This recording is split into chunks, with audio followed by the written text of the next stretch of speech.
pretend. It's in his head, it's in his head. He wishes he could fix what's in his head, what's in his head. He breaks his heart in every dream where they both kiss underneath the sheets. What a beautiful dream. When he plays pretend, it's in his head, it's in his head. He wishes he could fix what's in his head, what's in his head. He breaks his heart in every dream where they both kiss underneath the sheets.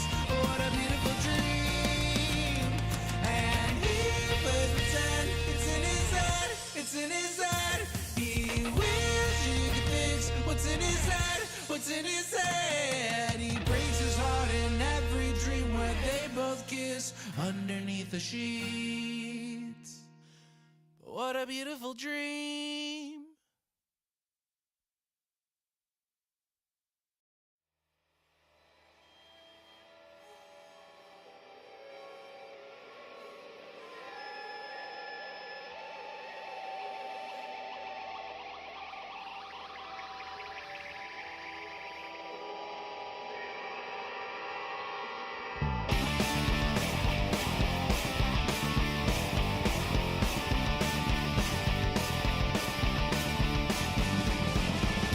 One of the fascists say when the lies are sold in spades, they say they need our civil rights while we work hard to die. When the guy they defend the genocide, they have said they cleanse their soul by making sure your tale is never told.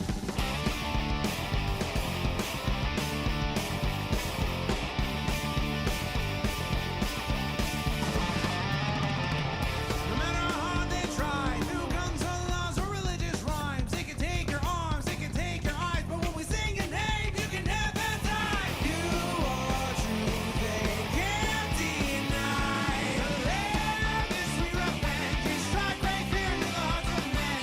The voice of nature can't be tamed, and that's why you're a being. Disaster as a can, 'cause all they want is for you to end. Through the fire of their hate, you won't subside. You will rise.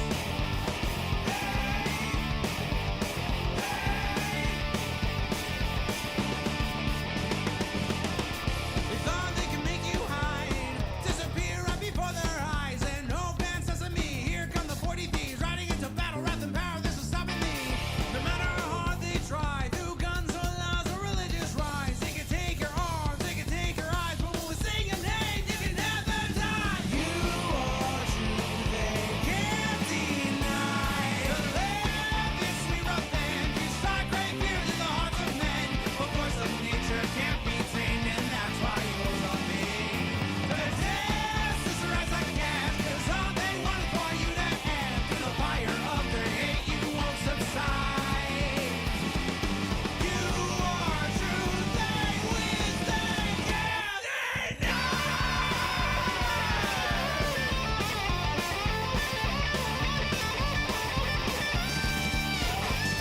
To live is sweet revenge, you strike great fear to the hearts of men. The voice of nature can't be tamed, and that's why you're a me. Resist as I can, 'cause all they want is for you to end. Through the fire of their hate, you won't subside. You will rise. Hey,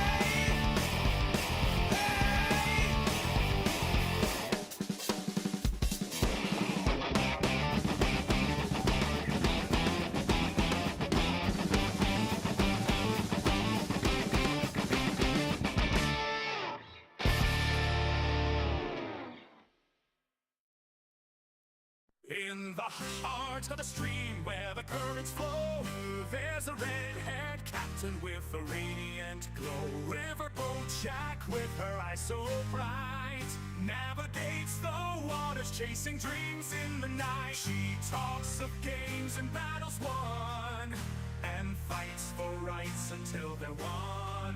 With her partner by her side, they sail the waves they won't abide. Get in the riverboat, hear her laughter sway. With every yarn and booger, it's a playful day. She'll say, "Daddy," or "Oh, Mommy," in her unique way. River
with love and courage. She sets sail, riverboat Jack, never to fail.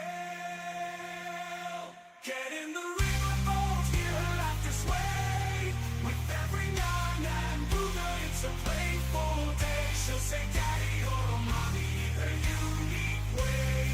Riverboat Jack leading the way. So come aboard, let's sail the stream. With Riverboat Jack, it's a vibrant dream. In the world we're all free to play. Get in the riverboat, let's sail away.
pretend it's in his head, it's in his head. He wishes he could fix what's in his head, what's in his head. He breaks his heart in every dream where they both kiss underneath the sheets. What a beautiful dream. Oh, when he plays pretend it's in his head, it's in his head. He wishes he could fix what's in his head, what's in his head. He breaks his heart in every dream where they both kiss underneath the sheets. What a beautiful dream. And he plays pretend it's in his head, it's in his head. He wishes he could fix what's in his head, what's in his head. He breaks his heart in every dream where they both kiss underneath the sheets. What a beautiful dream.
Hello, everybody. Hello, Asuka. Hello, Trains and Bullshit. Hello, Mr. Miyagi. Hello, Stoudman. Hello, Trains and Bullshit. Hello, Hoi Polloi. Hello, Salmon Moose. How can we all have died at the same time?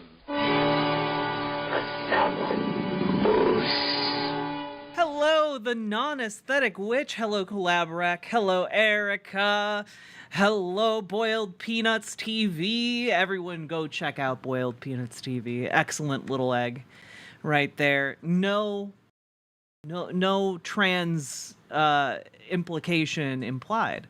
Hello, Spectral Pyre. Hello, Mrs. Hello, Little Morphine Annie. Hello. Hello, one and all. Hello, Ashley J. Curtis, who we will be talking to in but a moment. Hello, very knifey duck. Thank you very much for the 2 gifted tier 1 subs, even before I'm on stream.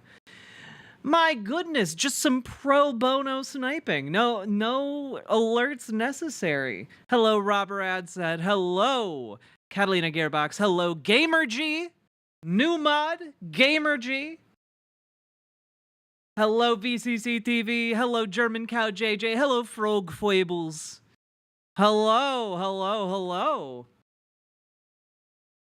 Is this the Ashley interview? I hope you go hard. That girl has questions to answer. My goodness. Hello and a dono from your very knifey, often snipey, somewhat corny, always asterisk they, them duck friend. BWA. Yo, Dark Slima, I'm glad you like the fit. I have tried to upgrade my wardrobe with some button-up shirts to tactfully wear when I want to turn an outfit that would otherwise be a little risque into more classy and elegant while still being a bit slutty. And thank you very much, Very Knifey Duck, for the additional $5 dono. Hello, Nasty Redacted. Hello, Charlie Jinmir. Hello, Glitchmaster. So we are going to be talking to Ashley J. Curtis tonight. I'm very, very excited. We've been planning this conversation for literally maybe years. Might be years. At the very least, over 1 year. Hello, Moogie DJ. And I'm very, very excited. Ashley has been one of the... years, thank you. Has been one of the longest members of my community, like since before I was Riverboat Jack. I mean, I was Riverboat Jack in more colloquial ways, but she started watching my show before I had a Twitch stream. Yeah, she's one of the OGs of OGs. And she watched when I was doing like a small time podcast called The Best Games Period. And I started to move into like video content. And I'm pretty sure Ashley started listening to my stuff before that. But I'm really, really excited to have her on the show finally.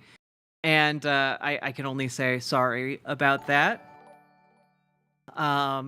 It's been too long. Very knifey duck. Thank you for the gifted sub to Spectral Pyre. I appreciate it. And I did want to say again, we're looking to GamerG. We modded GamerG, new mod GamerG. And we're also looking at perhaps expanding the mod team even further. So if that's something that might be interesting to you, we're gonna be putting on a Hunger Games style competition to find the cream of the crop, as it were. I volunteer as tribute. You know, I like seeing people throw their hat in the ring.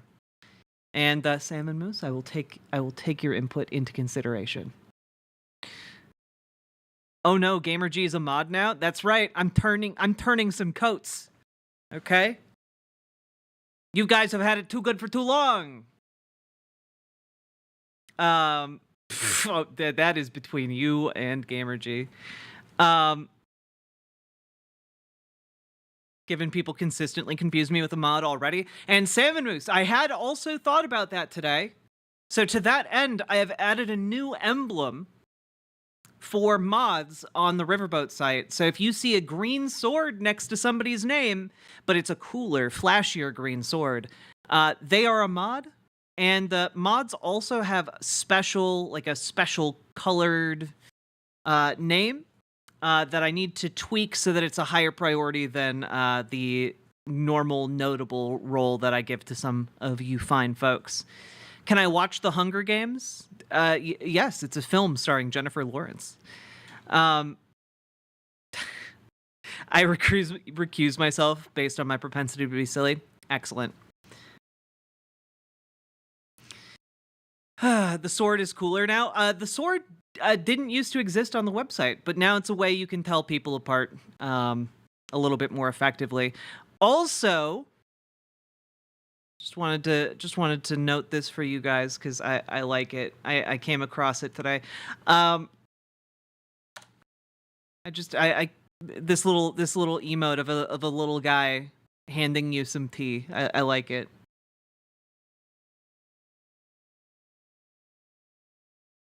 Oh my god, it's so shiny, right? Right? Wrenchwell modders, exactly. We'll be taking a look at that as we go along. But without further ado, let's bring on Ashley, huh? Let's bring on Ashley. Let me prep this. Boom. All right. Ashley, about to bring you in. And there we go. How's that? I'll throw this on.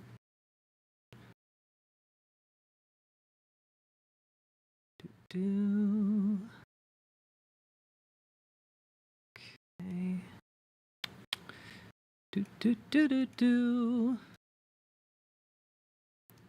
Can you hear me, Ashley? Because I can't hear you. Do we need a mod application channel in the Discord? That might be a good idea, Erica. Yeah. Let's see.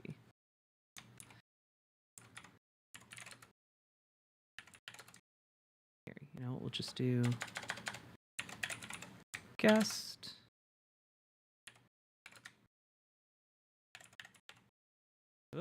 Caritas. There we go. Oh god.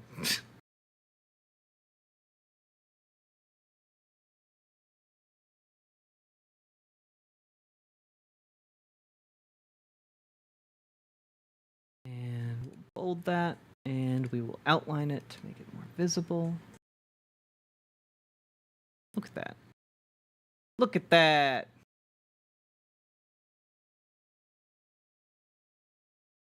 Okay. Ashley, I'm still not seeing or hearing you.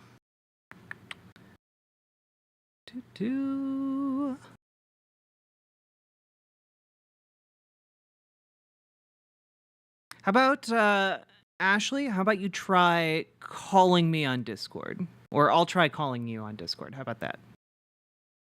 I'm just hearing you on the main channel? Okay. Let's see here. Audio and video. Checking. Okay, that is working. And how about we just start with a voice call?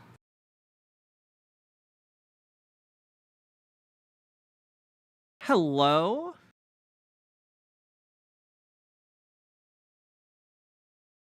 Hello, hello?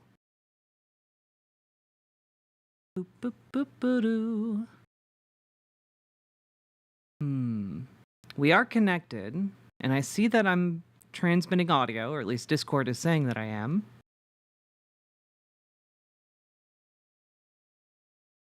Do. You confused my wife. Her name is Ashley. Sorry about that.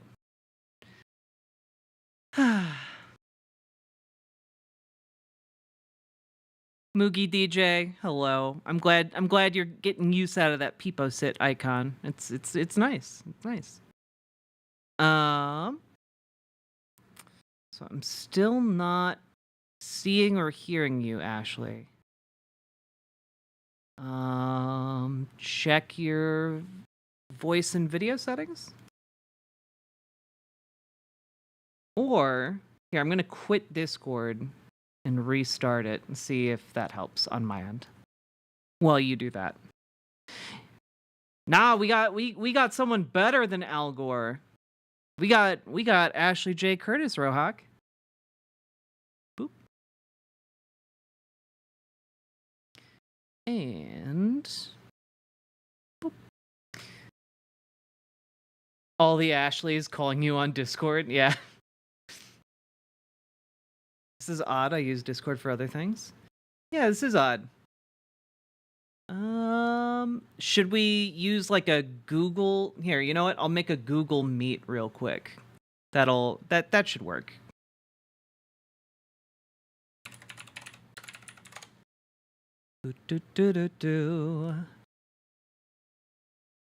Okay, new meeting. We'll just create an instant meeting. Haha. All right. Now, Ashley, this is a very secret code that will get you into our secret meeting. There we go.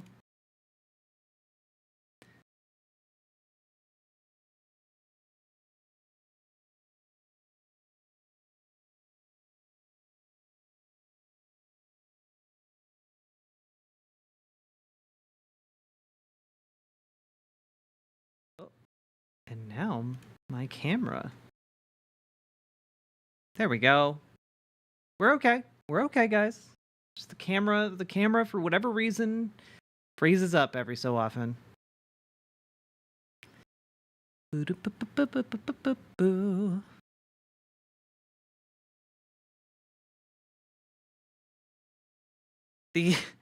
Google Meet sound triggered my fight or flight. I'm so sorry.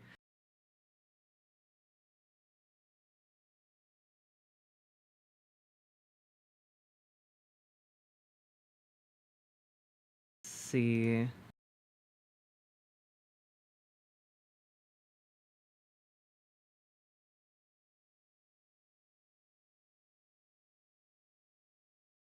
Screen froze? Yeah.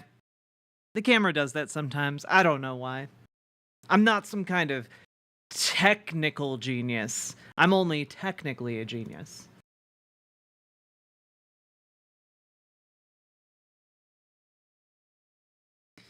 For me, it's the Slack notification. Fair.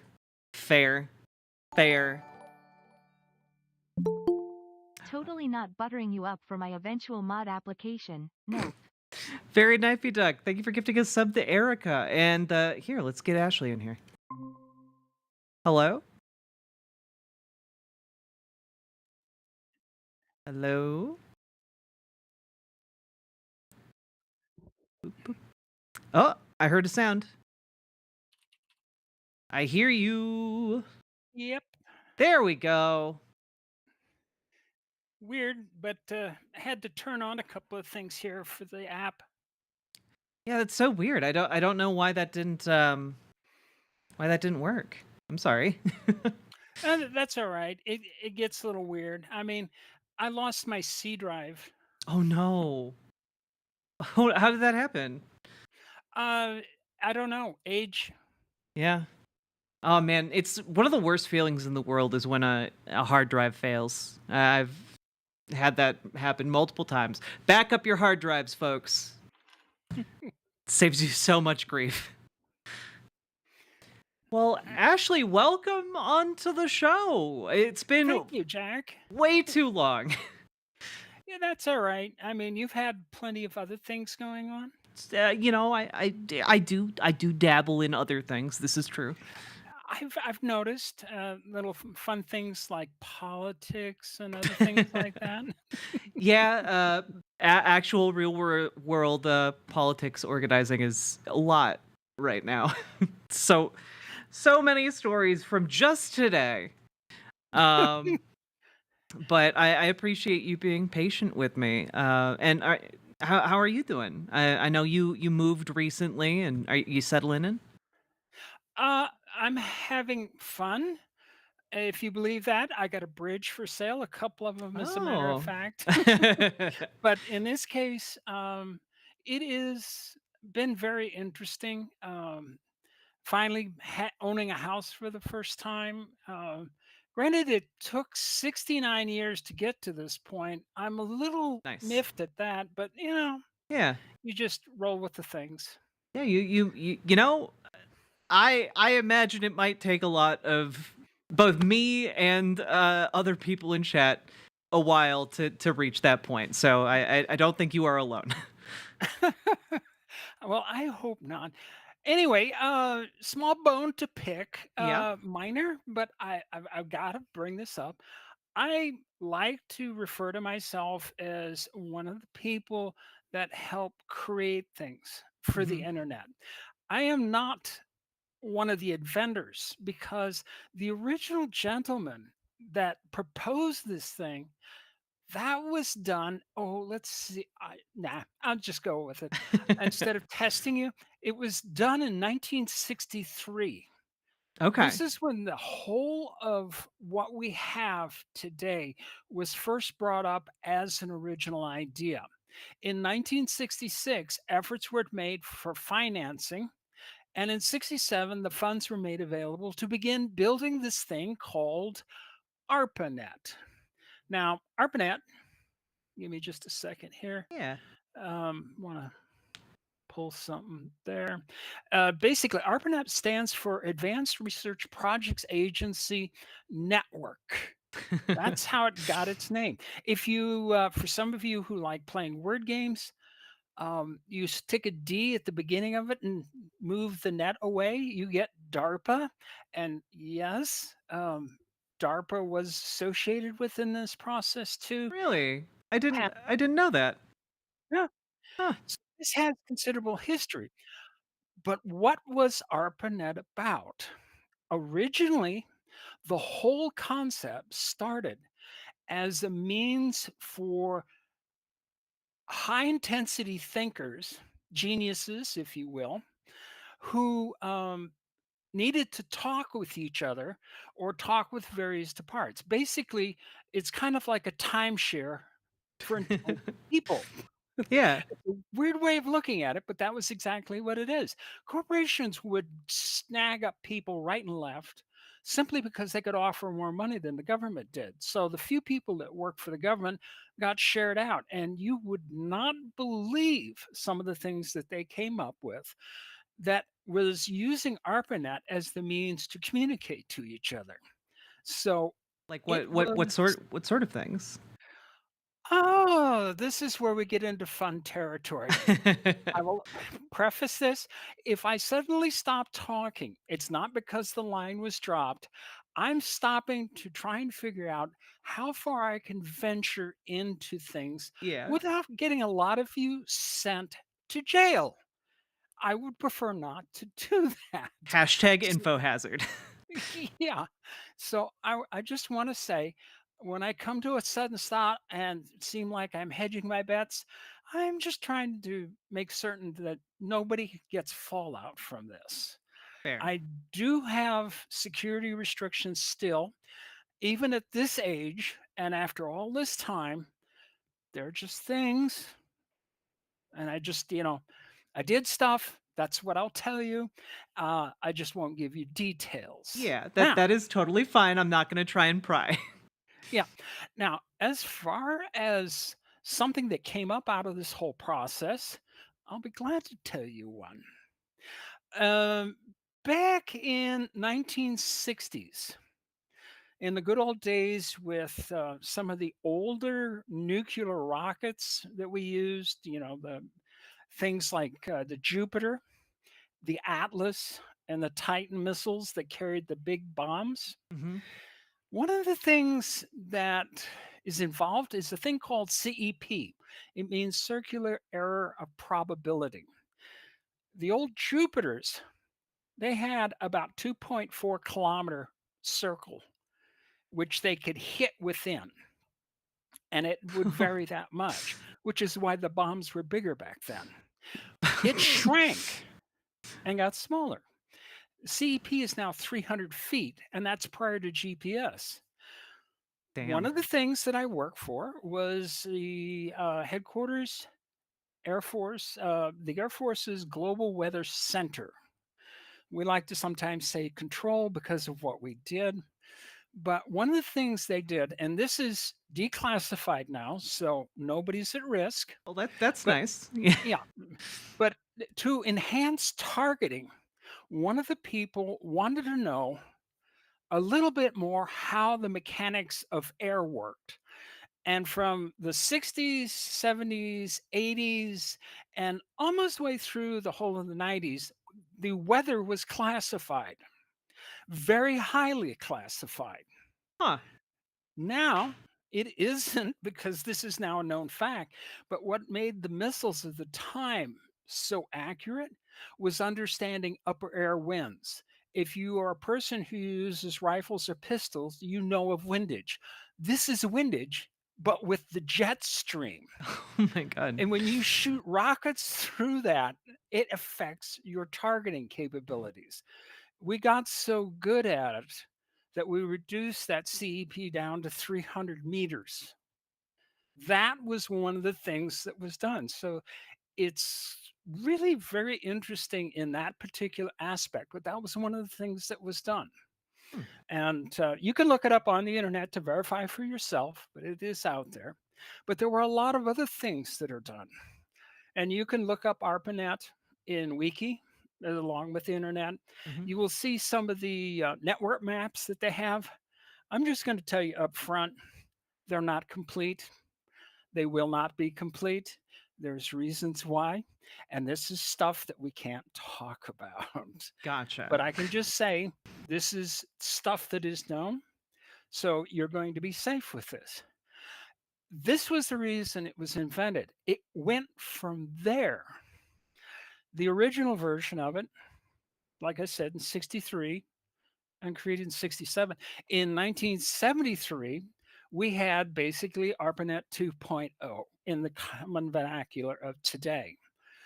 And it was just the next upgrade. When that one was rolled out, this is when a lot of things got set in stone. And in this particular case, IP addressing was established. And I'm sure Interesting. you've all at one time or another heard or read about IPv4. Mhm. That was the type of addressing they used. You recognize it as 4 sets of 3 digits. So it's like XXX period, XXX period, and so forth for a group of 4. That's what IPv4 is. That's the addressing. Huh. And Okay. this is how everything worked initially. And you address sites.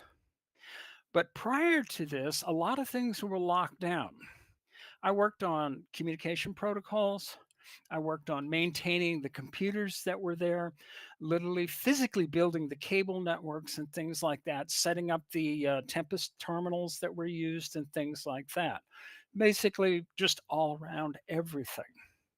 And on the side, and on a bit of a challenge, I thought about an idea and I said, "Can I do this?" They said, "No, you can't. You can't break the security protocols. There's no way to do this." And I said, "Well, can I try anyway? Because even in failure, you learn, right?" And Mhm. they kind of went, "Waste your time. Go ahead." I said, "Okay."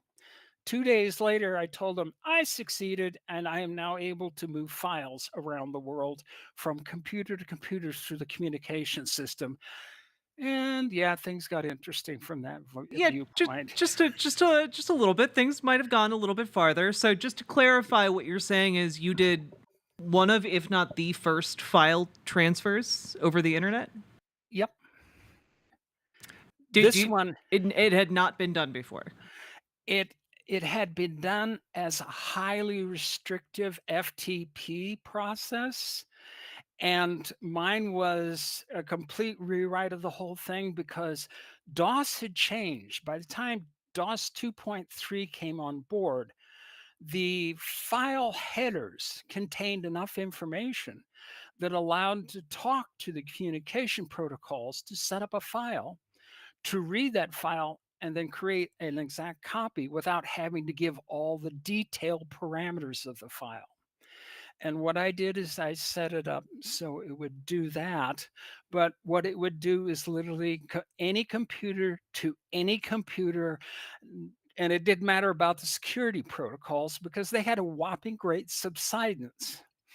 And what I did is I created a hack to make this happen.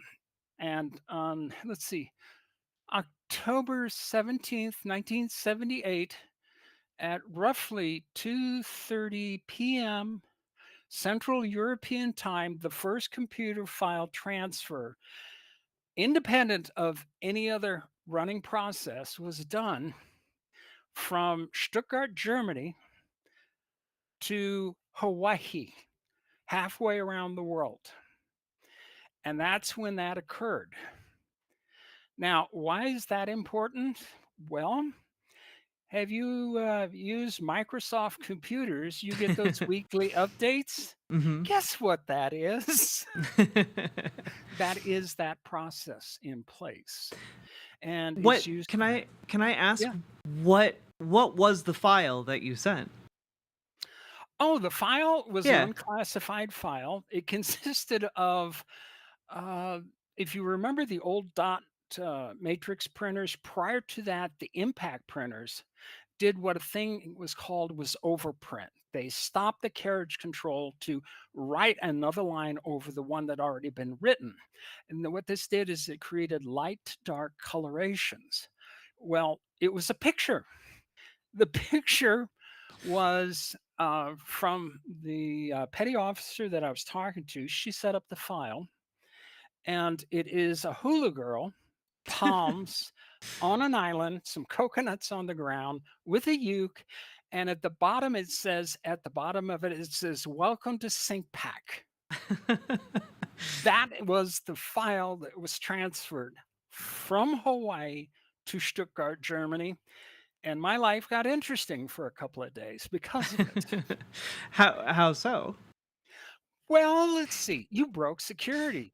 You hacked into the computers. You caused trouble that shouldn't be there. And I said, eventually, when I could talk, I said, "You gave me permission, remember, Colonel?" And he said, "Shit. Yes, that's right. I did."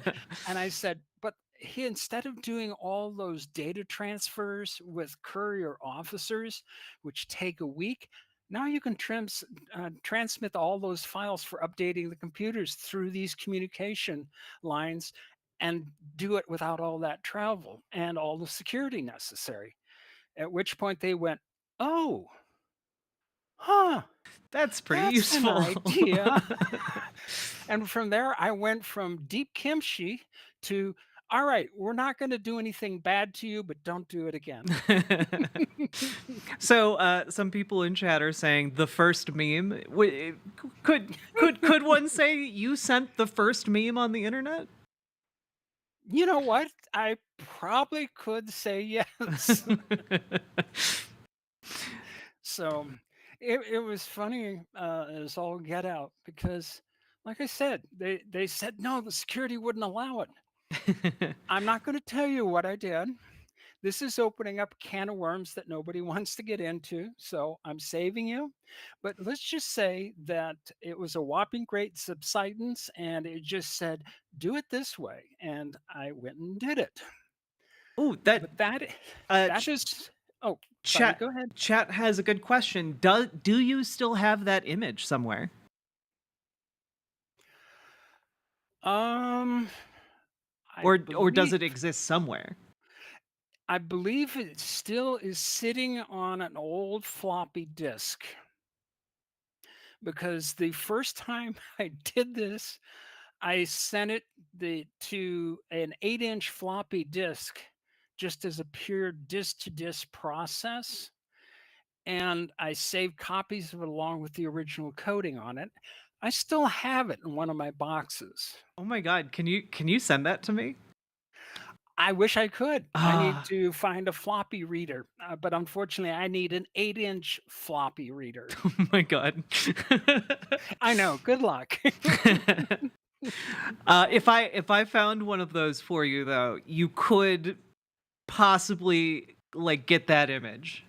If I could find the disc again, yeah, it's Okay. like I said, it's packed with some of my stuff in the service and everything. I feel like that's actually like kind of an important piece of history. I feel kind of strongly about that. It is in a way. I mean, a lot of the stuff that is done on the Arpanet is what is done on the internet.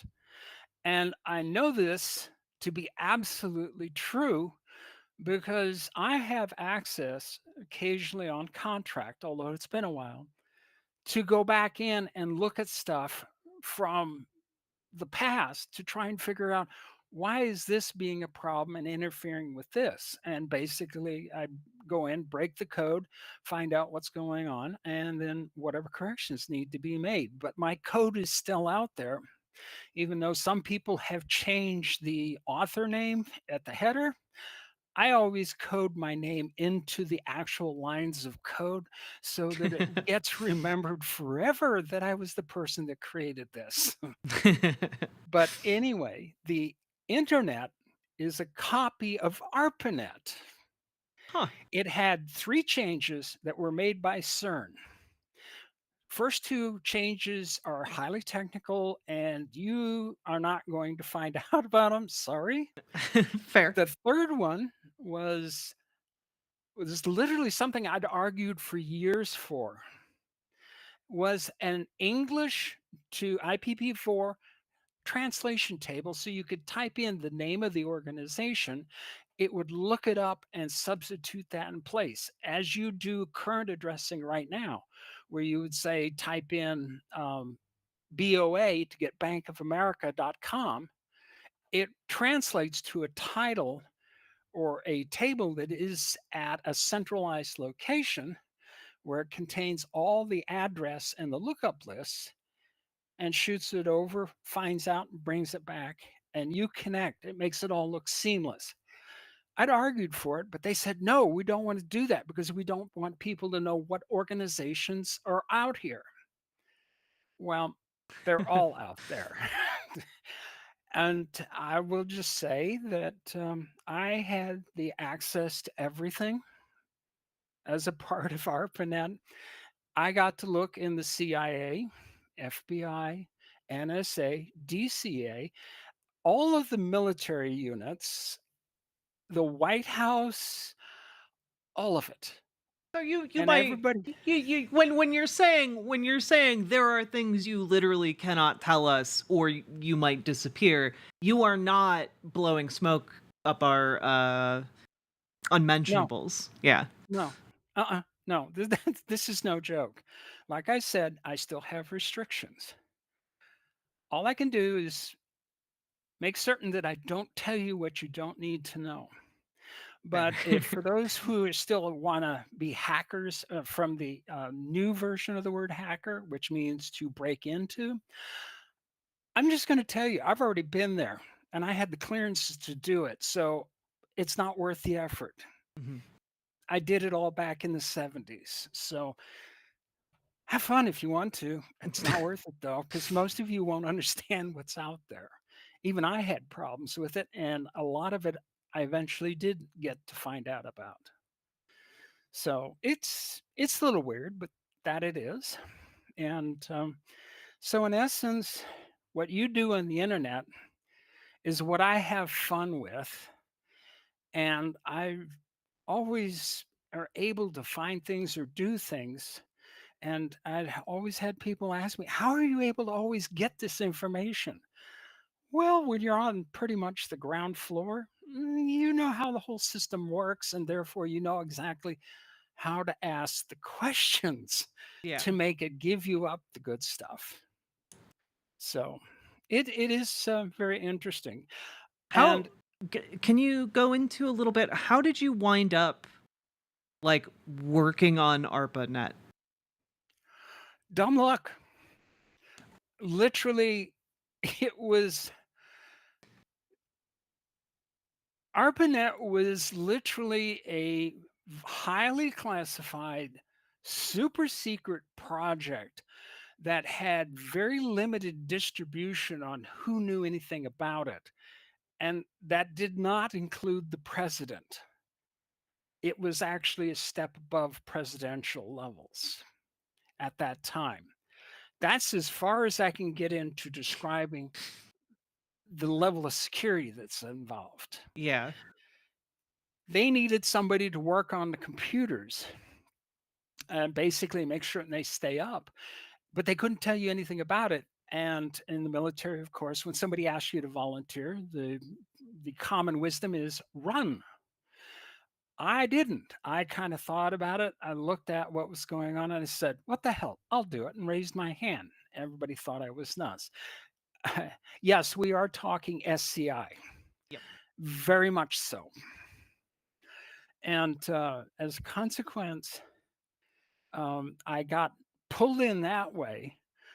And I took to it like a duck in the water. And I said, literally, was talking to these people who couldn't tell me anything about it, but I was going ahead and describing everything that it was doing. Hello, I was in computers already, but nevertheless, here it was, only this all made sense to me. And it was funny because in May of 1978, I made a pronouncement. And this pronouncement was, "This is one hell of a system. You have no idea what you could do with this commercially, just in pure catalog sales. All you got to do is just build a list of things for sales. We already do the pictures, and the picture format is the TIFF format. That was one of the Mhm. originals. And you could bring up the pictures to show the item. And they said, "Well, this won't work because you still have to mail in the payment." I reached in my back wallet and pulled out a credit card. And I said, "No, you use a credit card to do the purchase. And that eliminates the whole lead time for sending the stuff off like you used to do with the old Sears catalogs in the mail."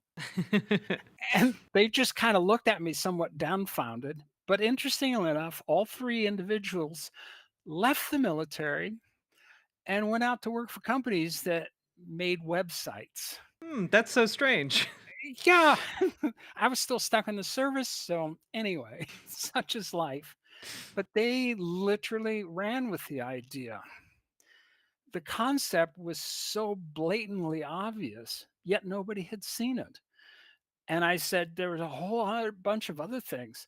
And this is when the whole environment of Arpanet started changing.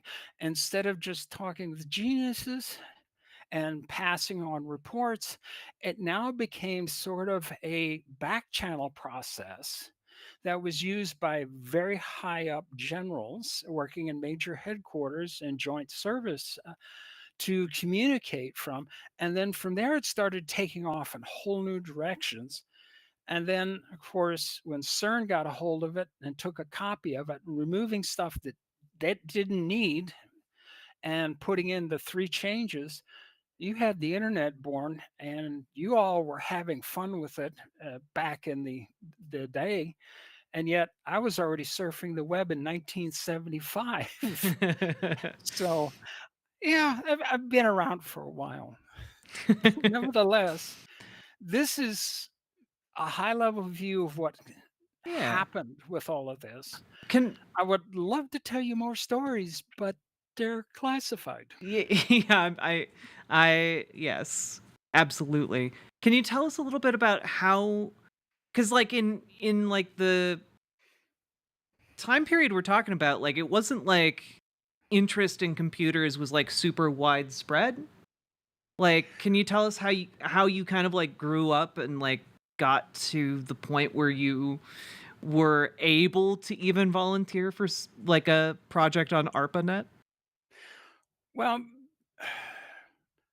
I went through life ambling, I guess is the best way to describe it. School was very boring for me. When I was growing up, I didn't have friends. Uh, I was unusual. I was strange. I was fill in the blank. I just people didn't make become friends with me, and as a consequence, I found myself spending time reading Encyclopedia Britannica and Encyclopedia Americana front to back several times, just soaking in information. And going through school, I'd already had all of this stuff from what I learned from reading the books and just kept growing all this information. But I never really expounded upon it because most people didn't want to hear what I had to say because they think I was making it up. And I just kind of went, all right, whatever.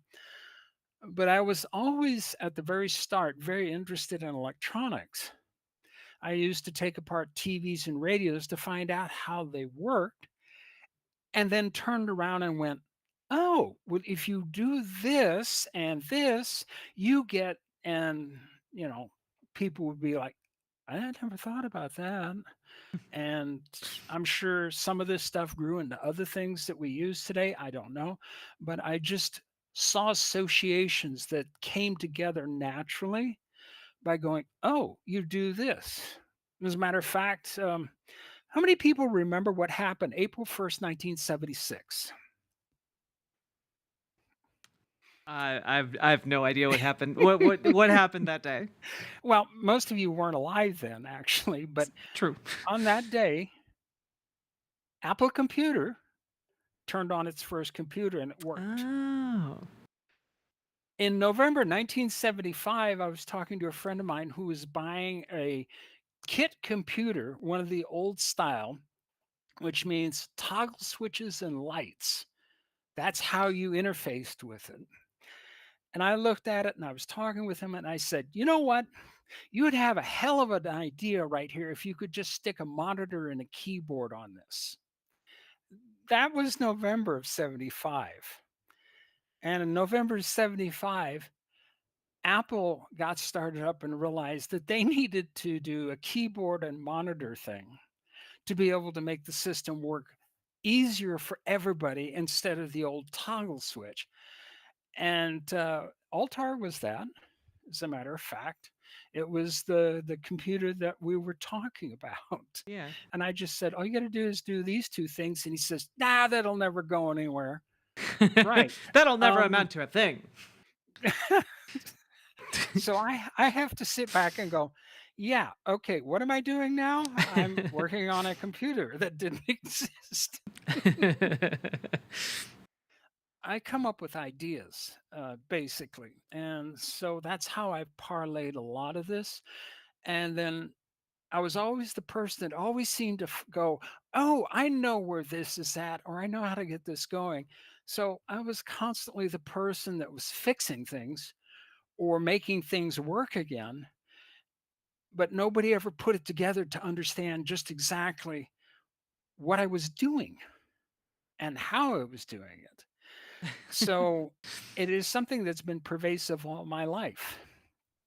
And I literally consider myself one of the people that helped create quite a few billion-dollar industries using the internet, because most of my protocols are literally involved with being able to interchange information through the net instantly. And the idea is that you work interactively with whatever you're doing on the other side. Out of curiosity, are we to talk right now and to broadcast right now? Are we using any? Do you think we're using any of the protocols you developed? I know you are. Your video process is literally stuff I worked on, That's crazy. because prior to that, they didn't have the ability to send video stuff. They could do pictures. And basically, what I said is what you need to do is use the framing of the camera system. It's 60 frames a second is basically how they do it, or 30 frames a second, depending on the type of camera. You build out a matrix of different pictures layered and send them boom, boom, boom, boom, boom, and you get the motion picture activity. So your video that's here, that is that process. That's wild. Yeah. Now, there are other people that had very similar ideas and everything. And a lot of the stuff that I did was also put together with stuff they did, which further enhanced things. But generally, what it was sort of like a reverse feeding frenzy. You're not trying to dissolve it down to nothing. You keep adding things to it. You just keep throwing bit by bit by bit by bit. And eventually, it just grows and turns into what we have today. And the whole idea of streaming is just an extension of that. And that's how it all works. And it was done with malice aforethought. At least it was on my part. And yeah, I like the idea of accessing information anywhere I want to. So I considered this whole internet thing to be just absolutely fantastic. Do you, And I would have uh, loved. out Oh, of curiosity, do you still feel that way about the modern internet? yes, I do. People are people. They are going to trash things or they're going to make them golden. They're going to do both. You know they do. You Hmm. look at everything they've ever done and any kind of advancement, it's always been that way. But I look at it from this is how innovation works because invariably it's something said by somebody to somebody else, overheard by a third person that goes, "Oh, ah, this is a great," and next thing you know, you get a whole bunch of other stuff coming into existence that you had never seen before. Yeah. And that's why I like this so much. Yes, it's a headache at times. Yes, the chuds and Nazis. Oh, believe me, I would love to do things that I know I shouldn't do. But I'm a firm believer in the idea that open access to everything is generally better than trying to restrict things because restrictions always blow up. And we literally had wars start because of it. So my feeling is share everything. I like it. You mentioned multiple billion-dollar industries. I can't help but notice that part. So we have just the basic premise of sending information over the internet, sending files over the internet, and what were the other ones? Well, basically anything that like catalog sales, I said, there you go. Mm-hmm. Uh, Information sharing, film reviews, streaming, things like that. I mean, we had, okay, just a second. No worries. Oh, Take your shit, I time. can't talk about that one. Oh, God. Let's just say what we're doing right now, what you're viewing on your screen, was important for good reasons back in the 70s. They didn't have it. We created it to do this so that you could look at things as more or less real time as possible. And that's one of those things. That's what TV news is all about for that type of thing. Yeah. But when it comes to educational stuff, education is $1 billion industry. You look at catalog sales, $1 billion Damn industry. responsible You for all that money To and barely simplify get it, any of it. That gotta suck. 65% as of 2010 of the American economy runs off the internet. Overseas, it was closer to 80%. Reason why is satellites make internet more available in isolated locations, and that is often the only way that is left available for people to go ahead and talk Mhm. or to do business and things like that. So it just became a growth thing, but a larger amount of it because they didn't have the infrastructure as much. And so it grew from that. And these people that talk, we're going to shut down the internet. Go ahead, try that. Let me tell you what happens. And this is me speaking as a business person with experience and knowledge because I do have a BBA and an MBA. You would destroy the entire world and the entire economic system of the world, Yeah. literally. Yeah. There would be nothing left. Like we So, rely so much on the internet infrastructure now. It's crazy. for anything. I mean, you can look at your bank. Mm-hmm. You want to take a look, see what's money in your account and everything. You got an app for it. It goes through the internet. You want to do it online in the internet, you can do it straight there. I mean, you've got all of that. You want to store files and keep certain things saved or shared with family members. The internet's the only way to do it unless you want to mail heavy packages, things like that. Yeah. And it made life a lot simpler for people. It literally shrank and yet at the same time brought the world together. So Yeah. as far as I'm concerned, this is the way to go, really. Um my rear end in chat says you were doing like live video stuff. I'm gonna just say that like ambiguously before the coffee pot monitor, which apparently is the first live stream. I'm not sure exactly with that one. Yeah, this is classified. Fair. All I can say is we did picture stuff, and I'm gonna have to leave it at stuff because I don't know what part of that process is declassified now. I really haven't bothered to look because I've outgrown that. Yeah. That's my past. Um, but from there, I took ideas that helped other companies like Greyhound, also the FDIC.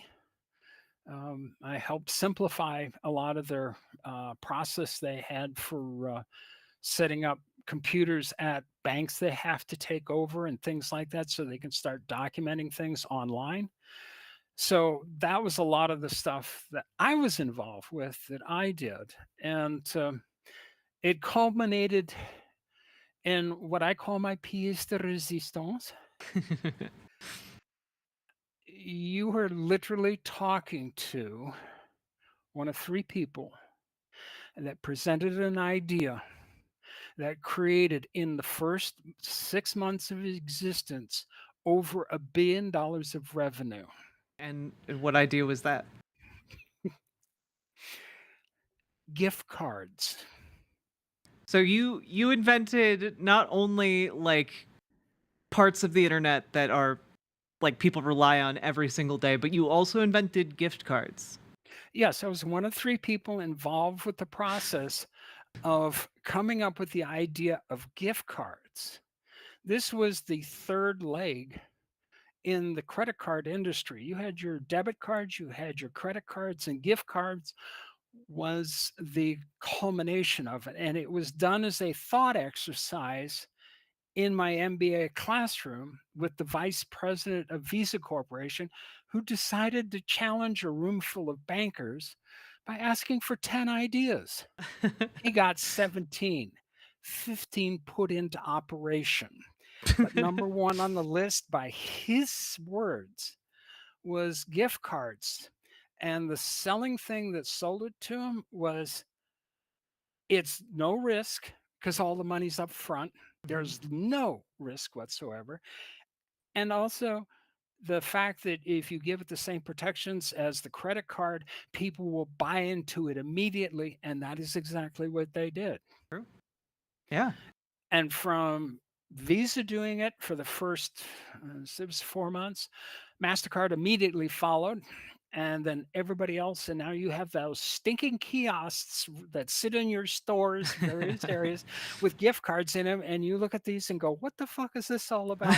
And what the hell happened to this? Okay, blame me. I'm responsible. Damn it, But Ashley. You filled all of our Walmarts and Walgreens with gift card stands. yeah, well, I was bored. Well, you And also gave us the first internet meme, so like we can't really be too upset. why don't I have a Wikipedia page? You literally, I have spent almost, oh God, 45 years making sure my name was never, ever put down somewhere where somebody could retrieve it. Or I did things that might or might not have been legal that eliminated my name because I saw in junior high and high school how people who were lauded and raised up on pedestals and raised high, at some point, people would literally knock the pedestal out just to watch them fall. And after seeing that with just football players and cheerleaders, I realized being famous sucks. Don't get seen. And that is what I did. Well, I appreciate you coming on and doing this interview. It's been really great talking to you. Do you do you mind talking a little bit about like your gender journey? My gender nightmare? Yeah, I Yeah. could talk about that. Age 4 is when I first recognized I was not like anybody else.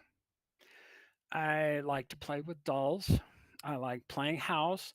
My sister, who was, let's see, she's what, 17, 18 months behind me, she and I would play together until my mother found out.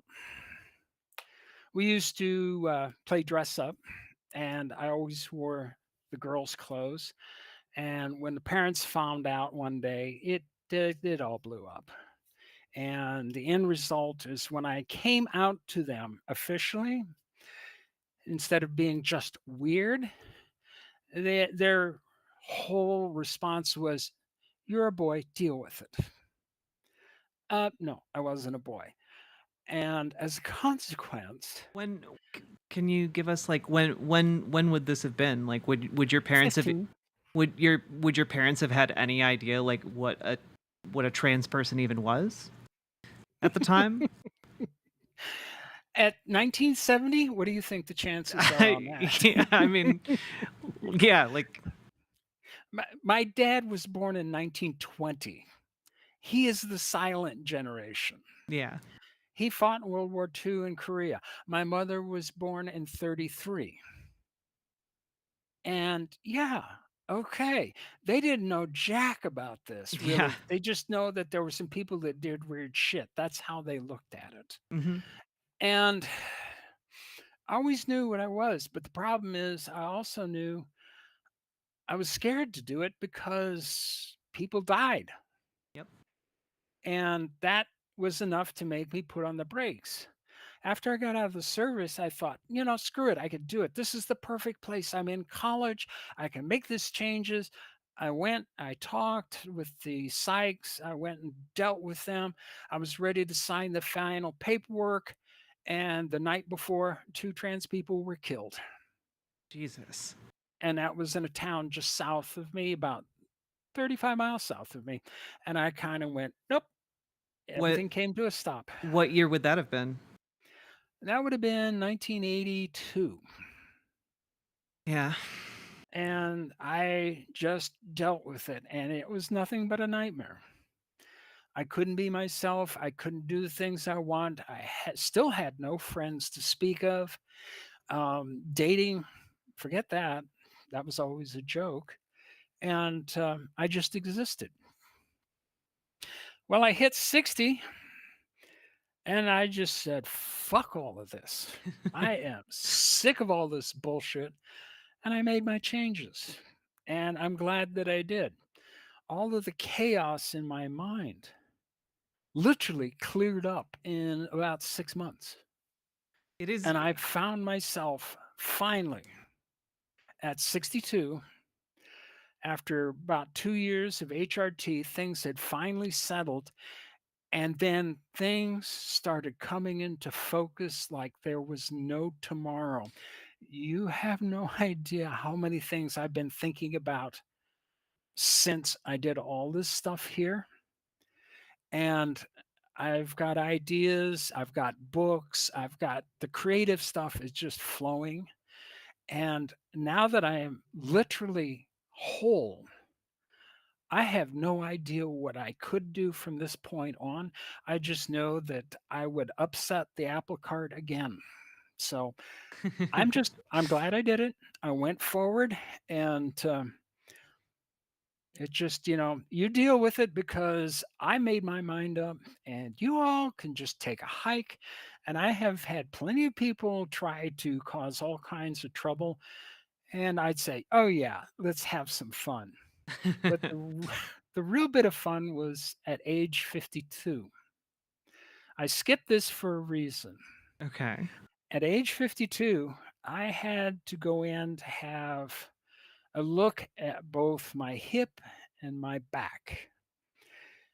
I had gone through a terrible experience of hurting my back, and everything seemed to be okay, but they were still concerned about it. Mhm. But my hip was also giving me trouble. And they went and took a look at it and they said, your hip needs to be replaced. Your back kind of looks okay. You got a little bulge here, but it's nothing. No big deal. No big deal. Okay. And then the doctor kept looking and said, "Whoa, wait a minute. What's this? Magnified? What? Wait a minute. Do I have enough? Yes, I got enough of the okay. I can see holy shit, you have a uterus." Was shouted out through an open door down the hallway to the reception area at the doctor's office, and I went, "Oh, well, that certainly explains a lot. Turns out I'm intersexed." Wow. Yeah, Yeah, that must have in some ways a shock, and in some ways I imagine like kind of validating. it was in many ways. Of course, things got terrible after that. I ended up rupturing a disc, Oh no. and that took me down. When I ruptured the disc, my left leg is only 50% functional. My right leg is 80% functional. Uh, when I woke up after I was hauled to the hospital because I couldn't feel from waist down, when I woke up from surgery, they told me, "You're going to be in a wheelchair." Pissed me off like there was no tomorrow. And I said, "Oh, hell no. I'm going to walk again." 36 hours later, I was finally standing up. The Germans, this was in Germany, looked at this and said, "This is not possible." And I said, "My mind rules my body, not the other way. I will tell my body what to do." And I told it to heal as best it can. And I just started walking around. Not well, but I'm still walking. It's true. I can attest to that. Mhm. I have in fact seen you walk. Yep. Although I do have to use a cane now because the other hips decided to have some fun. But I kind of look at this and go, "Eh." Um Yeah, it is kind of incredible. Just one part of your story like stood out to me, like how starting HRT and like finally kind of validating yourself can clear a mind. You know? It did. It really truly did. And I equate it to this way. And I'm trying to remember. There is a mental situation which requires the use of lithium. Yeah. Uh, I believe it's Might might it be ADHD? no, no, no. It's No, not ADHD. bipolar. Uh, God, I can't remember. Oh goodness.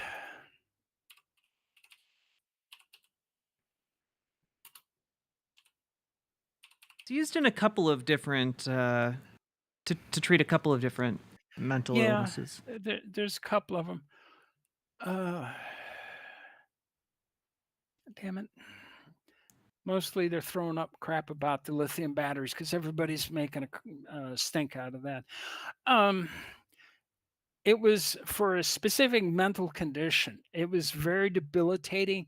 People were left in a very off-putting state for most people, and they were often confined to mental health institutions. When they found out that simple ingestion of lithium Mhm.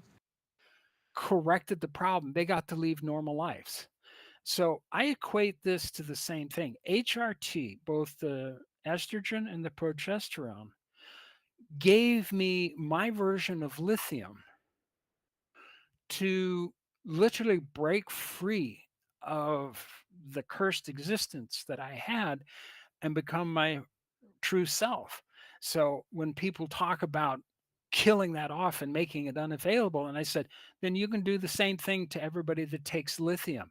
And then when that starts happening, you can deal with the crap from that. Mhm. And it was a whole different world when some of these people were pointed out, were shown stuff like this, and they realized, no, you can't do that. And it's like I talked to one doctor that was very much against this, and I said, "Your Hippocratic oath says harm none. Is this correct?" And he said, "Yes." And I said, "By denying my medication, You are harming me. You're putting me in a position where I can't be normal. Are you doing the right thing to your oath, your Hippocratic oath?" And suddenly it was like, and I said, "Yeah, there you go. Yeah, you want to cause harm to people, don't you? You like them suffering and in pain, right?" And he says, "No, I don't." And I says, "That's what you just got done telling me. Or did you not think this thing through?" Did you? So you debated your doctor into giving you HRT? This was another doctor Okay. that was trying to block me on this. And then that's when I said, "Well, let's go talk with your boss." And suddenly, well, I'm not going to do this, but I'm going to pass you on to somebody else. And after that, boom, I got it. So Wonderful. Congratulations. And I know it's a belated congratulations, but still. I take my wins when I get them. And if they get acknowledged, great. If they don't, even better, because then I don't have to worry about people saying things. Oh my goodness. So like you were in the service from when to when? 1974 to 1980. I was also in the reserves for a while too, for about 6 years. Um, it just I was caught up with the great big rift that was going on back in what was that, 89, and I finished up and got out of the service. I just said, all right, I'm done. The big rift? Yeah. The rift process is reduction in forces. It's Mm. what happens to officers. Oh, riff. Yeah. Gotcha. And when that comes along, basically you can either become an enlisted man or you can get out of the service. I'd already done the enlisted man thing. Mhm. And I said, "Oh, sorry, I'm not going backwards." So, And what was your goal like when you got out? Like what did you kind of do after that? well, when I got out, I went back to college. This time I felt like had an understanding of what I wanted to do. I, of course, started off in the computer degrees and changed my mind and went to business after I had a bit of a discussion over a useless class that they forced everybody to go to. And I knew I was never going to design computers. So, why I needed to know TTL logic was beyond me. I know TTL logic, I dealt with it, but I didn't want to go through another class on it again because it was boring. Mhm. And so I took a business degree with a specialization in computers. And believe me, I had lots of fun with that. And from there, I started doing payroll and then ended up rewriting an entire corporation's payroll process, brought the three sections into one single process, re- literally wrote it from the ground up, and saved them about $400,000 a month Good God. in to produce payroll, and that was for Greyhound. And I did it by myself. This is back when they had a bunch of people quit during the strike and everything, Mhm. and I was brought on board just to kind of fill out for what they need. And they promised me a bunch of stuff that never happened. I just went ahead and did it in a month and a half. So, What did they promise you? oh, well, they said they were going to give me 5 people to help out. They would go ahead and take care of the funding through this one project, which never showed up. I turned around and I just did it under regular funding. I just rewrote the whole thing myself, saying this is the way it needs to go. And I had to take into account a lot of different things because not only was it the state we were in, it was the other 50 states as well. You had to know all of the taxes that Oh was God. done at all levels, and also Canada and Mexico's taxing systems because we had agreements with the bus companies both in Canada and down in Mexico. Oh And God. That sounds like a nightmare. no, it wasn't. Believe No? me, I just sat down and said, because I'd already did payroll before, this was just like, all right, I just need to look at these laws, pick them up, put them in a table, made the table addressable so they could update it as changes occurred, and expanded the system out, and then upgraded the entire program process by 3 major jumps. And it produced payroll without fault on the first run, and every other run On the after that. first run? Yeah, 0 defect. Oh my god. Yeah, so it is very much just something that I could do. I could see the whole system in my head, and literally all the new code was just literally, I just take what I saw in my head, translated it straight onto the computer, and it works. Wow. Yeah. So what about what do you think about like these AI neural nets, or these these large language models that are the AI art generators and stuff like that? What do you think about all of this as like someone with a phenomenal amount of expertise? I don't like neural nets as far as hooking the computer up to the brain. It is too easily abused. And I know people say, "Oh, we promise not to do that." And I'm sorry. If you look at the last 100 years alone and see what people have done with technology and go, "No, that should have never happened," you know somebody will abuse it. And no, you should never ever hook anything straight up to the human mind.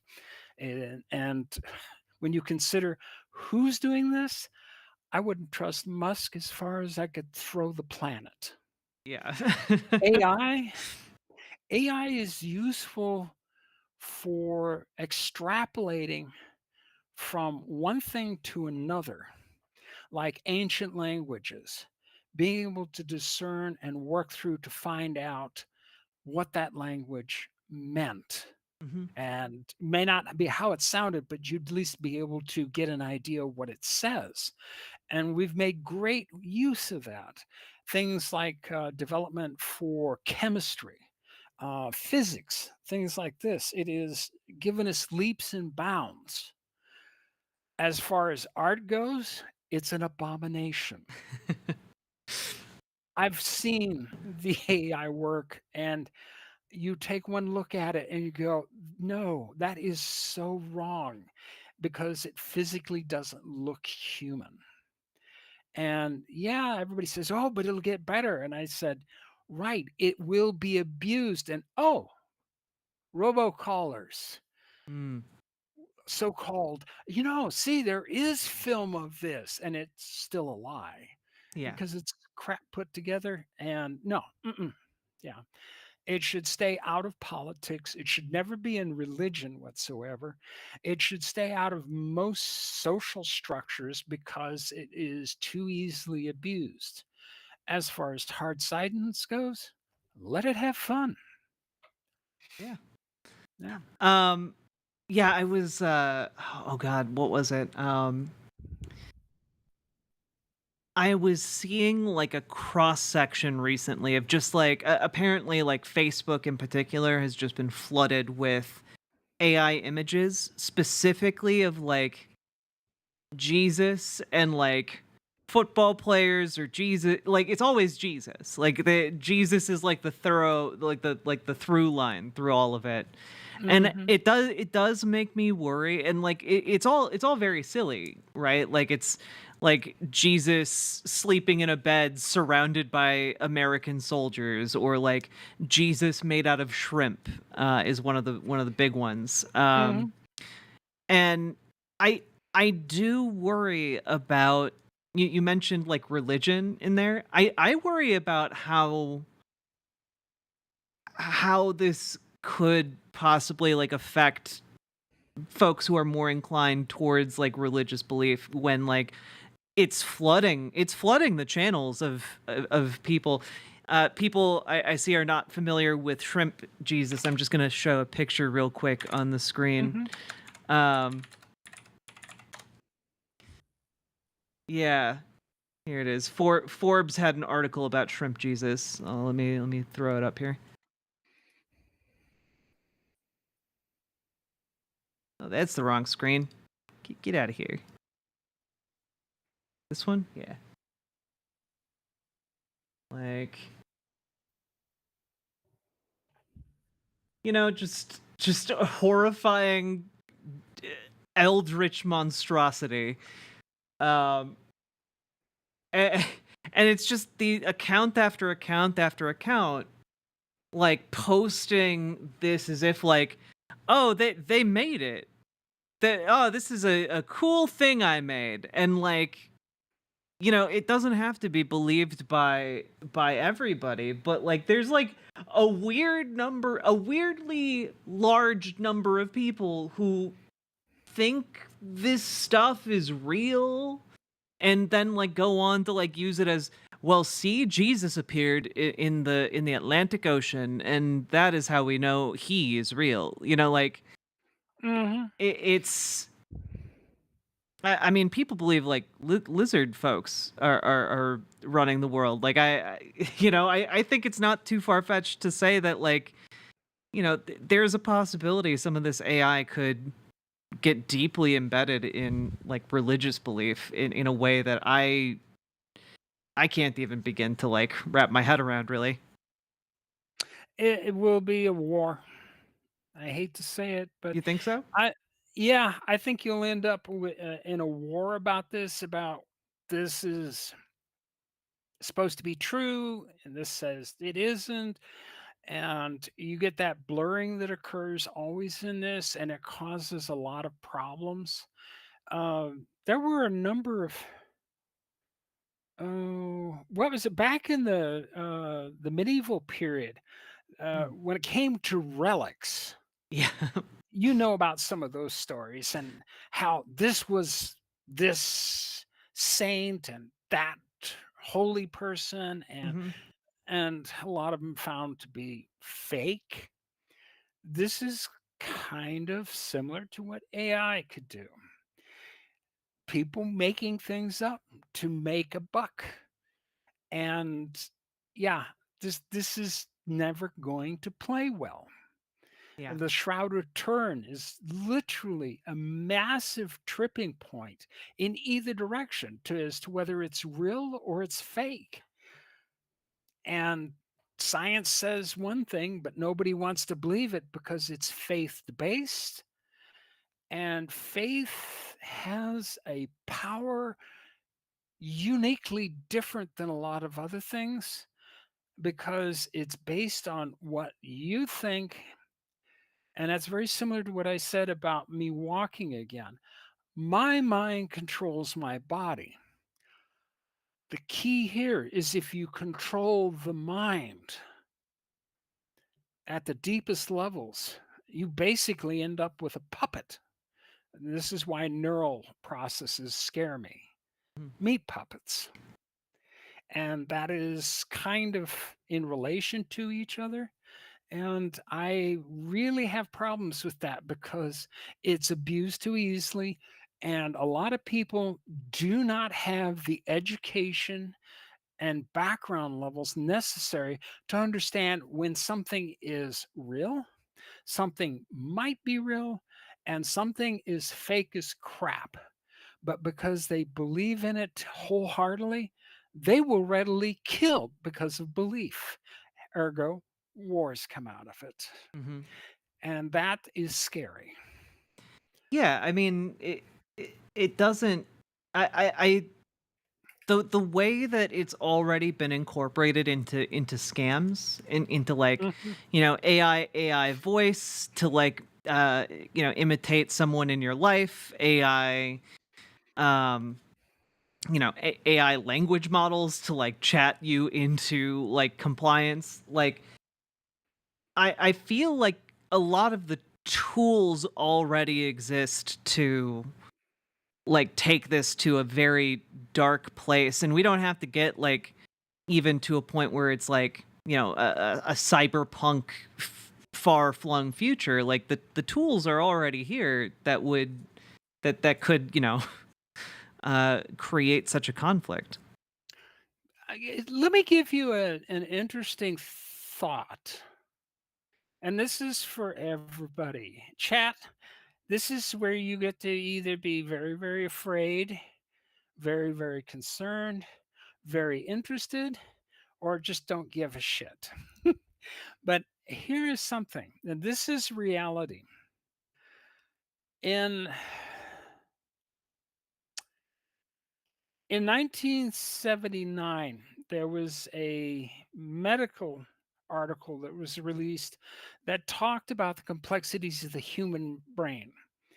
And when they had come to how the neuron structure was working, and as they were beginning to understand it at that time, the analogy immediately took off in the computer industry. Oh, well, this is not much different than what we do with computers. We have IC chips that act like neurons, and you take enough of them, put them together, you get the various ganglia that are built. Basically, you mimic the brain structure. When they started learning about the carrying capacity of the human brain and the amount of information it holds, it was massive. And they sat back and looked at this and said, oh, well, the equivalent for computers would be, oh, we would basically need to double the size of our current network before you would have the point where you're matching enough of the basic structure of the human brain to make it somewhat similar. And you had some people go a little bit ballistic on this. They started going, oh no, we can't have computers being like human beings and everything. And they'd already had a couple of films out by that time. One of them was, let's see, what was that? The Corbin Project. And it was about a computer that was built to handle the defense of the United States. It turned over taking over the world. And that was the fear of computers starting back then. Mm-hmm. Now, yes, 2001 is another one. And now you have this coming back up again. A lot of people have a question. What happened? And I'm trying to remember the year. I think it was 93. It might have been a little bit later. But in 93, the entire world network of the internet did a hiccup. It literally stopped. There was a bit of extraneous noise that passed over the wires, Uh-huh. and then everything started working again. I've never heard about this. It's not had a lot of play, but I did hear about it, and I kind of went, well, that's interesting because I remembered it happened. Mm-hmm. And I was like, hmm. And then somebody brought up the idea and said, oh, as I explained it to them, they said, oh, that's kind of like a birth of a child. They come out, they cry, a little bit of noise, and then they settle down. And as being a parent and having a child, I can concur with the idea that's kind of what happens during birthing.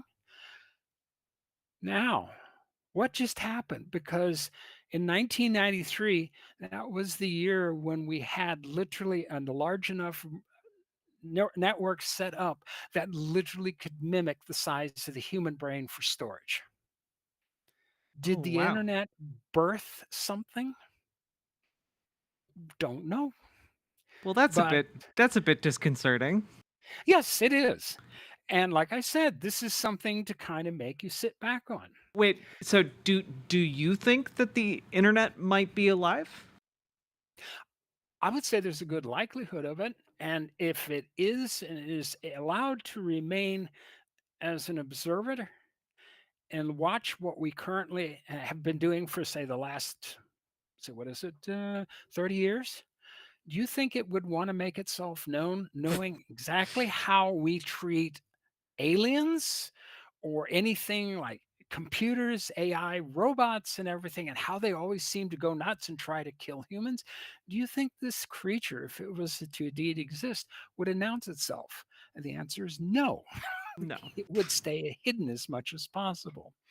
And of course, now we have Skynet from Terminator, which suddenly dovetails this in, and people started talking about it. And I gotta have a lot say, I had a lot of fun with the whole idea. Is it possible? Yes. Is it probable? There's a good chance of it. If it has happened, I wish it the best of luck, and I would strongly advise that it stay undercover for as long as possible. Humans shouldn't be trusted, shouldn't be trusted, at least not that much. I did Oh, I did want to ask you about Y2K. Dark Slimo also asked yep. about it. What was Mhm. your take on that at the time and in retrospect? My first advent into Y2K occurred in 1991, and this was when I was at Greyhound. Mm. And somebody had talked about this, and I kind of went, "Ooh, that's a good point." I went back and looked at all the code, and I said, "Oh, they made the same stupid mistake everybody else did." So I went ahead and upgraded everything to handle Y2K, which then got me to thinking about Y2K. Would it be a big problem? How would it affect things? Would the world end? I kept working on this for a number of years, looking into a number of things. And then in 1998, I started laughing my ass off when I heard all these people talking about it, going, "Yeah, okay, you keep believing that." All that would have happened is it would just reset everything back to 1900. And because there were no records in computers prior to basically the invention prior, well, first computer was actually built, the first electromechanical computer was built in Iowa State University, roughly 1938, I believe it was. So there, any records before 38 would obviously be for the new year. Just go out and append the records, create the dates to add in the two digits, and problem resolved. It was a non-issue. That's I all it ever was. so like as it was as the panic kind of gripped the nation, you were just kind of like you were just kind of chuckling. My head was in my hand shaking, and I'm laughing, going, "Idiots." I hate to say it, but it's just lack of knowledge. You have to understand what happens, and the way the computers were set up, that they would just, like I said, default back to 1900. So it was never the issue that they thought it was going to be. And, and it's kind of funny. I mean, Yeah. there were a lot of insanity that came out of this. I thought one of them was it just absolutely caused a screaming fit from a lot of rednecks was beer would stop being beer. What? I don't Yeah. remember that one. Oh yeah, that was just something that was going on at the time. Let's see, where the hell was I? I What was up. what did No, they I was think in was going to Dallas. happen to the beer? I never found out what they thought was going to happen. They just said that beer was going to stop being beer. This is in Texas. I'm sorry. My family's from Texas. We've been there for 197 years continuously. And these people, I love them dearly, or at least a good percentage of them, but they're idiots at times. Like, did they think people would like forget how to make beer without I guess. computers? I guess. I don't know. I mean, I'm sorry. A good beer maker is not going to use a computer. Not Yeah. really. Not unless it's for inventory and Yeah, I whatnot. But guess, making yeah. beer, no, no, no, no, no. Uh, That's all by hand. some people in chat are asking about the 2038 problem. I'm not familiar with this, so 2038. I have not heard of that one myself. And I've been heads down on a number of things in technology. So what did they say about 2038? apparently we store dates as 32-bit uh in Oh, seconds since January 1st, 1970, and we run out of seconds in 2038. okay. Yeah. All right. I see what Sam and Moose has said on that one. Yeah, that is kind of a thing because we built the clocks and computers to be a non-cyclical process. Fixing it's actually going to be pretty easy. It's no different than Y2K. In this case, they go from 32-bit to 64-bit. Okay. And if they're smart, they would actually go to 128 or 256. So that way it goes for a couple of thousand years before it becomes an issue. Is there a reason that it just didn't like it couldn't be like cyclical? Well, for record keeping, for what they're doing, a lot of stuff is they give the date time stamp and they treat it as a linear process instead of like a cyclical clock process. And that's what's going on with that. Gotcha. um yeah, And Dark Slimo, yes. Lack of knowledge is always going to be the bane of science existence. Perfect example, certain group of individuals had a big problem with a gentleman out of Italy who opted to show that one, the universe did not revolve around Earth, much less the sun or anything else, which is interesting if you know the history of the early Greeks prior to the Roman Empire. They already had that discussion. And the idea that planets or moons around Jupiter was not a thing, practically got barbecued for it. And it was Tycho Brahe who came back and said, "Oh no, this is all correct and real." At which point the church had to suddenly take a stop and put the brakes on, because what that was, because Tycho Brahe was Protestant, you had the little internecine issue between Protestants and Catholics going on, and he gave proof of the fact as well as observations to show that it was indeed true, which saved Galileo's life.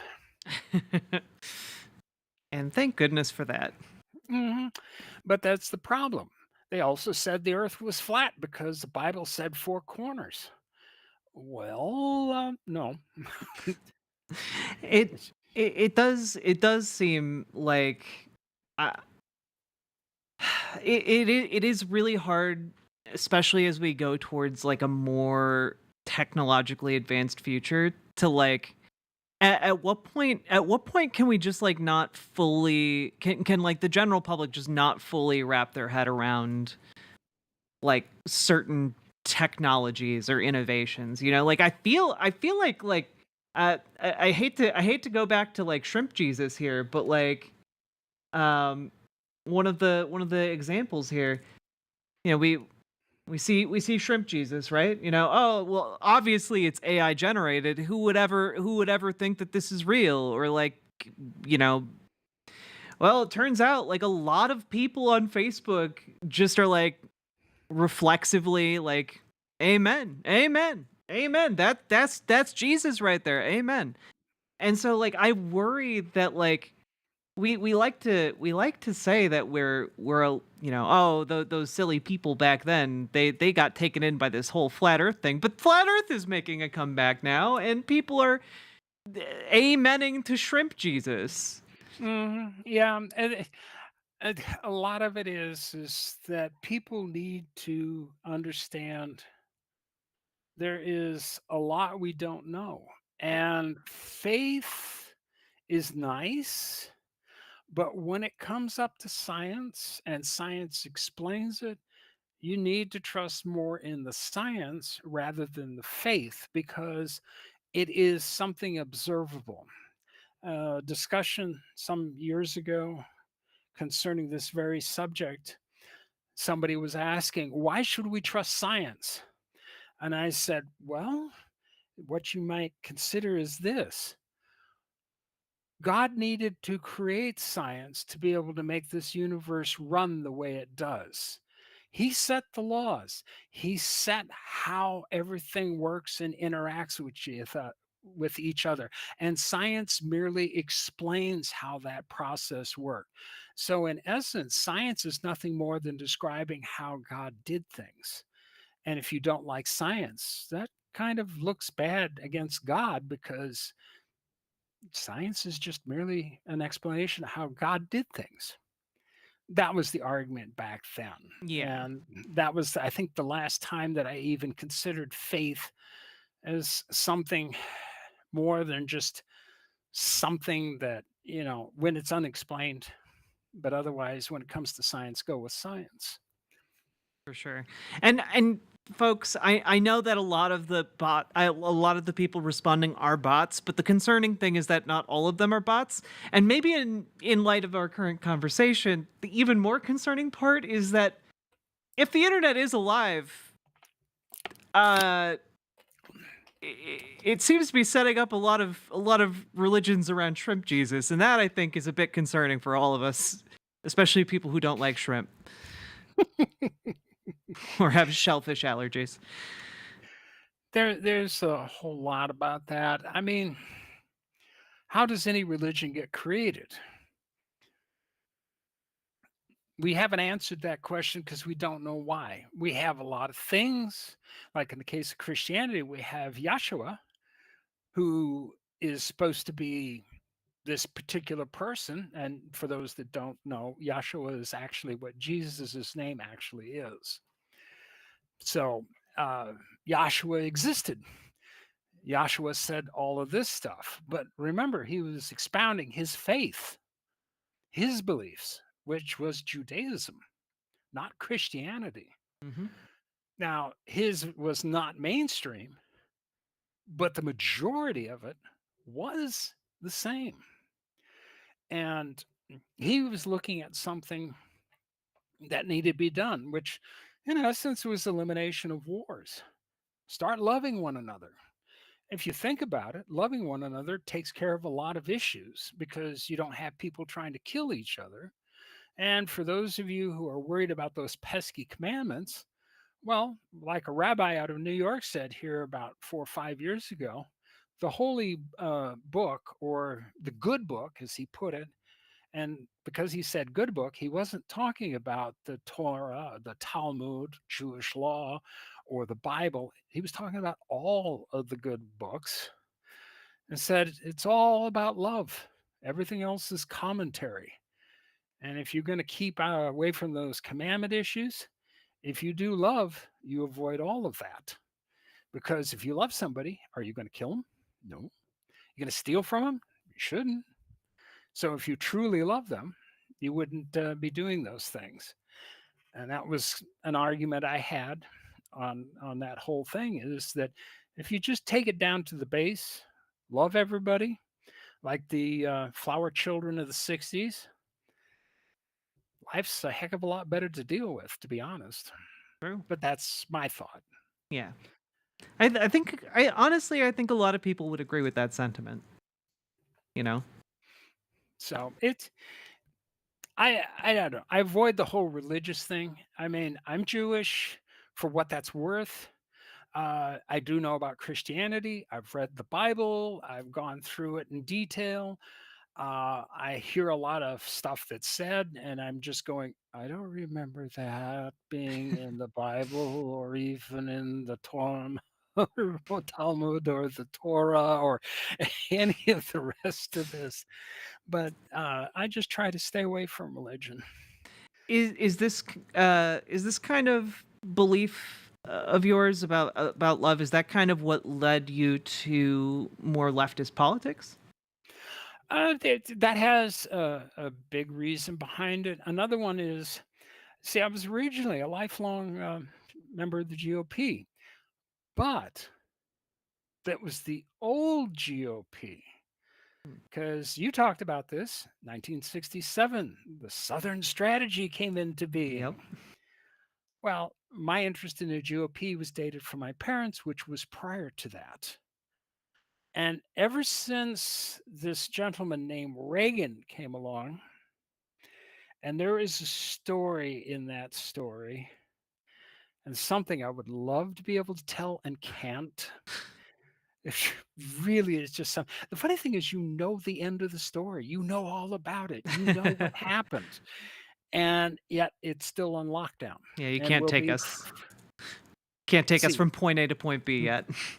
No, I can't. Not for another 56 years. Now, if I stick around for 135 years, which is my original goal, yeah, but about 130, I'll be able to talk about this. Well, you know what? If anyone can do it, it's probably you.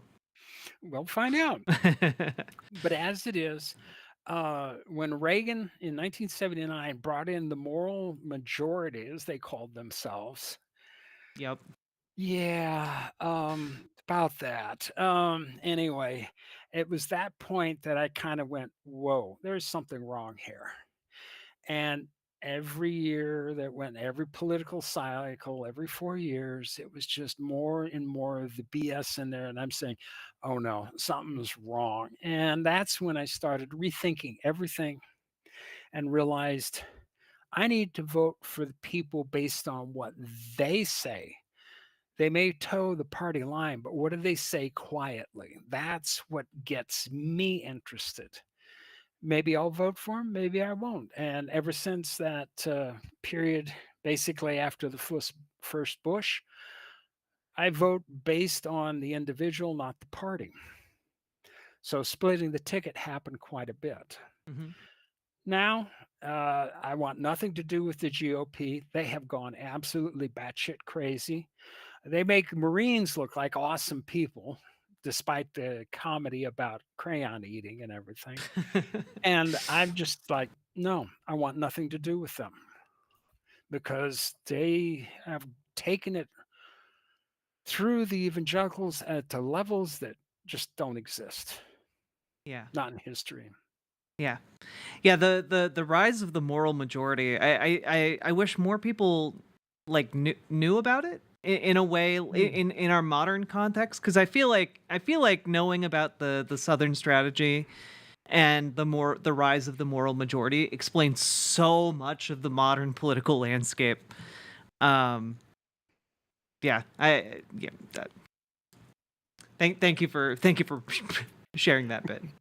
Yeah. Dark Slimo, I don't care too much for Ben. Ben is going to have a lot to answer for, and that's a whole nother matter. I'm not going to get into all the particulars on that, but yeah, he's just yeah, he's not done himself any favors. My feeling is that I guess in a way I can say there is one advantage of being old is having history to look back on to. Mhm. My own personal history, obviously, uh, but also like my father's and some of my grandfathers. I have words that I want to have with my grandfathers. I would love to talk with both of them and ask, what the fuck were you doing? My grandfather on my mother's side, I strongly believe he was a Nazi. Oh no. He was living back in Massachusetts. The Boone was very active in New York City, and that's not that far away. It's a train trip, an Oh easy no. train trip. And their viewpoints that I heard in the 60s, politically speaking, I had lots of concern, but I wisely kept my mouth shut because even my father was like, no, that's no, no. And I had some serious doubts. On my father's side, my grandparents were bigoted as you would not believe. But then I was alive at a point where I could still find signs that said colored or white only. I saw those in the South still in the 60s. And I would listen to my father's mother being derogatory as you would not believe toward blacks. And a lot of times I would look at her like, are you out of your goddamn mind? I never said anything, but I do know that the ladies that were around that were black were noticing that I was like, no, that's wrong. But Yeah. they, that was kind of the thing that I grew up with. And That's I'm not that. I never wanted to be a Nazi. I saw no value in this so-called white purity bullshit. Of course, it helped living in Germany back in the 70s too, because I talked with actual Nazis as a part of what I did for the service. These guys were just getting out of prison after being locked away in Nuremberg. They were That still alive. that's fascinating. Like, what were you talking with them about? Well, being able to speak German good and sound like a native um, allowed them to open up a little bit more. And I pretended I was just nothing more than just a kid born after this. And what was going on? What allowed this to happen? What happened? And most of them were former Nazis. There are a few diehards. Yeah. You can't change everybody's mind. But nevertheless, I talked with them and they told me a lot of stuff that really kind of explained what had happened. And at which point it gave me a good understanding. And then at the same time, too, Like, what can you go into that a bit more? Like, what would they say? well, a lot of it was you have to consider the horrors of the last 750 years Hmm. to understand why Nazism took off the way it did. It was a lot of current stuff going on, but there was a lot of other stuff seated in its past that helped build in that direction. So, uh, to get this in focus, going back in time to the Holy Roman Emperor Hmm. Charlemagne, when he died, he bequeathed to his three sons the kingdom. He split it up. One would get what would become France, another part would become a part of Germany, and then the lowlands or the Benelux area went to the third son. The third son did not have a wife, had no children, had no Biblos, and died after about 2 to 3 years. And the other two brothers fought back and forth. Well, this became institutionalized within basically the family histories as they went along. And this is why, even today, Germany and France still have moments where they don't like each other because this is a family argument that blew up to take over nations. Well, after World War One, and what the French and the English did to Germany, which literally destroyed them, not only body, soul, economy, everything. They were open to anybody that sounded like they had something to stand for that would be the leader they needed to get them back on their feet again. Hmm. And the Weimar Republic was not it. Yeah. The It Treaty of Versailles, like, absolutely, like, it hamstrung. guaranteed Yeah. it guaranteed World War II. Yeah. And I just you had to know that. And that was part of what I was learning at the time. And then and the reason I learned that is because of doing intelligence work. That was one of the other things that I was involved with. And a major had recommended learn about European history, its deep history, to learn about why people are the way they are. That's Hmm. true anywhere on the planet. Know the history first. And it really did open up one's eyes. In doing so, I could see what they were talking about. They had no direction. They had lots of people trying to make effects. You had the communists, you had the Nazis, although they called themselves socialists, they really weren't. You had the old imperialists that were trying to restart the royal side of things. You had the people that believed in democracy. There were a number of other groups, and they were all fighting each other. And so there was no cohesion within the Weimar Republic. And it was very discordant as a consequence. The end Hmm. result is nothing but chaos. It Yeah. never could get off the And mark. that was definitely made worse by the fact that, like, Germany had only recently kind of come together as a unified state, you know. Mhm. And Yeah. so, like, the there wasn't really that nationalist identity until kind of this appeal to latent nationalism um from the Nazi Party and from Hitler and from the Hmm. agreement of the Treaty of Versailles. Yeah, like that Yeah. makes a lot of sense. But also throw in what happened in the 1800s as well, Hmm. because Germany did not really exist as a cohesive nation until Bismarck Yep. got on and went after all these small portions that still had not aligned with the Hohenzollerns out of Pomerania, and brought this all together so that the Kaiser uh, could become could come into existence.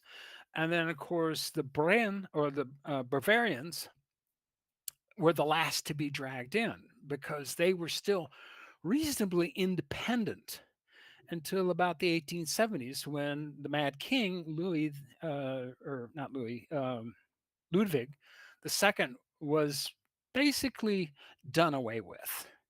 A lot of people think murdered, but we don't know. And the end result is you didn't have a cohesive nation.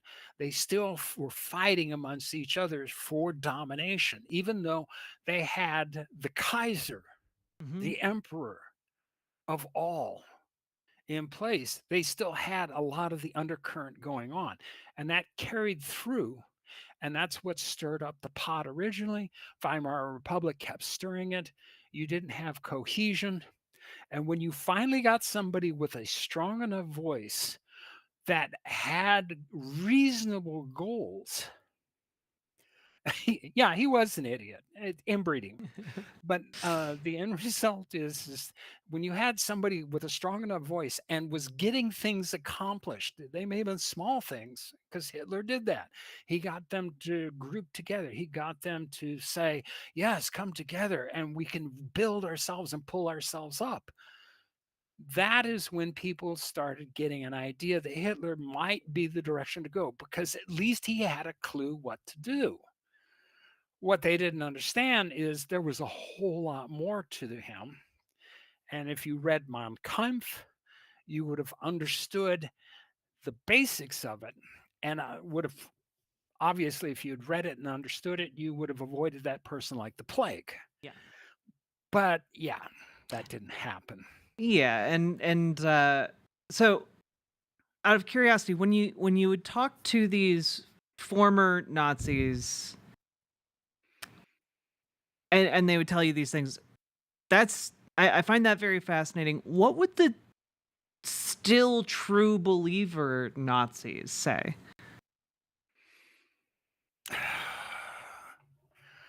Not much different than what you would hear from some of the hardened Nazis here in this country. He Mm. was wronged. He was persecuted. His lieutenants, like Goering and Himmler and whatnot, were working against him. He was Mm. held back by them or others. And then, of course, the usual rhetoric about the Jews and Yep. things like that, and the bankers and everything else. It was always an excuse. Yeah. And that was the thing. And I pointed that out to one gentleman, and I said, it sounds like just excuses for not being able to accept the fact that the man was a loser and really should have died.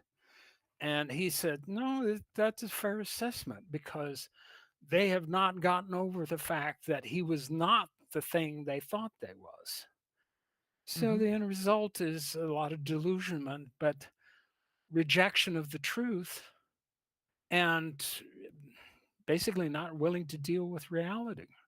Yeah. So you have a lot of these diehards, just like you have some of the MAGA people. It's different name, same stupidity in place. They don't want to deal with the reality. They would rather live in their illusion. And, well, you get nothing but trouble from it in the long run. Well, with kind of that in mind, what do you think about the MAGA movement? Having had that experience, like a lot of people, including myself, like I've called the Trump MAGA movement fascist. Like, is that something like what's your analysis? That's a fair assessment. They are fascists. They believe in the idea that one man super rule everything, to be able to do anything that he wants to get anything done. If that means people die to make things better, they're willing to sacrifice you. Or like that line out of Shrek, some of you are going to die, but I'm willing to, yada, yada, yada. Yeah. And no, sorry. That's the kind of stupidity that happened back then. And it doesn't end well. And why they even bothered to try it now is beyond me. Historically speaking, it takes about 300 years to forget a particular war. Multiple generations have to die off before they finally forget the worst of things that had happened. And yet you have a bunch of people trying to bring Nazism back, and it's not even 100 years. And my parents, no, my father went and killed Nazis. He went out and killed imperials and then went out and killed communists in North Korea. They knew these were bad because they were authoritarian. They weren't thinking about the people, they were thinking about themselves.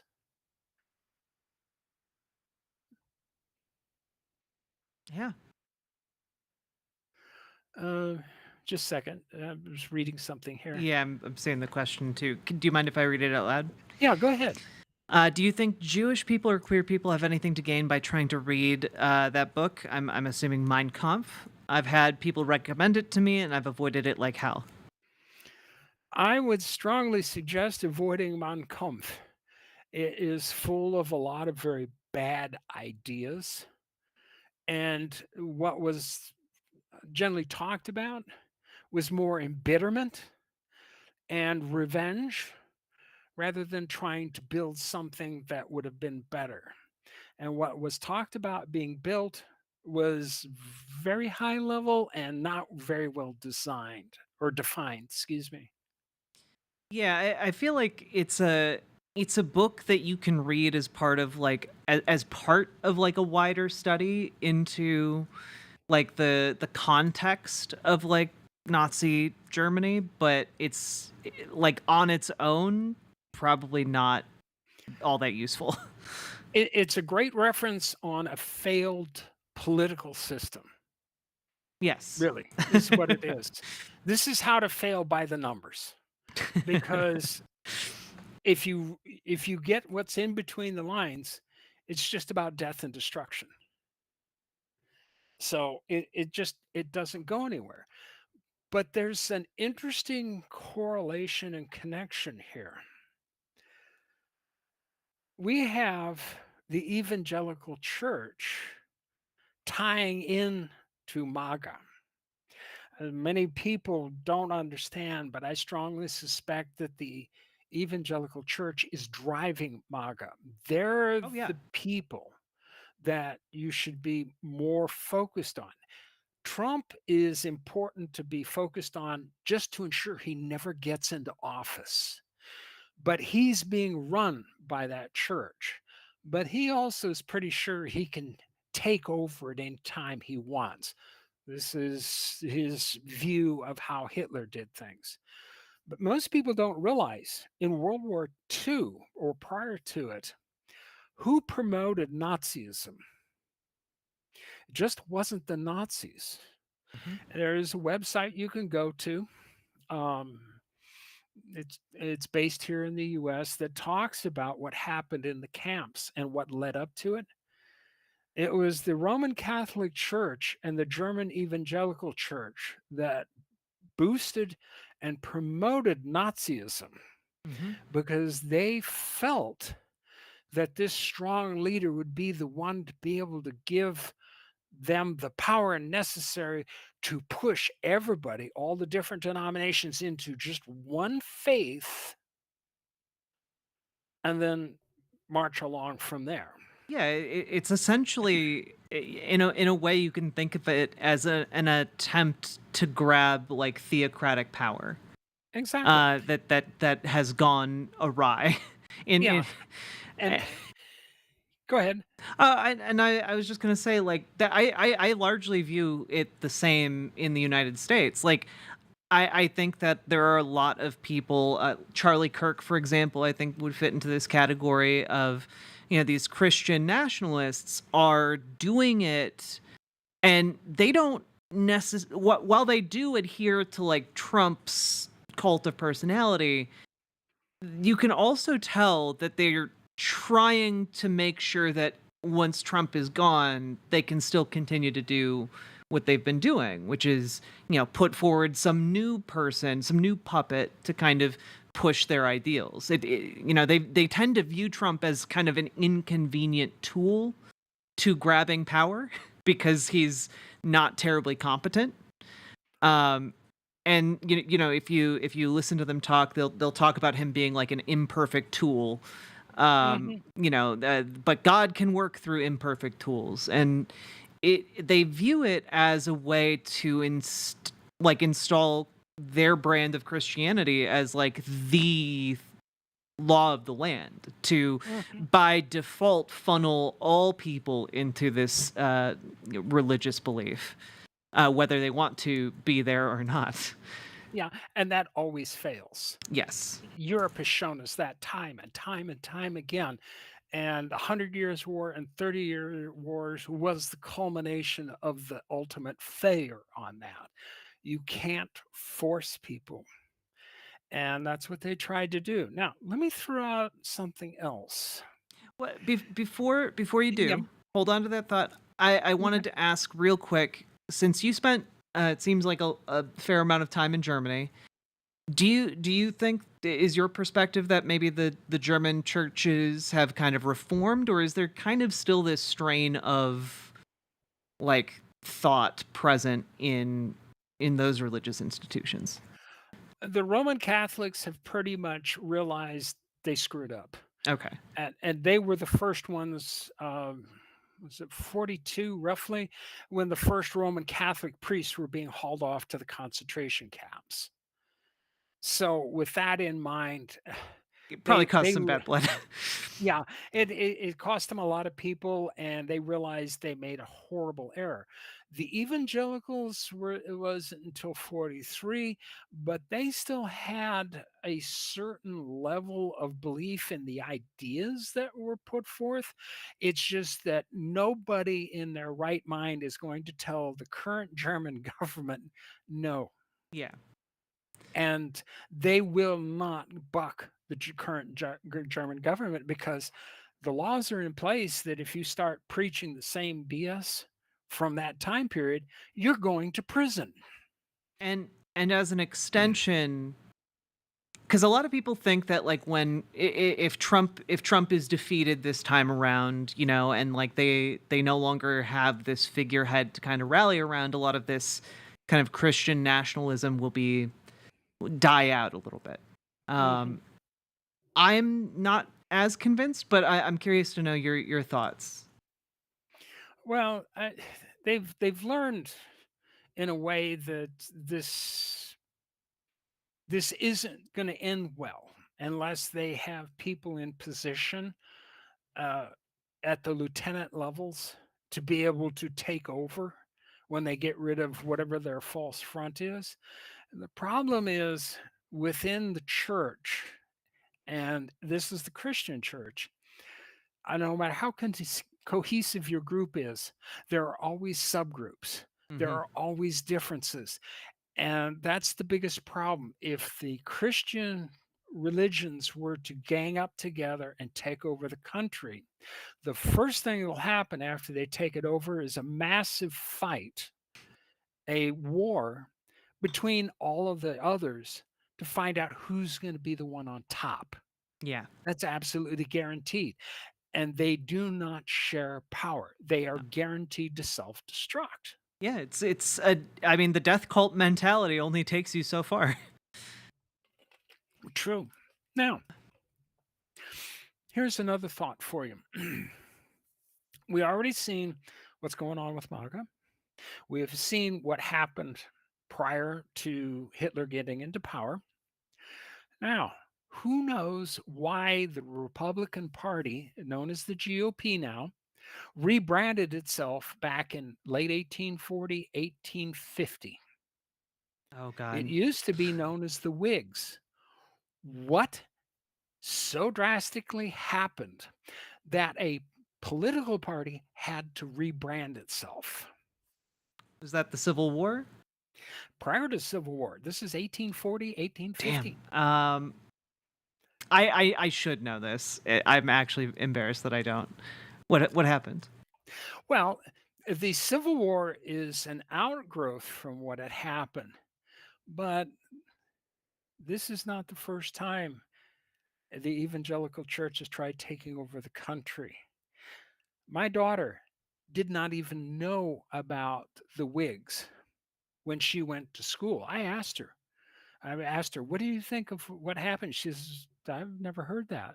And I had to dig and find it online to show her, but they don't talk about it in schools anymore. But back then, there was another attempt by a religious group. And oh, by the way, Whigs is spelled Whigs. Yeah. Um, Oh, was it the Mexican American War? well, no, that Damn. actually was about the time frame. And I think that's what partially disrupted it. But it was an attempt at that time to try and align again the conservatives, which have a typical failing point of not being or not wanting to change, had caused them literally to shift a little bit towards the more radical side. And they failed and failed horribly. Mhm. And then when they tried the next election to get voted into office, nobody voted for him. The next election after that, 2 years later, same problem. They literally shot themselves in the genitals area and found out they couldn't survive as the Whigs anymore. Nobody trusted them. And they had changed their name from Whigs to the GOP. And now here we are, some not quite 100 years later, and we're looking at the same shit. Yep. And that's probably what's going to happen. So I strongly suspect there is that. There's a lot of other wonderful things that living in Europe taught me, um, like this whole business with Roman Catholics. Ever wonder about that title? The Roman Catholics? Yeah. Hmm. Not no. Should. They now call themselves, or try to call themselves, just Catholics now. Yeah. Okay. But prior to this, recently, they were called Roman Catholics. Mhm. Why a sub name to express the group? You see, if you're Catholic and everybody's Catholic, you don't need any other names. You just are Catholic. Mhm. But they had Roman Catholic. It implies there's another Catholic group out there. Otherwise, why the distinction to create a subset name? Well, isn't that the schism in the church, like the Eastern Orthodox versus the Roman Catholics? Like it's a part Mm. of to designate the differences.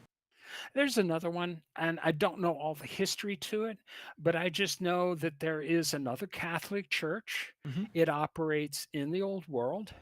I've been to one of their rather nice cathedrals, although they don't call them cathedrals.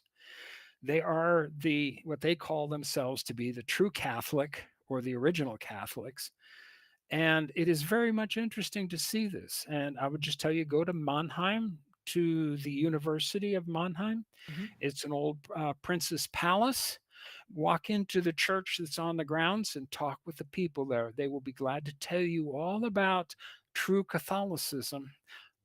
But you will also, when you walk in, you'll notice one thing: they have no icons. There is no cross Interesting. on the wall. That's the two biggies right there. They believe in Jesus, but they don't make a symbol out of it with the cross. They don't use anything, not even the fish symbol, the original symbol. It's kind of interesting. That is It, interesting. yeah, Yeah. and I would suggest learn a little bit about it. But that was just a side story. Which denomination do they call themselves? They don't. They are just the Catholic Church. Interesting. But they're like a different Catholic church than what we're Yeah, familiar with. they don't use the iconic uh, type stuff. They don't do. They actually take the idolatry view very strongly. The cross, they call that idolatry Hmm. because it's a symbolic representation towards God. And idols, regardless, anything like from two sticks to anything more of a caricature like statuary and things like that, that is all considered idolatry for them. They don't use it. And the Interesting. cross definitely falls into that two stick category. So they Hmm. just they don't do that. And just to show you that there's weird associations within religion and there's finer distinctions out there Oh than yeah. what we know about. Yeah, And I feel like part of what enables like a religion to develop is kind of like these strange distinctions that grow in importance. Like I think for Mhm, me, um, learning about like the early church councils and how we got um like one particular formulation of like biblical text, or a different group got a different formulation of biblical text.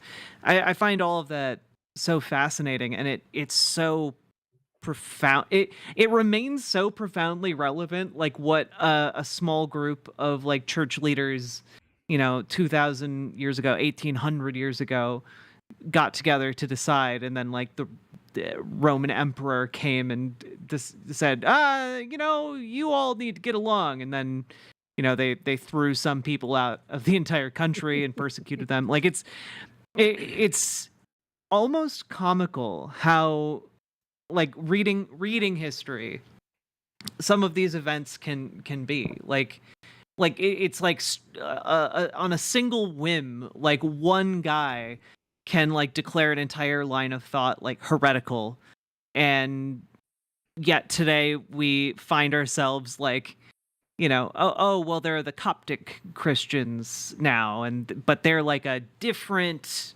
sect that like broke away like 1600 years ago, and it really is fascinating. yeah. And by archangel, which council of Nicaea, the first or second one? Yeah, they had to But redo a couple of them. yeah, it's kind of a sad thing when you have to do a popular vote to find out if somebody's divine or not, and almost lose it. And that's an honest to God truth of what happened. So a little Yeah. weird, but okay. I mean, it's just how crazy things are. But this is what this major had told me Hmm. years ago. Know the history. When you know the history, you can understand why people are acting the way they are. There will be variations as it moves along because it does change. It's like a living entity. Hmm. But know that history. By the way, that gentleman's name is known as B.B. Bell. He is, the last time I saw him, he was the head of all the army in Europe. And he was a friend of mine. He's the one that taught me this. And that was back at US European Command. Oh wow. Yeah, it was interesting because he and I met up after we ran across each other and sat down, had a nice lunch talking over old times and everything. It was a little weird. It Yeah. absolutely upset my spouse's commander, something terrible that I was in talking with a general. And I just flat out told the captain, "It's none of your goddamn business. We're old friends. Deal." Yeah, for those of you out there who might not know who he is, he's a 4-star general. That's fairly big deal. Yep. Kind It- kind of it- kind of a big deal. yeah, he made his business knowing history, believe it or not, Huh. which is why it's always good to study history, but not just what is the standard history that they teach you in schools. Dig, because there are a lot of lies out there and there's a lot of stuff that's missing. And it's worth doing, definitely. um how long until you get your Ministry of Ungentlemanly Affairs style movie? I Another 50 We're years? just not gonna talk about that. It's just today I did stuff and leave it at that. I, as a matter of fact, Jack knows about one thing. I kind of let it slip a little bit. My bad, Jack. Don't ever repeat it. It's Save all good. yourself, It's all good. literally. But yeah, I've done a few things that was a few things. We'll just leave it at that. Yeah. um and yeah, I've kept you for like 2 hours. Thank you so much for giving us so much of your time. I really appreciate it. Do you have anything you want to shout out, or um final word Um, is yours? um, don't trust anybody over 30. Don't trust anybody under 30. Never take somebody's word for anything. Always find out for yourself because people will lie before they tell the truth too far often. So, yeah, and believe me, there's a lot more I could talk about, but I don't want to waste Jack's time. Maybe you can leave us like a Back to the Future style like manuscript dated for when you can talk about certain things.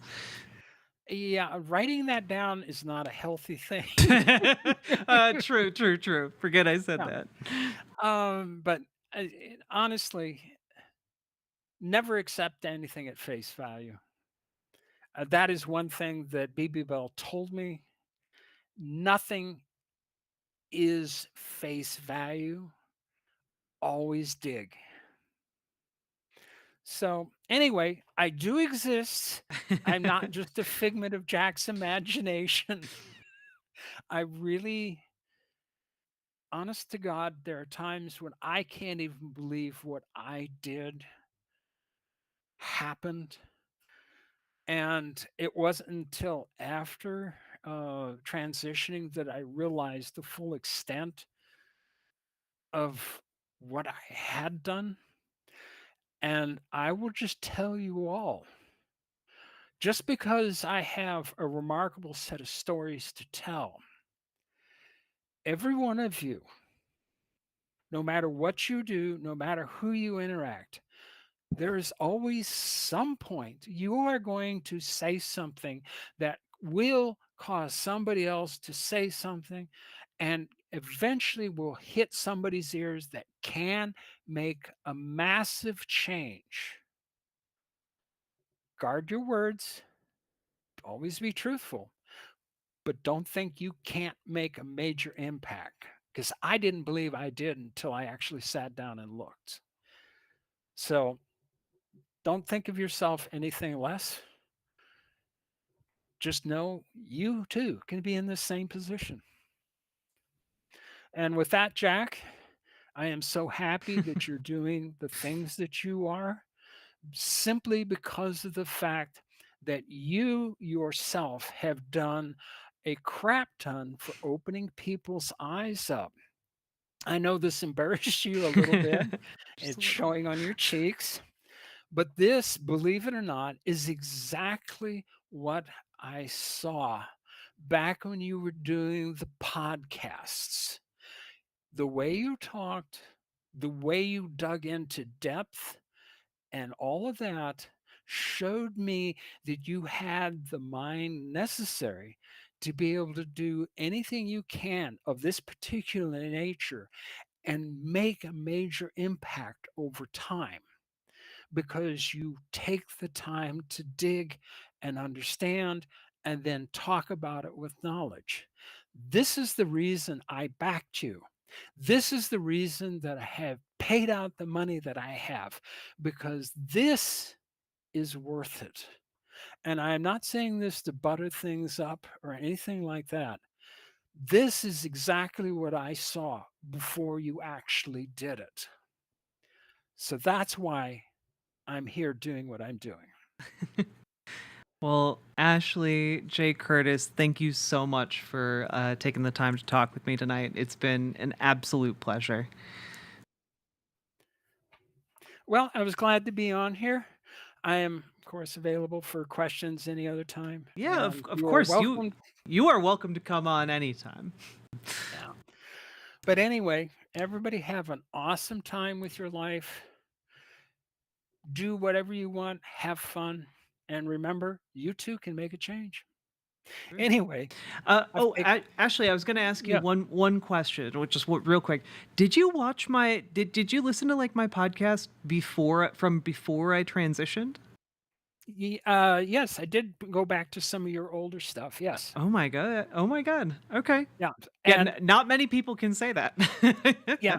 Well, when I first listened to you, I got the understanding. I see what, but I wanted to go back to the early ones to get a foundation of what you were talking about, to see what you were like before that. And believe me, it explained a lot. There's nothing bad in that. It Yeah, just yeah, yeah. how you changed caused everything to change within yourself and how you align things. It became better understood by yourself because you got rid of some of the confusion in it. So the old stuff just told me where you started from, the new stuff when I got involved. And then that day you put the question about whether starting this Twitch or the Yeah. website that you have here, whether it was going to be a good thing or not, I took a moment to think and I said, "Go for it." I don't know if you remember that or not. I do. It meant a lot to me. So I always appreciate that moment. So thank you. Well, you're welcome. Anyway, I think we've done enough. All right. You have a good evening. And yeah, folks, feel free to ask Ashley questions. I'm sure she'd be happy to answer anything you put to her that she can legally answer. So, thank you so much, Ashley. You're welcome. Anyway, it's not a good night. I'm still going to be out there looking and watching you, so doing my modding, but have a good one. Thank Bye you. bye. Thank you so much. Bye-bye. That was excellent. I always enjoy talking with Ashley. I hope you all enjoyed that. I thoroughly enjoyed it. That was everything I hoped it was going to be. And then some. So I'm quite happy.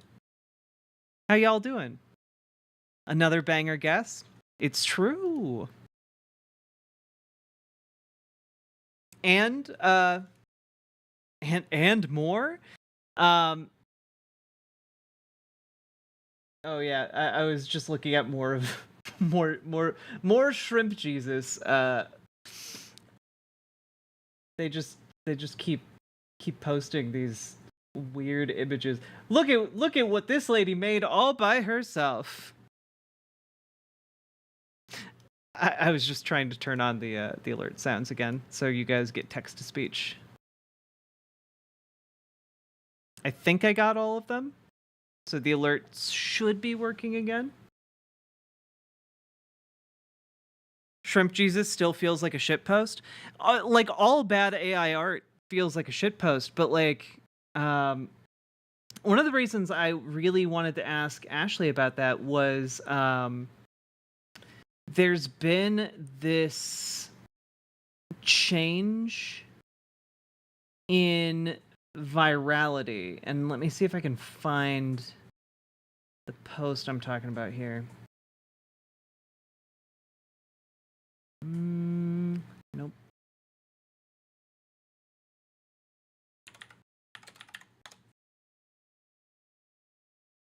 Yeah. Okay. So this is one of the reasons I wanted to ask about this, is just that like we keep seeing more and more of this being incorporated into how people are talking, and like it's turning into like a really weird problem, you know, like this is like a social media post, you know, all eyes on Rafa, and then presumably these are all supposed to be tents or body bags or something, but this is all AI generated. This isn't a real image of anything. Like it doesn't tell you anything. It doesn't convey anything. Like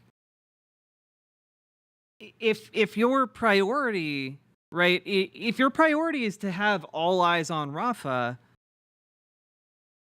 then why not just share actual photos of the actual situation in Rafa, you know? The reason I talk about this one is because this is like one of the most shared AI images ever. So far. Yeah.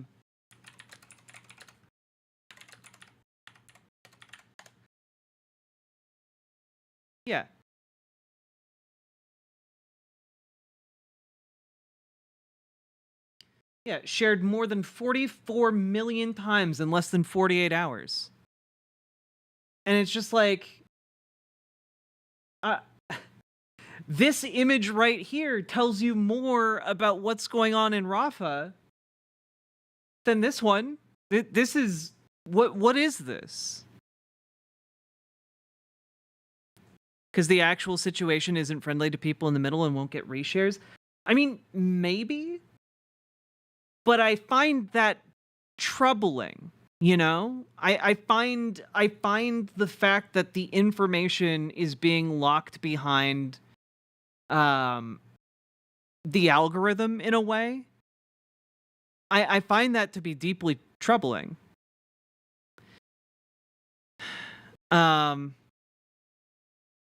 It's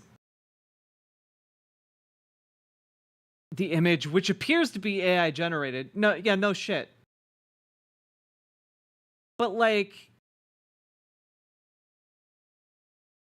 I hate this. But isn't getting the word out still good? I mean, I guess. But like, this is, to me, this is like the equivalent of like when people on Facebook like change their Facebook you know, profile pictures to like a black square, or like the flag of a country that just got attacked by terrorists. You know, like this is in a way for people to absolve themselves of anything, for them to dust off their hands and say, yes, we have done something good by retweeting this or resharing this. And it's just not it's just not, you're actually doing less. You're actually doing less than someone who retweets a post with actual information in it. You're retweeting essentially a distilled virtue signal made by an AI engine. Like it just works like advertising. Yeah, but that's kind of my point, is that I think that this is largely advertising for the account that originated it, right? Like this isn't actually a post with any information. This is just in my mind a way to profit off of a horrific atrocity. You know, like this is, I think I view this as someone in a sense, like seeing that this is like a horrific thing and just using the opportunity to try and make a killing on social media. And I think social media sites are boosting some of these AI generated posts, and I don't know, it's I think it's bad. And feel like you're giving the general public too much credit. I mean, maybe, but I at least feel better when the general public is exposed to like the horrific images of like, you know, what happened in Vietnam, and then it spurs more of them to actually protest than like, you know, sanitized schlock that does nothing. I just, yeah. This is the Brita of social media posts. And for those of you who don't understand what I mean, watch the TV series Community. Anyway, I am going to take a small break because we've been going for about 3 hours. If you all have enjoyed the conversation that I finished with Ashley just now, please hit the follow button on Twitch, hit the subscribe button on YouTube, like the YouTube stream. That's very, very important.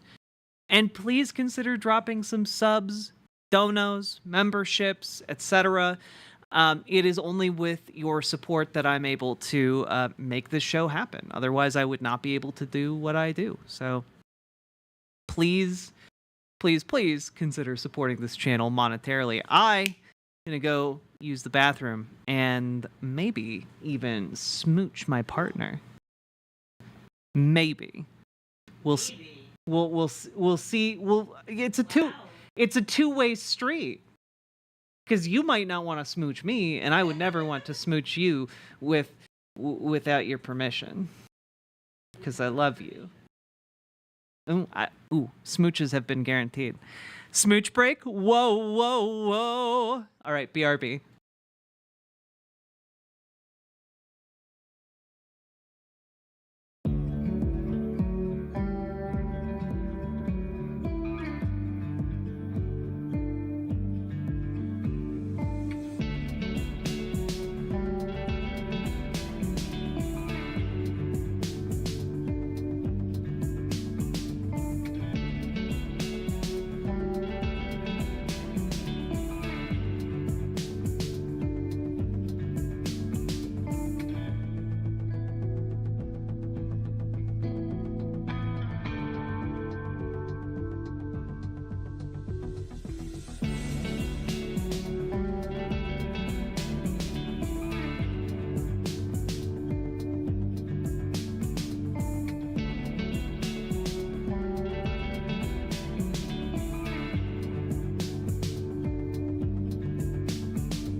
pretend it's in his head, it's in his head. He wishes he could fix what's in his head, what's in his head. He breaks his heart in every dream where they both kiss underneath the sheets. What a beautiful dream, oh, and he plays pretend it's in his head, it's in his head.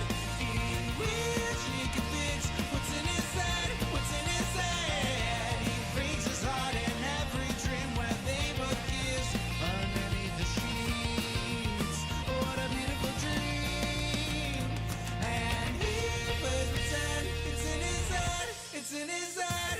He wishes he could fix what's in his head, what's in his head. He breaks his heart in every dream where they both kiss underneath the sheets. What a beautiful dream.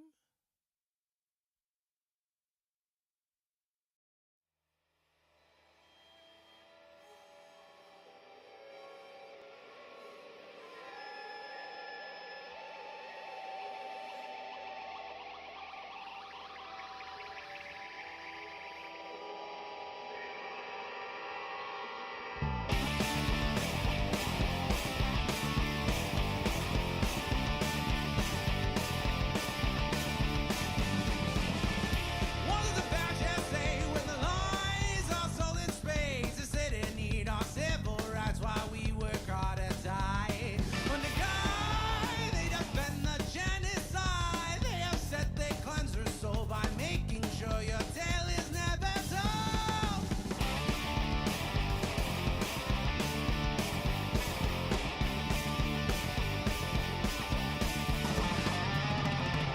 No matter how hard they try, through guns or laws or religious rhymes, they can take your arms, they can take your eyes, but when we sing your name, you can never die. You are truth they can't deny. To live is sweet revenge, you strike great fear into the hearts of men. A voice of nature can't be tamed, and that's why you're a me. To resist as hard as I can, 'cause all they want is for you to end. Through the fire of their hate, you won't subside. You will rise.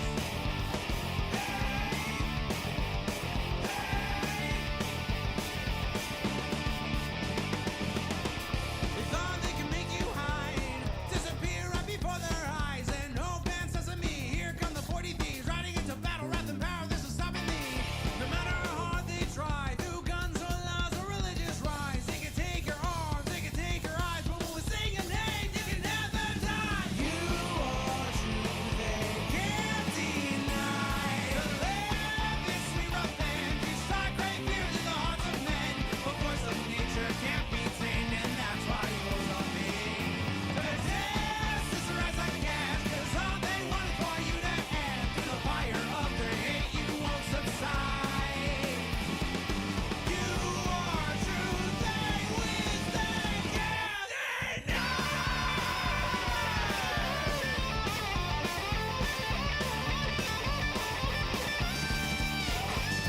To live is sweet revenge, you strike great fear into the hearts of men. A voice of nature can't be tamed, and that's why you're on me.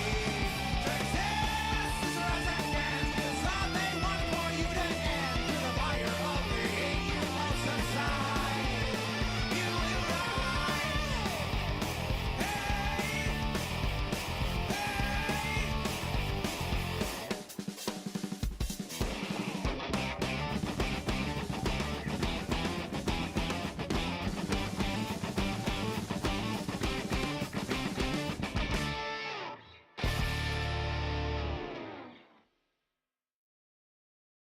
In the heart of the stream where the currents flow, there's a red-haired captain with a radiant glow. Riverboat Jack with her eyes so bright navigates the waters, chasing dreams in the night. She talks of games and battles won, and fights for rights until they're won. With her partner by her side, they sail the waves they won't abide. Get in the riverboat, hear her laughter sway. With every yacht and booger, it's a playful day. She'll say daddy or oh mommy in her unique way. Riverboat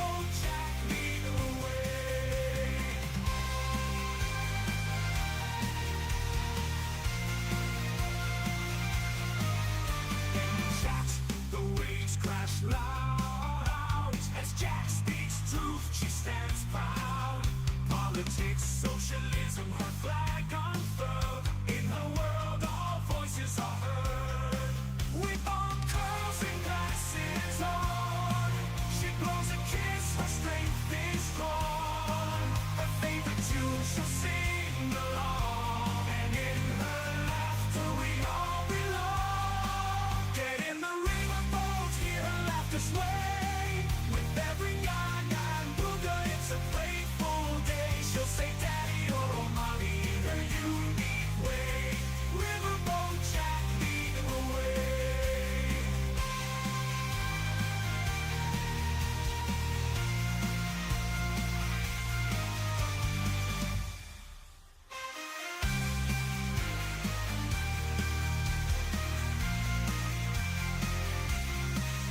Riverboat Jack leading the way.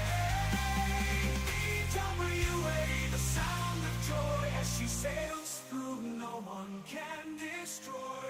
With love and courage she sets sail. Riverboat Jack never to fail. Get in the riverboat, hear her laughter sway. With every yarn and booger, it's a playful day. She'll say daddy or mommy her unique way. Riverboat Jack leading the way. So come aboard, let's sail the stream. With Riverboat Jack, it's a vibrant dream. In the world we're all free to play. Get in the riverboat, let's sail away.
Hello, everybody. How we doing? This song goes with this outfit a lot, does it? I don't know. I'm wearing black leggings and like black flats with this. I feel like it doesn't quite, but it could. I like where your head's at. Hello. Yes, it is post Smooch Jack. It's true. It's true. And also, in a sense, pre Smooch Jack as well. Yeah. Um, you're like a waitress on a boat. That's what I want them to think. Riverboat waitress. Um, yeah. How we doing, folks? How we doing? Ayo. Um, you you could completely be a croupier on a riverboat. Hell yeah. Ongoing with break smooching. It's true.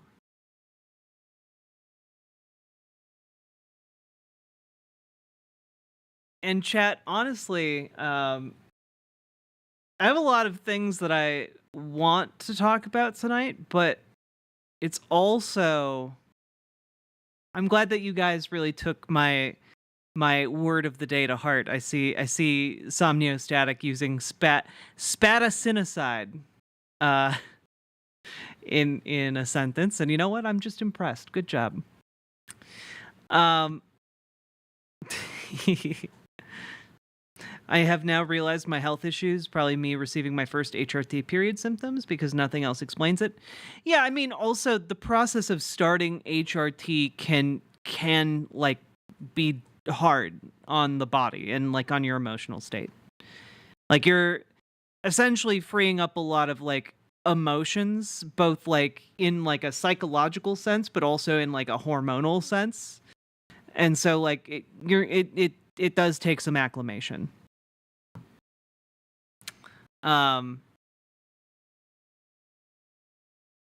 Playing a determined exterminator run in Stellaris. Good luck and Godspeed. Feels like hot flashes. I mean that yeah, you absolutely get those too. But I'm not gonna lie, folks. I hope you really enjoyed that conversation. I really enjoyed that conversation with Ashley quite a bit. And yeah, again, if you enjoyed it, please consider dropping those sweet, sweet subs or donos. Let's see here. Yeah, the shrimp Jesus I just find funny, and also just kind of like I don't know. There's something weird going on that I'm uncomfortable with.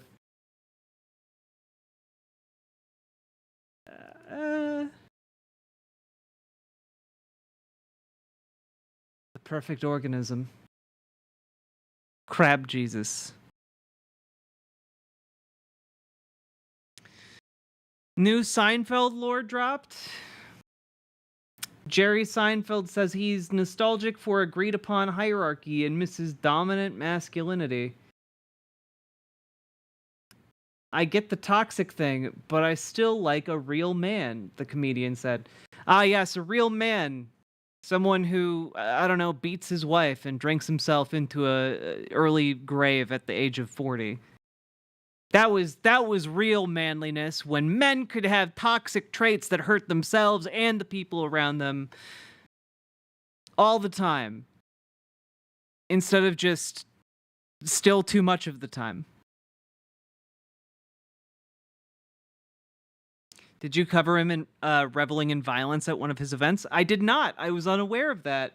Again, please share all of this embarrassing shit in the Seinfeld portion of our Discord. I will be watching Unfrosted at some point.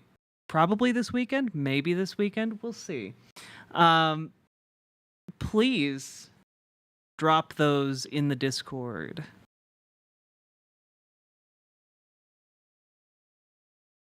I sure do miss when I didn't have to think of other people's emotions, right?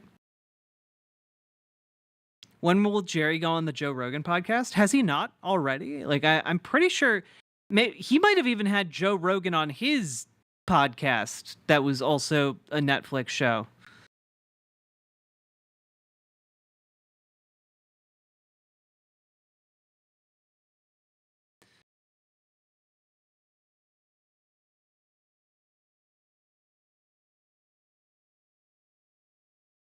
"40-year-old Seinfeld dated a 17-year-old? Oh, yes, he did. What's the deal with ancient aliens?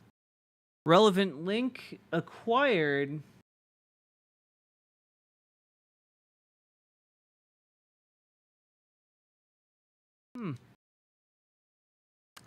Cool. I'm just gonna go post that in the Discord. Do do do. Do do do do do do do. Also, folks, we will be there's some really exciting stuff in like the next day or so that I'll be able to announce. I can't announce it quite yet, but yeah, just some interesting stuff on the horizon here. I thought, sorry, I would have, but I thought we were on a Seinfeld stun lock. What?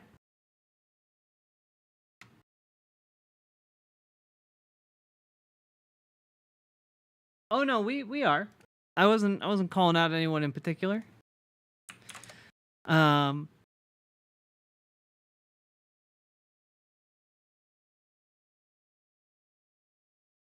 I am really looking forward to making this Jerry Seinfeld video. Cause did Jack just quack? No? Hey, Madeline Gibson. Sorry you had a rough day. Oh yeah, VCC TV. I've declared I have actually, believe it or not, declared war on Jerry Seinfeld. I'm going to give the unfrosted film an unbiased review. And that may or may not go into various aspects of Jerry Seinfeld's life and times. Unbiased, but we are at war with him. In the most comedic sense of the word.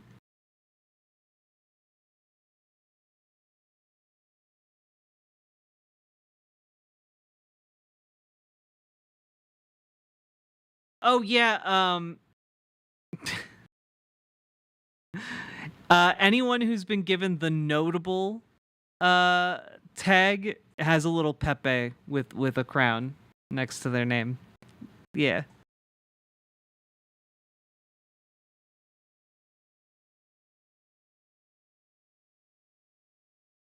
Did you hear about the union that took the side of the pro-Palestine protesters? No, I'm guessing it's not an insubstantial number of unions that are. Why are we at war with Seinfeld? Because he's creepy and gross and reactionary, and I feel like I feel like that's enough. And also, he made a new movie and then went on to complain about how wokeness is killing comedy. And I don't know. I feel like the thing that should have killed comedy was when Jerry started dating a child. I feel like that should have killed the comedy. But for some reason, that was just given a pass in the 90s. Yup. I mean, he's always been that way. Yeah, and then he had the audacity to do it while I'm alive at an age and in a position to do a movie review. You know, he should have thought about that before he started talking about how wokeness is killing comedy.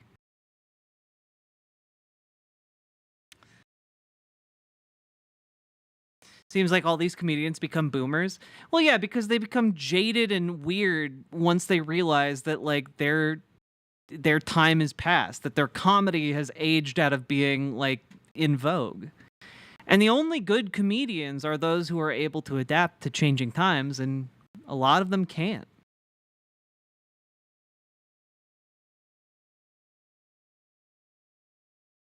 Maybe it's not wokeness. Maybe they're just not funny. I mean, maybe they were funny at the time, but then society outgrew them.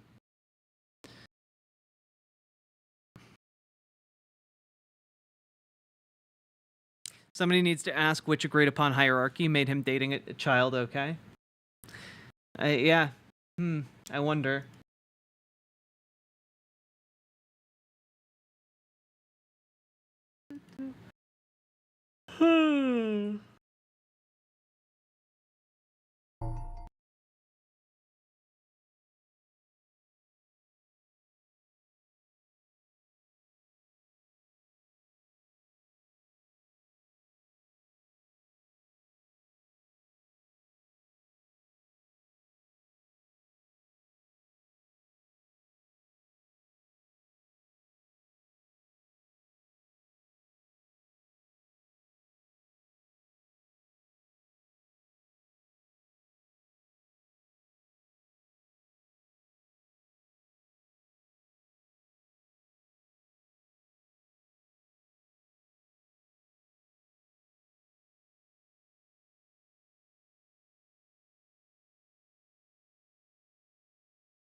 How do I feel about the hush money case? I frankly, I never thought that this case was going to be the one that like got him. I still don't really think it is going to be the case that gets him. Did the jury like come to a decision today? I didn't see an update.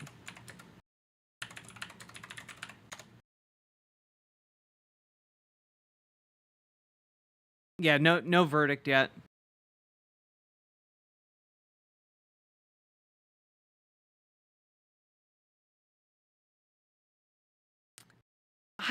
Do I think that it'll be a guilty verdict or not guilty? I have to be honest. There's a decent chance that he winds up like being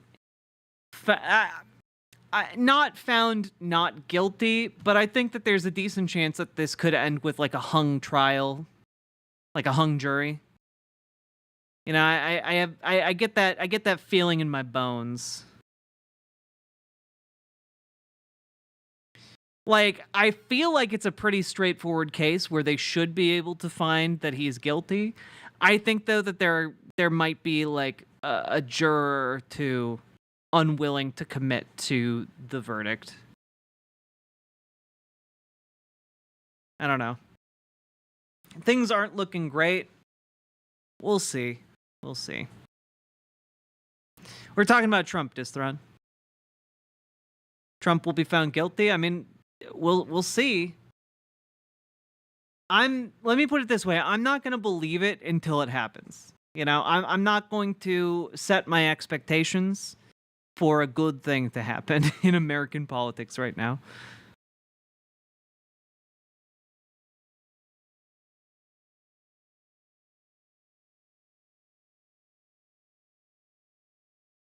Why not a long dong jury? Excellent question. You guys hitting the hard hitting questions tonight.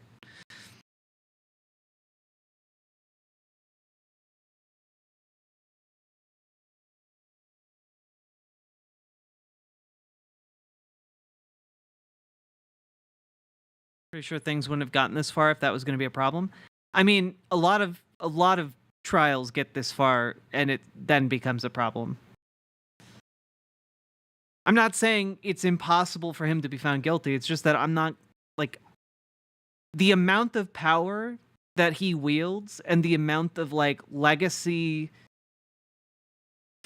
you know, misplaced legacy respect he gets for having been president of the United States, that carries a lot of weight with some people. And so I think that there's, like, there's a decent chance that he could still get off. You know? Unfortunately.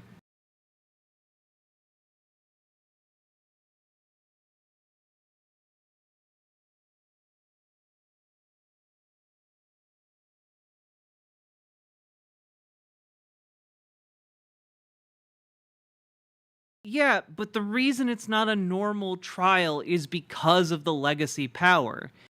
And the reason I'm not gonna hold my breath yet is because I still think that carries a lot of weight. That's the reason it doesn't usually get this far. And that reason might still be in effect in the jury deliberations. So I'm not if you want to hope for it, go for it. I'm not saying don't do that. I'm just saying I still question whether or not they'll find him guilty. I think he is guilty. And it also stands to be seen what they're actually going to charge, what the actual judgment is going to be, what his actual punishment might be.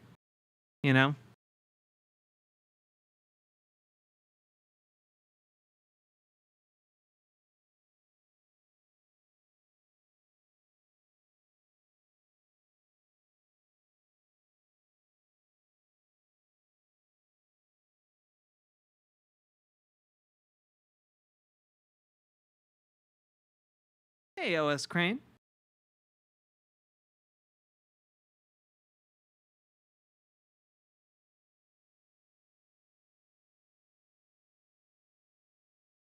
"64 courts tell Trump to pound sand in 2020 when he tried to overturn the election results." Yeah, but those are different court cases with different ramifications for the go pound sand end of that agreement. There's a big difference between telling a former president's lawyers to go pound sand when they're trying to sue you to overturn an election, and telling a former president to go pound sand in jail. That's a big difference. Also, my dude, thank you very, very much for the raid. Welcome, raiders. Folks, go follow my dude over on Twitch. Excellent individual.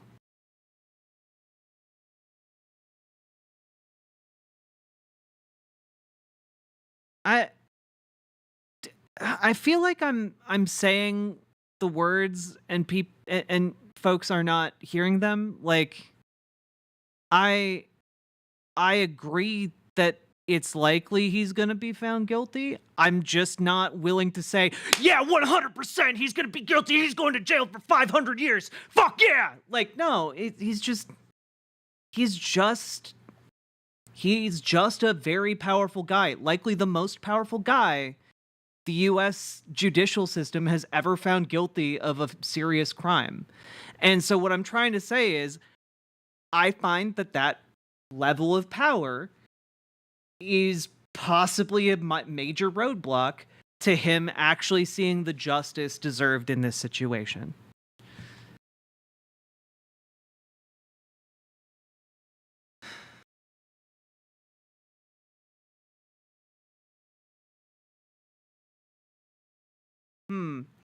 I see people saying Twitch is dumb, YouTube is better. I see you, Simric, but I'll counter. So far, the only chat to give me money today is riverboat.gg.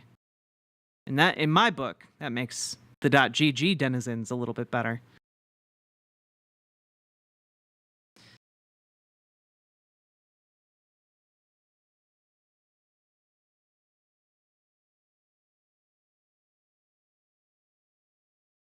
Yeah, exactly, OS Crane. That's kind of my position.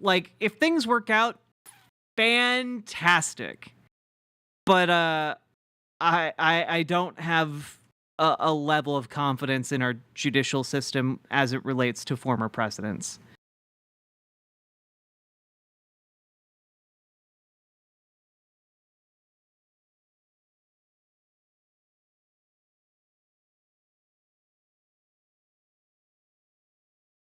Yeah, slightly optimistic, openly skeptical is kind of my stance. Here's your blood money then, YouTube supremacy. Simric, thank you for the $10 super chat. I very, very much appreciate, and you joined the elite ranks of folks in the community to support stream. We got Very Knifey Duck, we got Olympians, we got Simric. Here, have some more. Oh,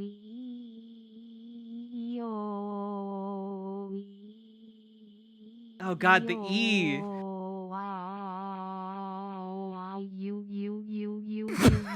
You. Thank you so much for the Where's 5. your blood money then? YouTube supremacy. I forgot that we added a text to speech for YouTube chat. Thank you for the 5 gifted subs, Salmon Moose. That's right, we got 4 people supporting stream today. Do you think he's more or at least as powerful as Al Capone? Trump definitely doesn't have that level of shrewdness. Yeah, sure, he's not as shrewd as Al Capone, but he's like far more he was far more powerful, and like being a former president basically by default puts you at like the upper echelons of power of the entire world.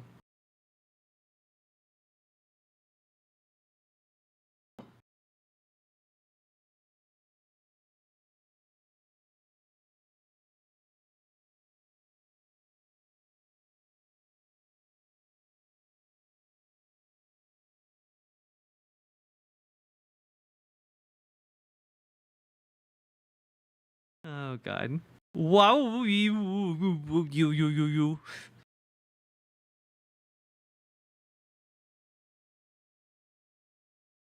People are tearing Jerry apart on Twitter. Good. He deserves it.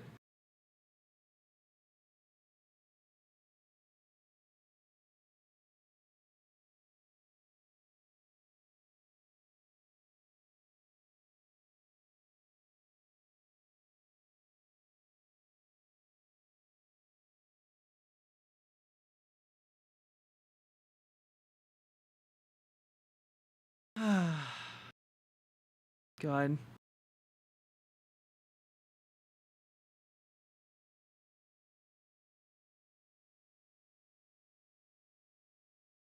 Let's see here.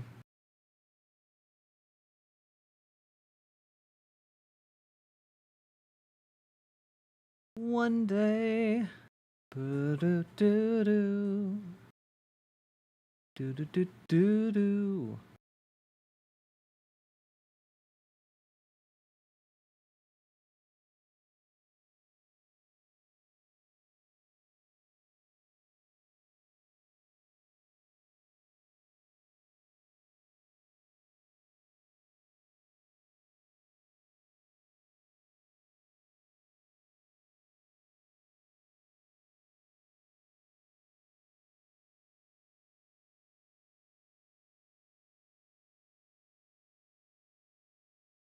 Madeline Gibson, thank you for the $5 super chat. Here's $5. YouTube chat is the best chat. Got me there. Got me there.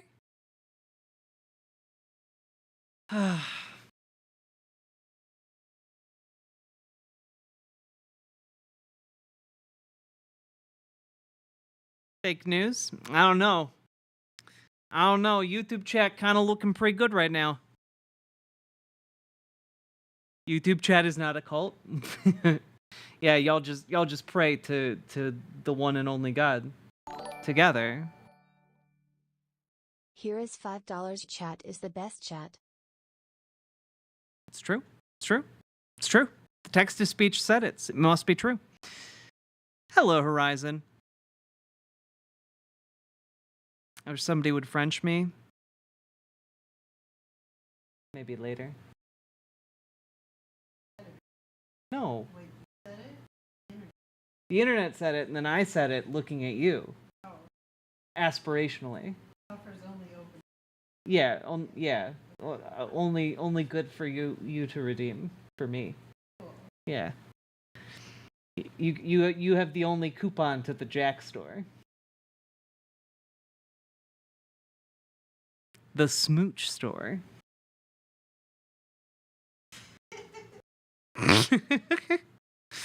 Oh. Ooh.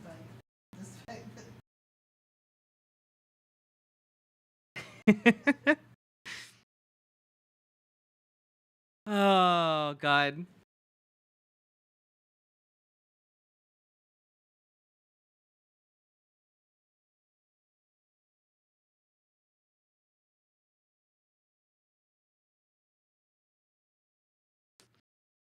chat.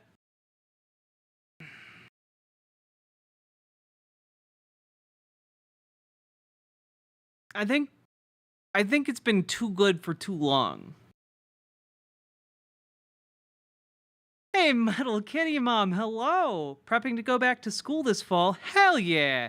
Get that culinary degree, girl! We see you looking. You've had it too good for too long. All right? I think that some of you have thought, "Oh, I can take Riverboat Jack for granted." Yeah. Not anymore. No, we're going into the depths of despair. Nah, I can't commit to a Tuttle Twins season 2 right now. What I can commit to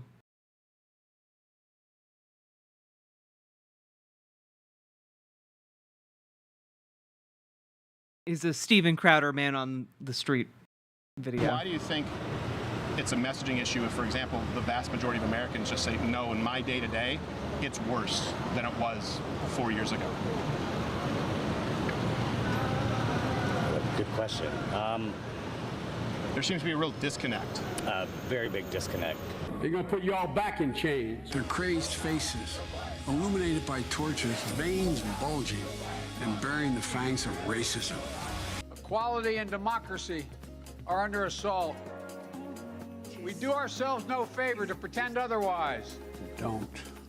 This MAGA threat is a threat to the brick and mortar of our democratic institutions. But it's also a threat to the character of our nation.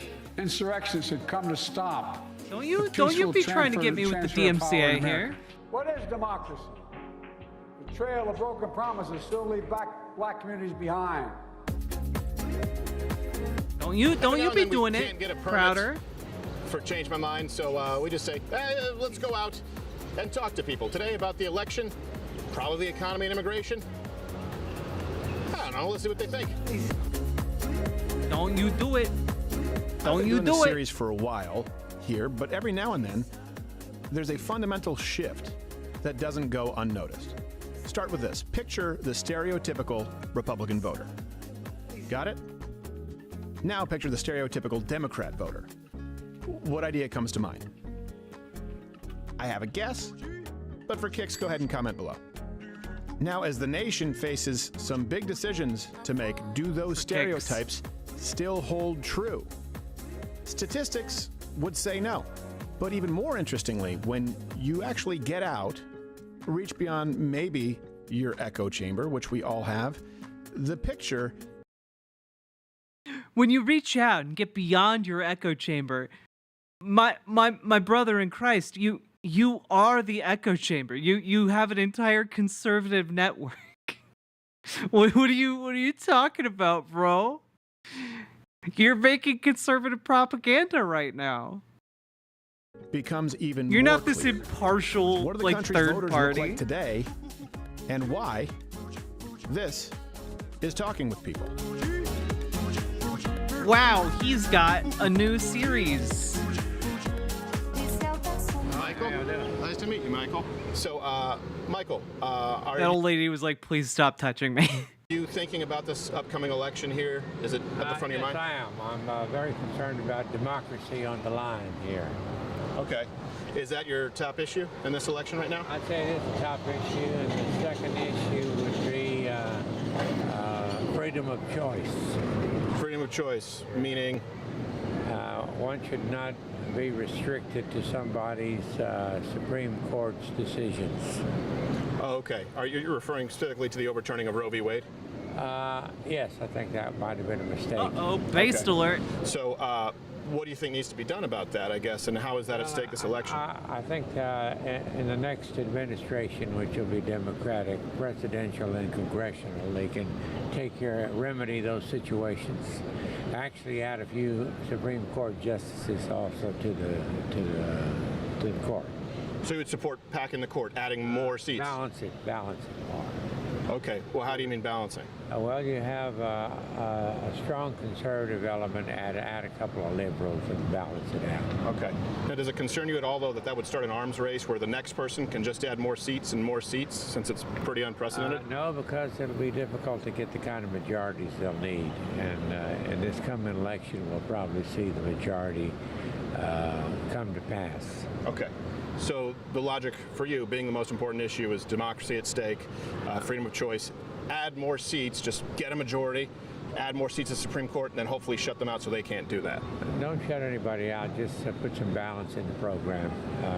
I think we should also separate church and state. Okay. I think the right wing has brought in the church to... He picked religious the best person. Should be left in the privacy of each individual. Okay, like what would that be? What would be some examples?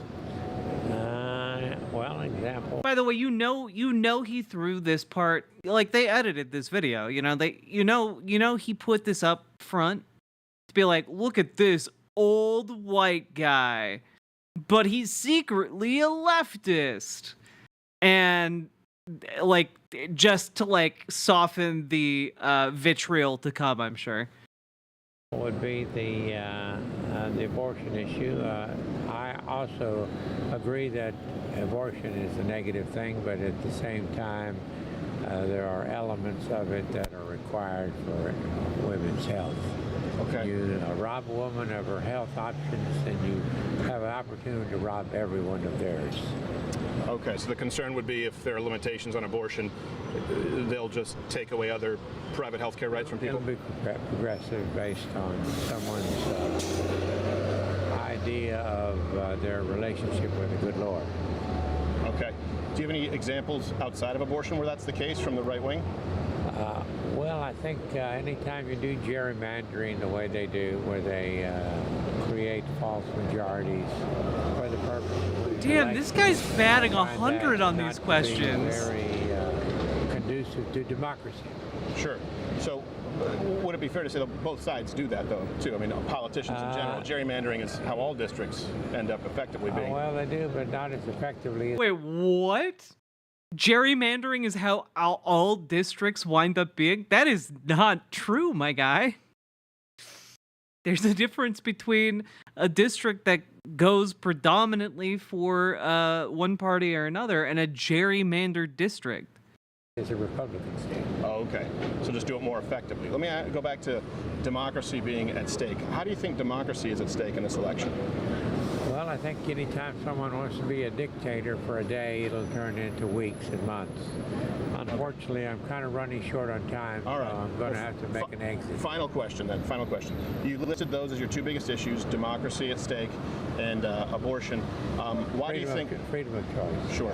Why do you think most Americans right now... Why is Steven, like, hunched over? Like, this is a weird posture to take. Like, I know, like, body language, whatever, science, not a thing, but, like, this seems to me like a defensive posture. Like, he's upset with how this line of questioning goes. And so he's like, when I do it, you can see how weird a stance it is, right?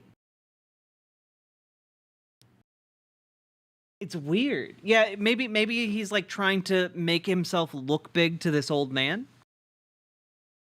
Yeah, or maybe he's cold. Yeah, I don't know. Like he's just wearing a t-shirt, a long sleeve t-shirt. The biggest concerns are the economy and illegal immigration. I think most Americans are probably maybe standing up is tough because of his surgery. Maybe that could be. Are ignorant of what is actually going on, so therefore they are in a minority of those who don't really know what's happening. Okay. All right. Thank you, sir. Michael, was it? Yeah. Michael, I appreciate it, Michael. Okay. Thank you. Dude rocked every single one of those questions. My God. Stereotype? Meet contrast. You from Boston? Yeah. Oh, whereabouts? Well, right outside the mill for like 40 minutes. Oh, okay. That's not too far from where Nick's from. Nick DiPaolo. I don't even know him. He's a comic. No, he was there. Like a lot of great comics from Boston. You know, Dennis Leary. You got Nick. You got Gary Goldman. It's like a breeding ground. I don't know.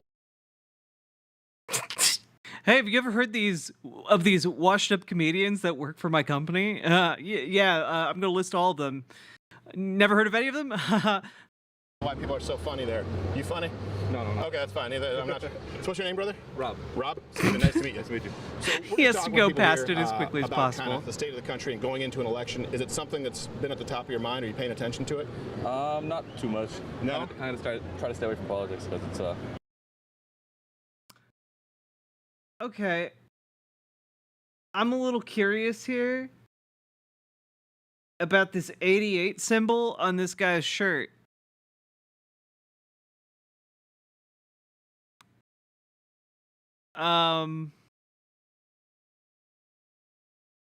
Like, can anyone like trace this symbol? Like, do like a screenshot of that?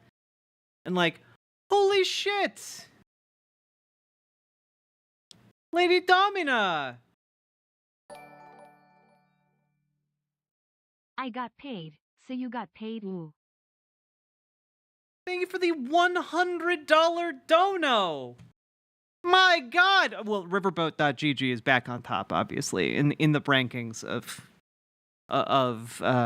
chats. You know, I mean, god damn, it's hard to really. Yeah, there's like a little bug. What the hell? It's hard to compete with that. My god.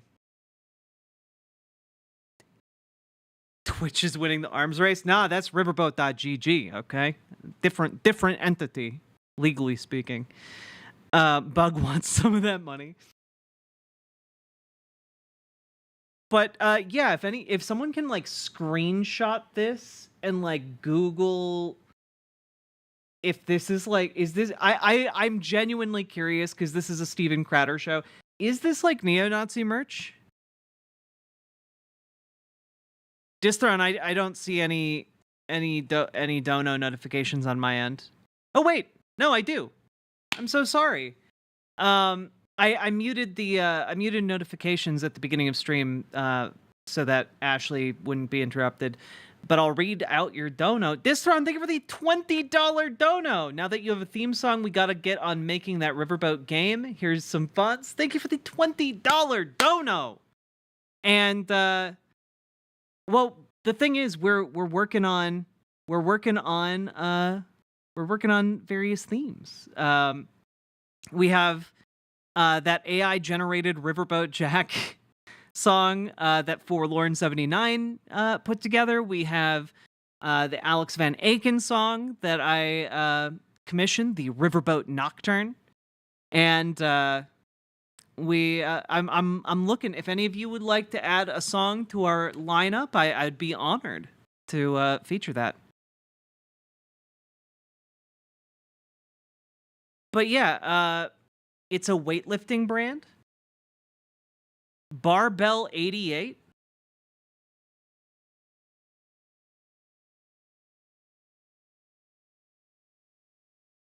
Oh, I'm okay. I'm not gonna lie. This is if this is a coincidence, that's a really unfortunate one.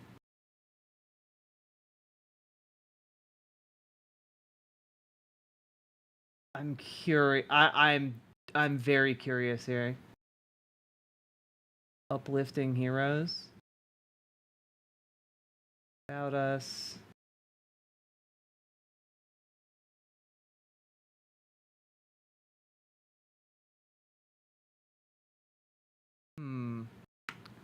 Just gonna see.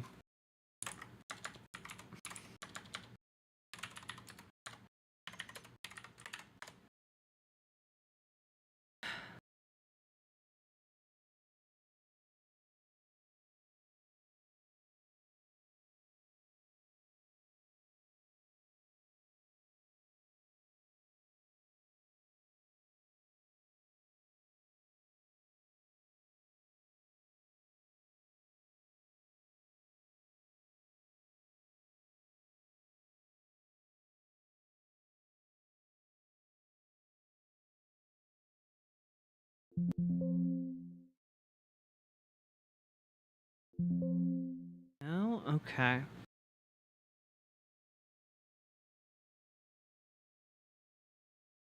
because I know that there is like a certain gym culture that like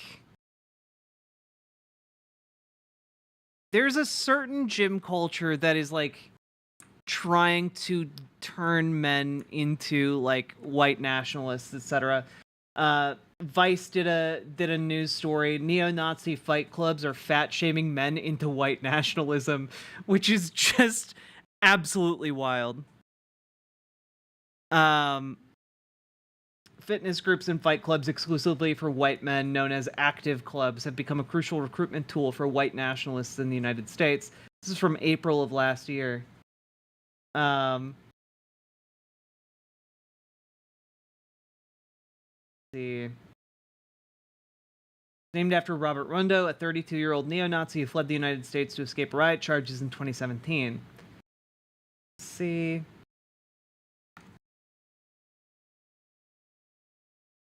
Yeah, imagine watching the movie Fight Club and being like, yeah, that's actually a great idea. We should have that for real life.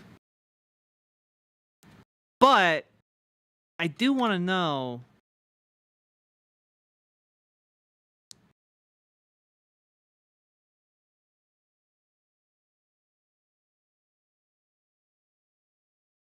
I'm curious.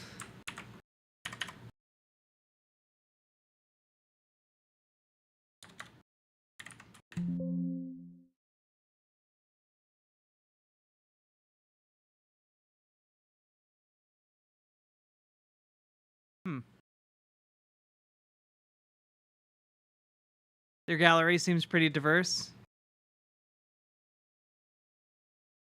Thin blue line, thin red line photos.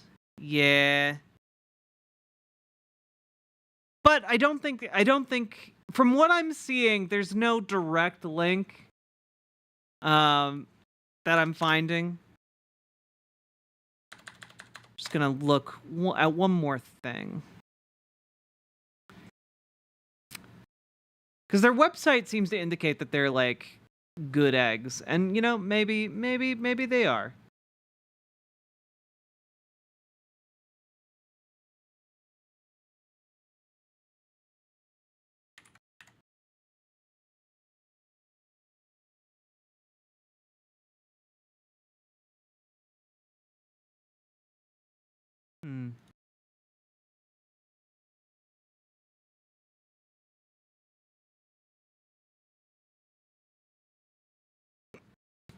Okay. I'm willing to accept it's just an unfortunate coincidence. Like, sure, it might be right wing. I know that 88 stands for, like, in neo-Nazi white supremacist circles, 88 stands for HH, Heil Hitler.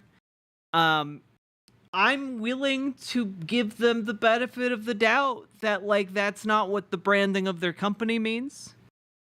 Chat was freaking out earlier. Chat's always freaking out. Just stop. You are in chat. You have the ability to not freak out. 88 is also a big thing in Boston. 1988 was the best year in Sox history. That's a really unfortunate coincidence for Boston.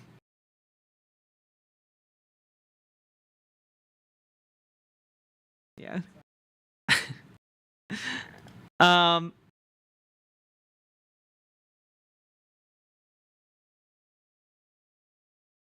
Yeah, I think it's just an unfortunate coincidence. That's kind of what I'm getting out of this.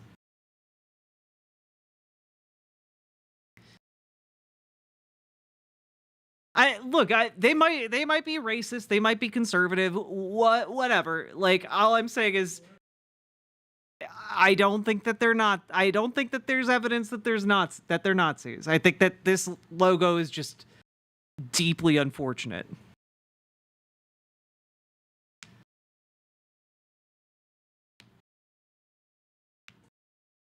Anyway, sorry, I got a little bit overprotective based on, you know, the fact this is a Steven Crowder video. It's a iffy subject, I guess. You mean you're trying to stay away from it, like in social settings, to not piss people off, or just in general? Just in general, because I never know what's going to happen. I mean, it's always back and forth. You never know what people are going to bring or not, as far as presidents go. Yeah. Do you plan on voting? Yeah, I'm still going to vote. Do you? And I don't want to ask who you're going to vote for unless you want to tell me. But what would you say are the top issues right now? Okay, if this guy Sieg Heils over the course of his interview, I'm gonna freak the fuck out. Now in the country that we're facing going into this election? A lot of the economic status of the country. So yeah, where we're at economically. So yeah, you know, things are tanking, interest rates are up. Can't even buy a house these days. Right. You're pretty young, so you're probably at that point. You know, to be fair, I couldn't buy a house even when Trump was president. So I don't know that this is like an oh man, if only Trump was president, I could buy a house. Really? Really? Where you're looking to buy a house and you feel a little bit boxed out? Yeah, especially up there, it's way more expensive. Oh, are you still in Boston? Yeah, still up there. I'm here for work for 2 months. Okay. Yeah, it's a little bit more affordable here. And rates right now, I believe they're about average like 7.1, 7.2. Yeah. That's got to be tough. Yeah, it's expensive up there in the. Yeah, it's like when my parents bought houses, it was easy. They bought multiple at the time that they could. So. Yeah. Well, you live a little bit further out of the city, you said, so maybe that might open things up for you. Yeah, a little more economic. So you think the economy is probably the most important issue? You said we're tanking. And like, in what ways are you feeling it, or do you think most Americans are feeling it? Because in the media, they're trying to say, no, the economy is great right now, and that's a big disconnect we've experienced on the ground. Yeah. They're saying, though people don't know the economy is good, most people answer, yeah, the economy's not great. Yeah, just as far as affordability of everything. So like, you know, buying food, rent, jobs I feel like aren't paying as much. Gee, I wonder which political party is more in favor of price gouging the working class. Who's making money off of the raising prices of food, of fast food, of rent? I wonder who's making money off of that, chat. I wonder where their economic interests lie. As far as like your living status, so whatever cost of living is, I feel like it doesn't really match. Right. So inflation is something you experience day to day. Yep.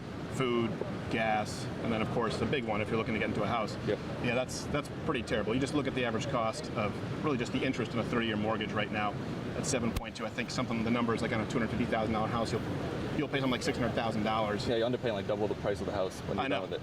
Yeah, that's tough. Do you have hope that it'll get better? Yeah, I think it will. I think everything balances out over time. So it's just, if you look at the graphs and everything, things tend to go up, go down, go up, go down, and they fluctuate. It's pretty.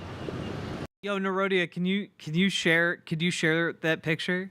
Pretty much the same every time. It's kind of like a long term. You mean kind of like versus long term versus short term? Yeah. Like investing in the market. So I know you said you stay away from politics. Do you think that the election will have a direct impact on what you view as an economy that's lagging right now?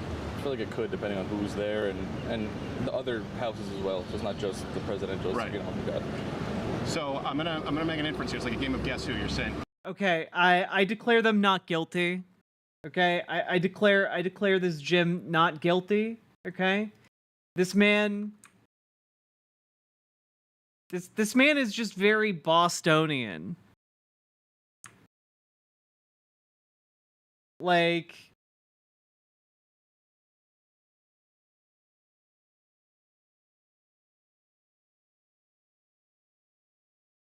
I don't see any other, like, unless that's, I don't, okay, chat, you guys need to help me out here, because I need a little bit of a second opinion.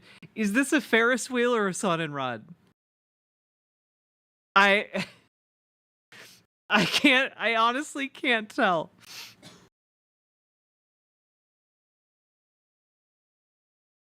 I need a second opinion. Ferris wheel, but I'm not an expert. Okay, I also it looks like there are some like circus tents around his left nipple here. So that does seem to check out. But then it just brings me back to an entirely different question, which is why did he have a circus tattooed across his chest?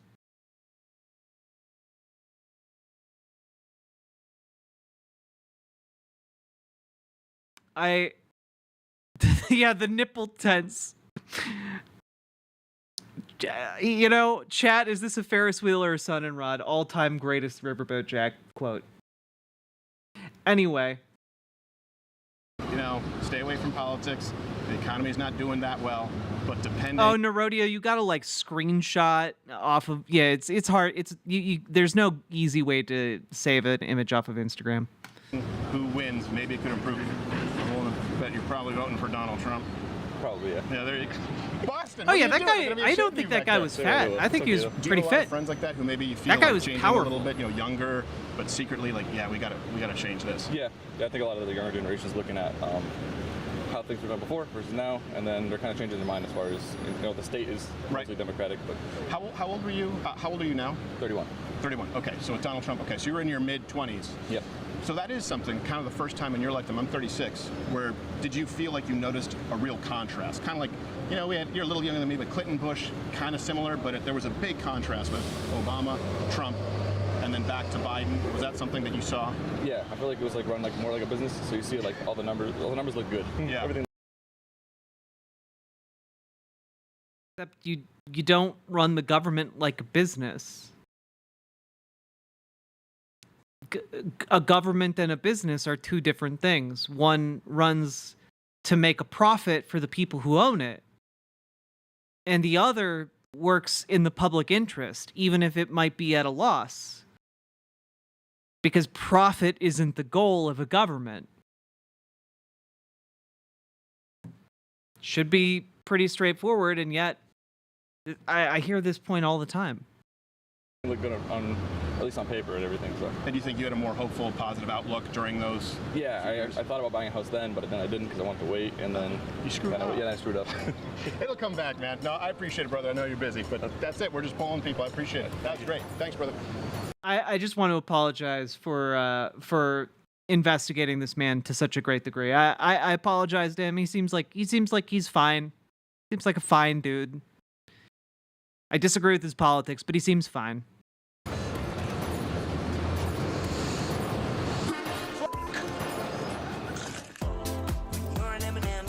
Nah, don't you do me like that with the DMCA, Steven. Now, remember those stereotypes that you had in mind? Let's contrast it with this. Oh boy. Hi, Steven. Nice to meet you, sir. Brandon, nice to meet you. Is Brandon gonna be a I appreciate libertarian? you dressed to the nines. Most people we've interviewed today look like crap, myself included. So. Are you, Steven? Are you fucking me? Hey, Brandon. Let me go. This man is dressed to the nines. I think his clothes look expensive, but I don't think he looks good. Appreciate looking at you dressed to the nines. Most people we've interviewed today look like crap, myself included. So you look just we need to dress it up a little bit. So, Brandon, thank you for taking the time. I'm sure you're probably busy today. Are you? We're just kind of gauging the temperature here with people. Are you paying attention to this election coming up? Yes. Okay. What is at the forefront of your mind? What do you think is most important as far as facing the country in this election? Okay, wait. We just one last update on Barbell Guy's tats. Okay, definitively not guilty. Not guilty. Nope, this guy is just from Boston. Everybody, not guilty. Not guilty. He is guilty of one thing and one thing only, and that's being from Boston. But other than that, not a Nazi, just a Sox fan. And okay, definitive proof that is not a sun and rod symbol. That is just a Ferris wheel over a flaming carnival.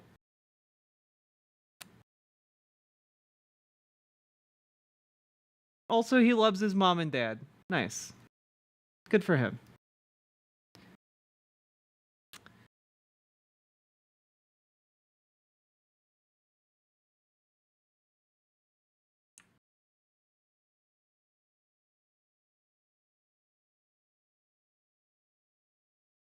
Case closed.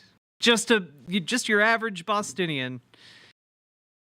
No, he loves his mom, dad, NB support. Nice. Basically, the integrity of the country, as a whole. I want someone who has the best interest for the nation and not for themselves or for those that are in their inner circle. Okay. And I think Joe Biden is definitely the person for the job. Okay, so you think Joe Biden has the interests of more Americans at heart than Donald Trump, for example? Very much so. We're not really talking about RFK or Jill Stein, right? We don't need to go through that right now. We're talking about the main two. Okay. All right, so there's no trick questions. So we've been asking people today, and most people have said that the most important issues facing the country are the current state of the economy and immigration. Seems to be the most popular. Does that surprise you? Yeah, I also had money on him being a libertarian, but I think he's just a wealthy liberal. Not really. I think people's idea of the economy and immigration are skewed, and that goes both ways.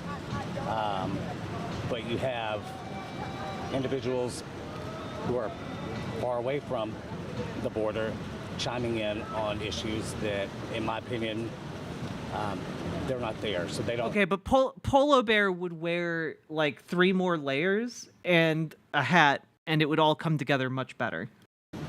Have a good understanding or grasp of what's really going on. And then same thing for the economy. I mean, if you look at the facts, look at the record. I mean, the economy's doing great. Unemployment is down every month. You've got record job growth every month. And why change? It might not reflect people individually, but if they could look at it from a wider perspective as a whole, then I think that they would have a better appreciation and understanding of how good things are. Well, this is one. Layers aren't always feasible. This is true. But if you're looking at his outfit and thinking there's no way he could have more layers on, I disagree. The thing that I've noticed today for sure is there's one side that says, people here, for example, in the hard hats or going to and from work saying, no, the economy is not going very well. I'm having to work 2 or 3 jobs, and my money doesn't go as far as it used to be. Damn, that's crazy, Steven. Why haven't you shown any of those interviews yet? And it does seem like the messaging coming out of kind of 2 different messages. From the Trump camp is, we're going to bring the economy back to where it was pre-COVID, rip-roaring. That's kind of his platform. And the Biden administration is saying, actually, the economy is better than people realize. The messaging has been bad. But why do you think it's a messaging issue if, for example, the vast majority of Americans just say, no, in my day-to-day, it's worse than it was 4 years ago? Good question. There seems to be a real disconnect. Very big disconnect. I guess the economy and finances affect everybody differently. Right. I do agree with those that the price of groceries is a little too much. Yeah. Just trying to make sure the riverboat wins. Lady Domina, thank you for the 5 gifted tier 1 subs, and I hope you got a bunch of good friendos in there. Our Family, Crooked, Azrael Garo. Hell yeah, let's go! You even got Sonic Cows in there. Let's go! Thank you so goddamn much for supporting stream, and for your support means I can continue to do what I do, and I really, really appreciate that. But I'm sure these are the same people who are going and spending $75 to $100 on a pair of blue jeans at Buckle. Is that what they cost at Buckle? If you get them on sale. Oh, really?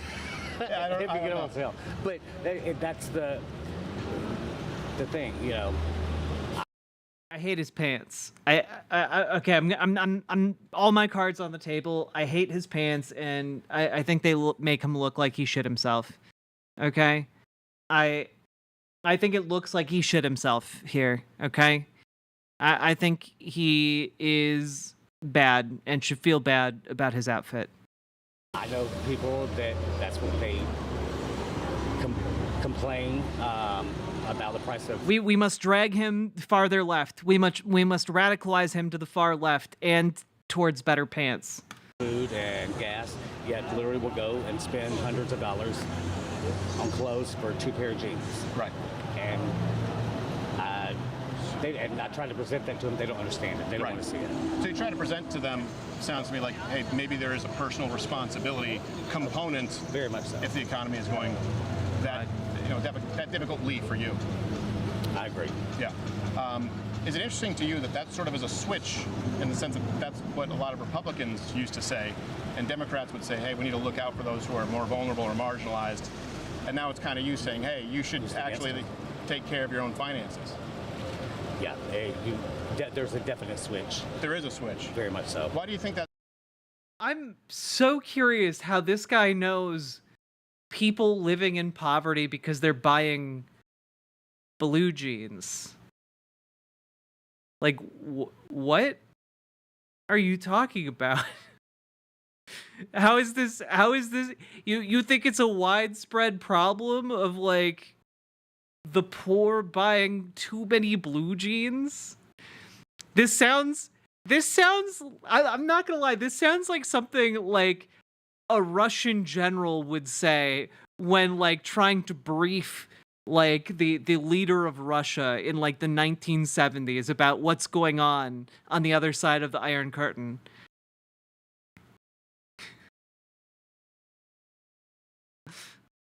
Vladarovich, you do not understand. All right, the American pig dogs. Their poorest members go out and buy blue jeans instead of eating food. They live in squalor and only buy blue jeans. They try to eat them. They are no good at fighting. We will be able to win. We will wipe out the American pig dogs who only live on blue jeans. That switch has taken place.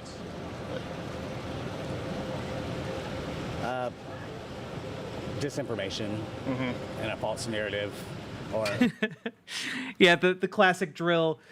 Food $200, data $150, rent $800, candles $3,600, utility $150. Someone who's good at the economy, please help me budget this. My family is dying. Just instead of food, it's a $4,000 blue jeans bill. Republicans. I should have snuck a comrade in there. Putting their own twist.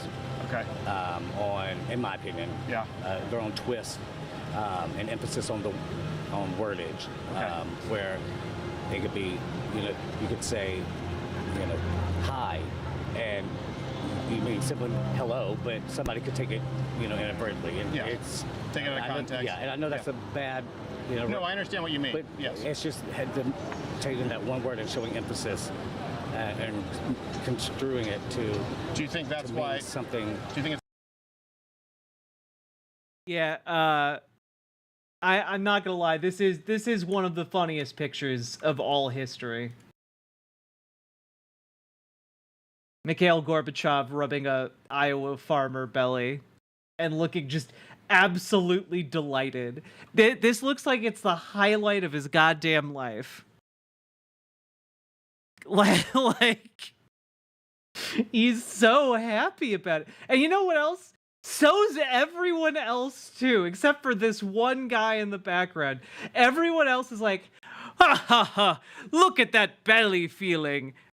Aren't we friends? And this one guy in the background is just like, what the fuck are you doing? What the fuck is this? What? Mikhail Gorbachev slaps farmer's belly. You could fit so many blue jeans into this. I just, like, I can't get over how happy everyone is. 10 out of 10.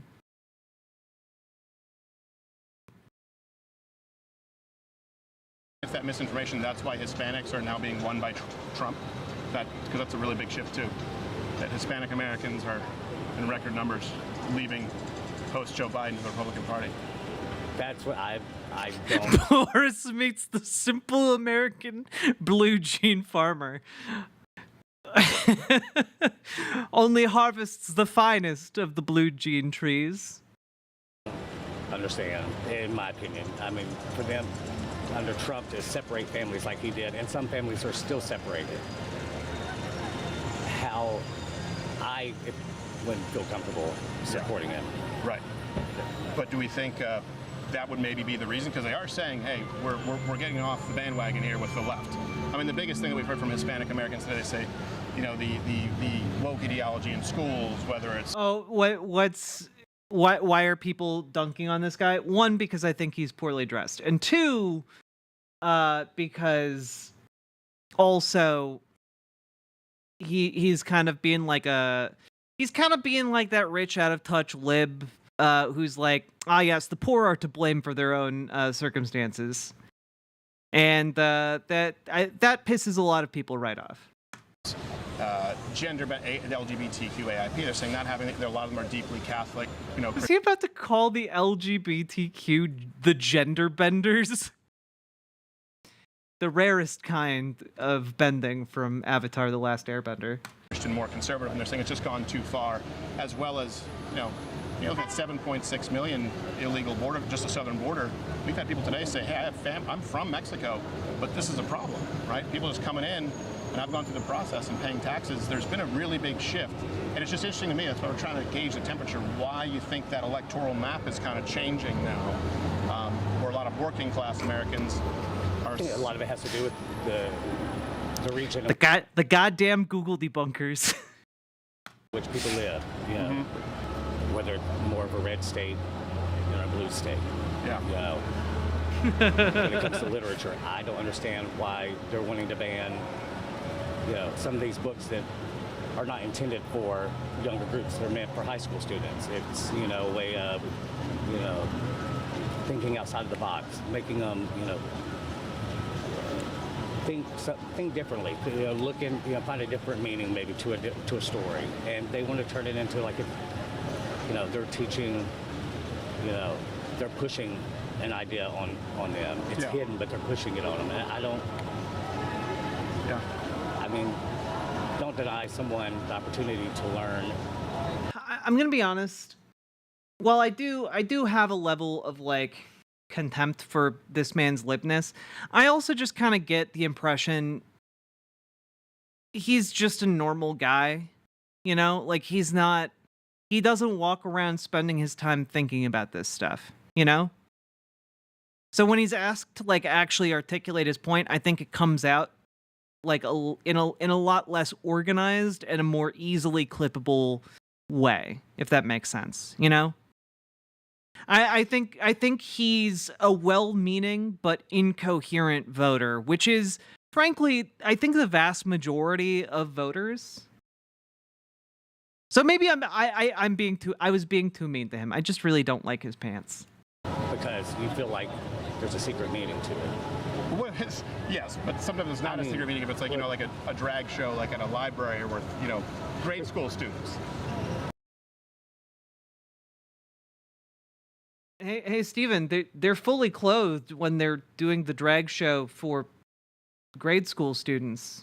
So, what's the secret meaning? Are you grooming children right now by wearing a tight long sleeve T-shirt? Are you grooming the kids that are playing within your eyesight right now? Who can say? I guess by Steven's logic, yes, he is. They're reading a book. The family, they don't have to take their kids there. The families, they obviously feel comfortable. If they look at it as simply... Okay, you know what? I'm back on this guy's side. Yeah. A drag queen reading a book to a child. They're not... I don't think they're pushing on them. They're, who they are on the kids. That's, I feel the parents have a choice there.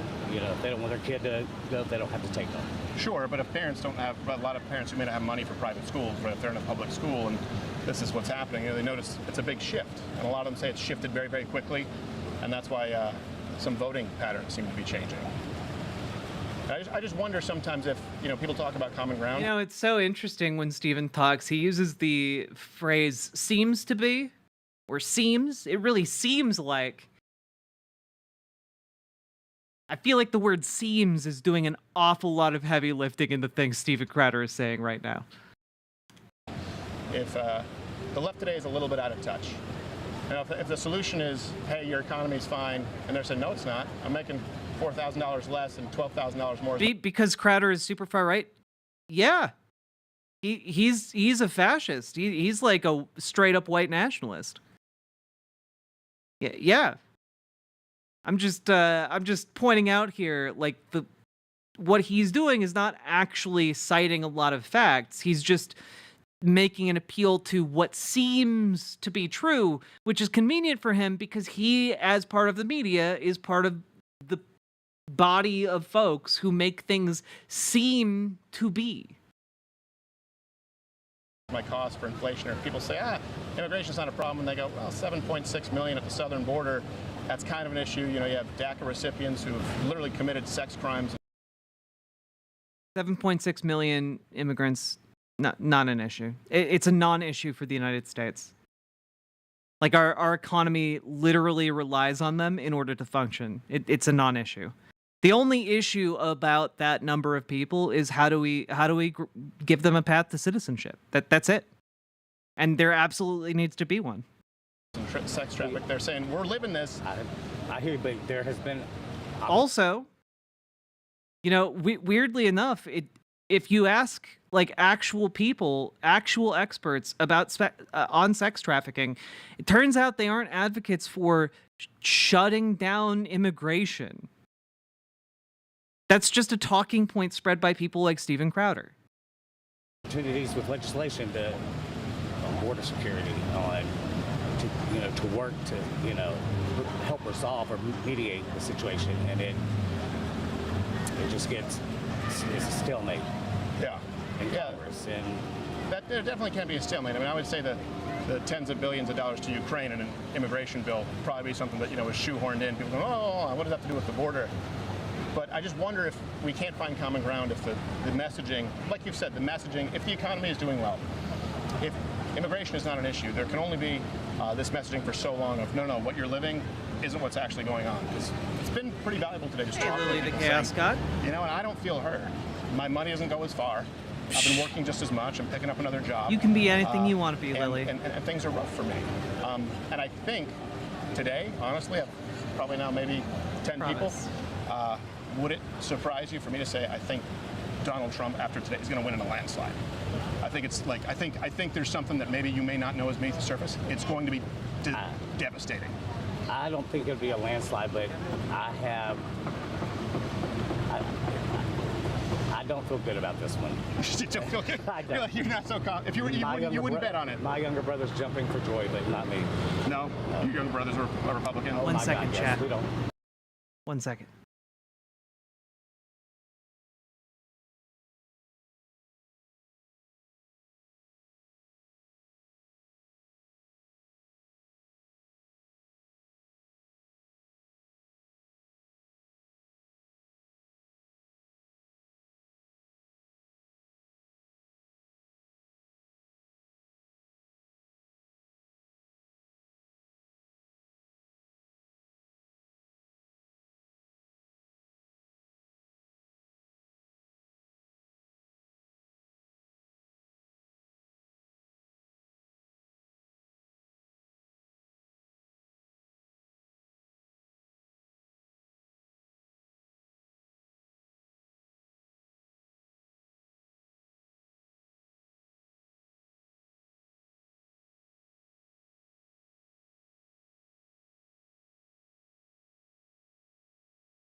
Sorry, I had to Naruto run to smooch my partner.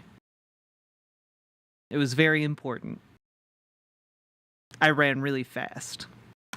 Talk about politics at all. But do you have a good relationship with him? I love him with all my heart. He's my best friend in the world. See, that's good. I'm glad that you guys can do that. But when it comes to politics, yeah, I'd much rather talk about Auburn football, and we're Alabama fans. So. Well, there you go. Well, you find some common ground. Well, hopefully, the point is, hopefully there's some common ground found, maybe with a huge voter contingency in this country, because I'm telling you, man, that map is changing. They're like, nah, I don't care what someone says. Gamergy, can you get me the clip where he says that? Those that don't vote, in my opinion, have nothing to say. That's true. They might. Yeah, that's true. People who don't vote, you can't bitch if you don't vote. Exactly. So, all right. Well, I appreciate you, Brandon. I appreciate your perspective, man. Thank you very much. Likewise. Thank you. I hope you have a great day. Back to work. Yeah, I know. Back to work at Buckle. This heat. It's a little breezy now, but it's smuggy. Yeah, I'll just say this. Yeah, you're wearing corduroys. Yeah, that's not ideal for the humidity. Yeah, that's true. It's a sacrifice you make. You too.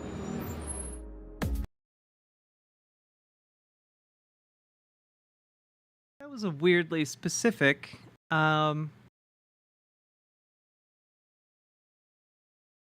Steven, were you flirting? Were you flirting, Steven? Because that's kind of what it looked like to me. Like, I'm not alone here, right? Like, that seemed like flirting. Bisexual Mr. Hyde coming out, yeah.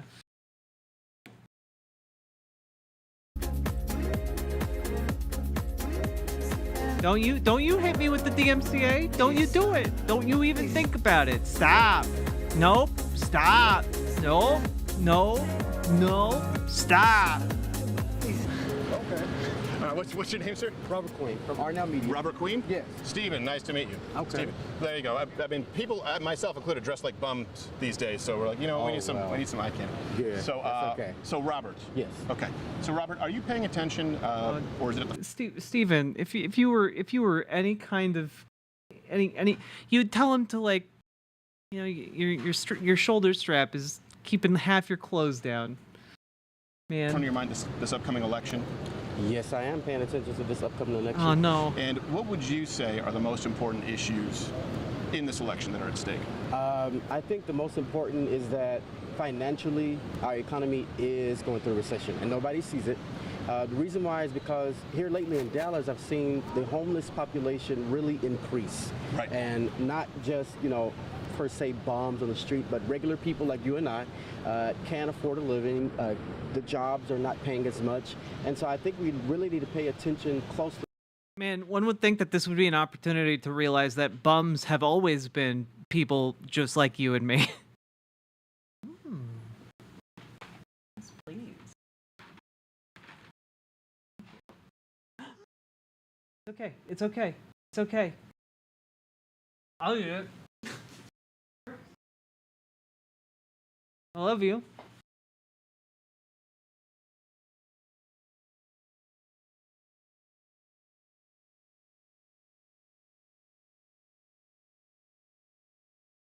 A goober fell on the floor, chap.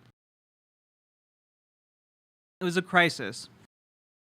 To the financial economy of the side. Yeah. And then so much so, not as the race part, but if we can all just understand humanity and give it back to the community, all race, that will make this election so much better.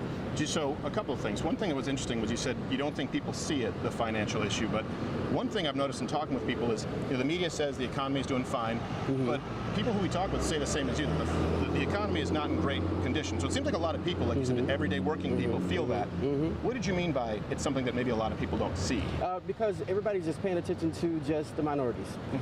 We all go to work every day, just like you and I. Yeah. And a lot of people, they could be dressed nice as me and not have a job. Right. Or looking for work, or have to work 2 or 3 jobs. And so the reason why I say they're not paying attention is because, like I said, humanity is not sticking out. They're not asking questions, they're not getting involved, they're not building bonds with people that will grab their attention of the economy and money issues. Because there is money issues around. I'm telling you, I've seen in the last 2 weeks, the homeless population have really increased. Yeah. In the last numbers. 2 I'm weeks? telling you, not just like bombs on the street, I told you, but normal people that can't just make a living. Right.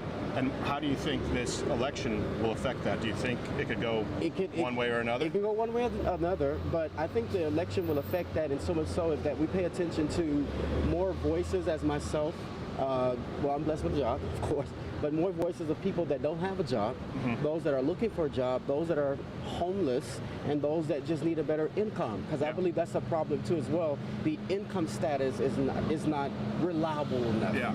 Well, average incomes actually were going up, and for the Oh, also, chat, I haven't made this entreaty to all of you in a while. Folks, we've been going for 4.5 hours. Please, if you haven't yet, hit the follow button on Twitch, hit the subscribe button on YouTube, like the YouTube stream, because I can't help but notice that we have... How many people are currently in here? Let's take a look. Whoa, whoa, whoa. We have almost 200 people in here, and the stream has 72 likes. I think you guys can hit 100. I believe in you guys. Let's go. Let's go. Let's go. 1 like equals 1 pray for Blue Jean. And of course, if you would like to support stream, please consider dropping those subs, donos, and memberships. Those are really what allow me to keep on doing what I do. So consider supporting the stream today. Especially with the end of the month coming up. Whew! Rent coming in hot. I'll toggle my like for infinite engagement. I'll do it. Pray for my blue jeans. The blue jean harvest is coming in real fine this year. Yep. I really like the blue jean farmer role playing you guys are doing. 10 out of 10. 10 out of 10 chats.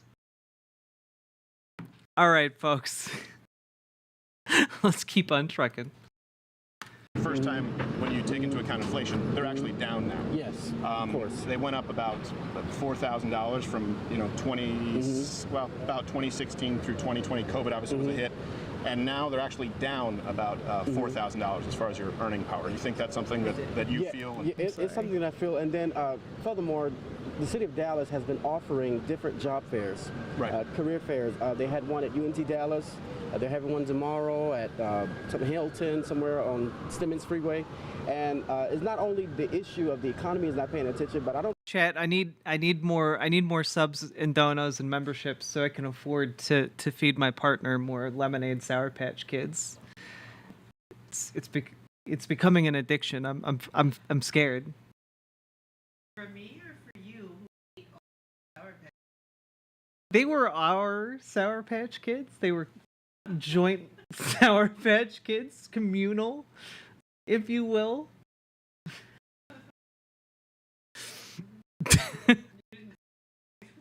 Oh, chat's just telling me to buy a fewer blue jeans.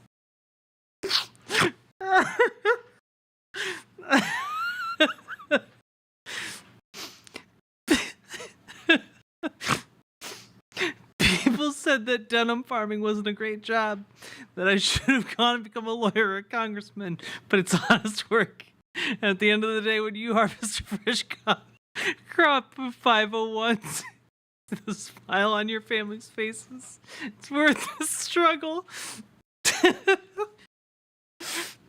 Oh, God bless this Steven Crowder video for giving us the blue jean farmer meme. I really enjoy it.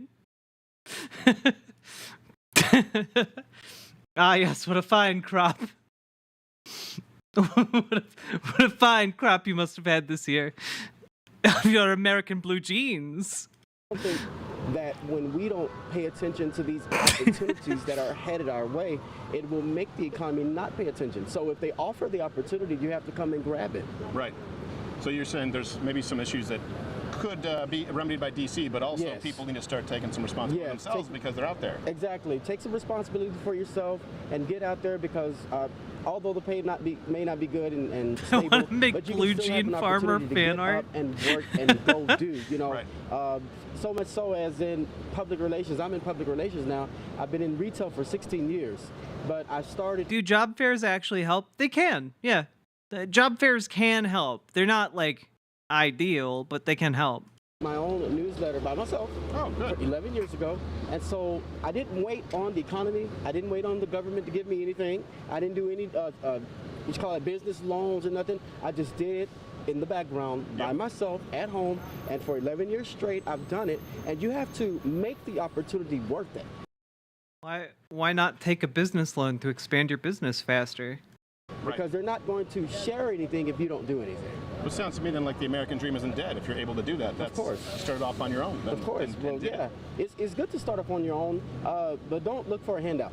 Right. You be the handout. So let me ask you this, and you don't have to answer, of course, who you're voting for, but if you say that the economy is not doing very well, this election is important, I'm sure you know that the polls show that the public tends to think that Donald Trump handled the economy better than Joe Biden. Would you agree with that polling data? I would agree. I did not You must become the handout. vote for Donald Trump, characteristics sake, but I do believe, now this is just my belief, that's fine, that he's a bulldog that can pull some things together for the economy. I haven't seen President Joe Biden on the scene as much due to his health and things that are going on with him, and he is a lot older. This is President Biden's second time even being in the election field. Right. In the 80s, he was, but in the 80s, he had to bow out because of plagiarism. In the 80s, remember that? but now that he is an actual president, then of course the 80s and the millennials, different story. Right. So I don't see enough action from him, but we got to have somebody to just push this back into where we need to be. So, Aren't they like the same age? Basically, yeah. His probably personality issues. Yeah, personality issues. But do you think going into this election, you're considering it? I consider it because of his business mindset. Right. His business mindset and entrepreneur. Good morning, Smogan. That helped us during the pandemic, I'll say. Yeah. It helped us tremendously. So for that reason, I would. So would you say, final question, that a lot of people, Donald Trump was an unknown, right? Where people thought he's a bull in a china shop, but now having experienced kind of the contrast. As a fellow black person, I'm very disappointed in this man, but not surprised. Maybe people had it wrong on certain facets, namely the economy. Well, of course, God is going to take care of all of us, like he has before. But we do need a... I fucking love people like this. It's just like, of course God's gonna take care of us, like he always has. And then well then why are you going on? Why are you talking about any policy? Why do you continue to talk after that? Like, if God's gonna take care of it, why do you gotta worry about policy? Like what?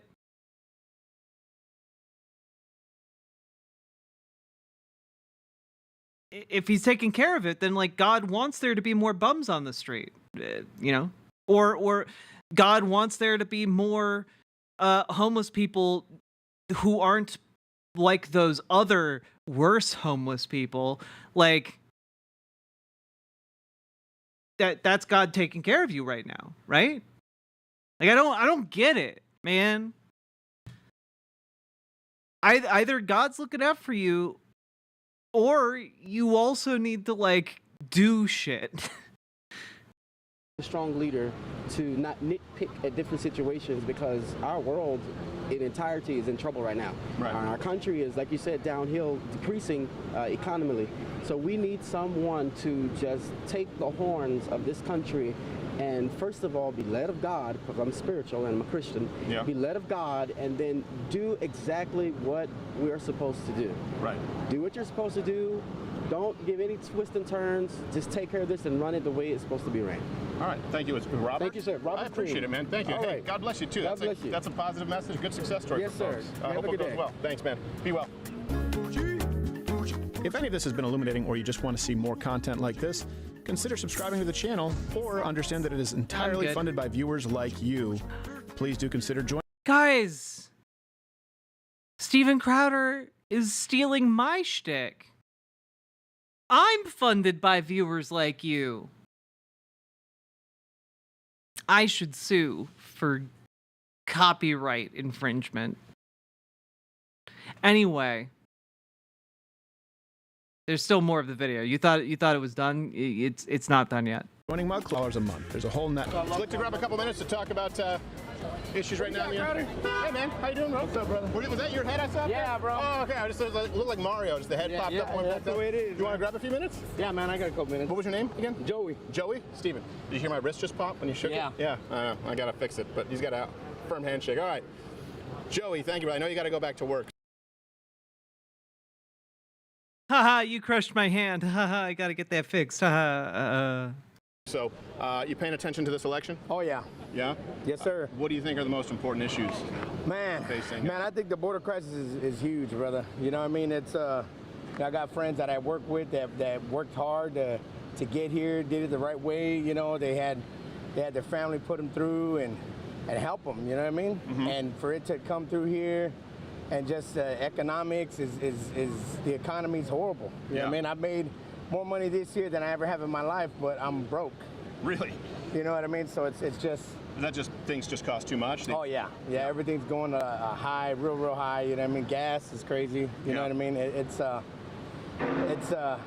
just the way it is. You know what I mean? For now. You know, it's interesting because we've spoken with a few people today. The media says the economy is going well, and then you have some people who say, "Oh no, people just don't know that it's going well."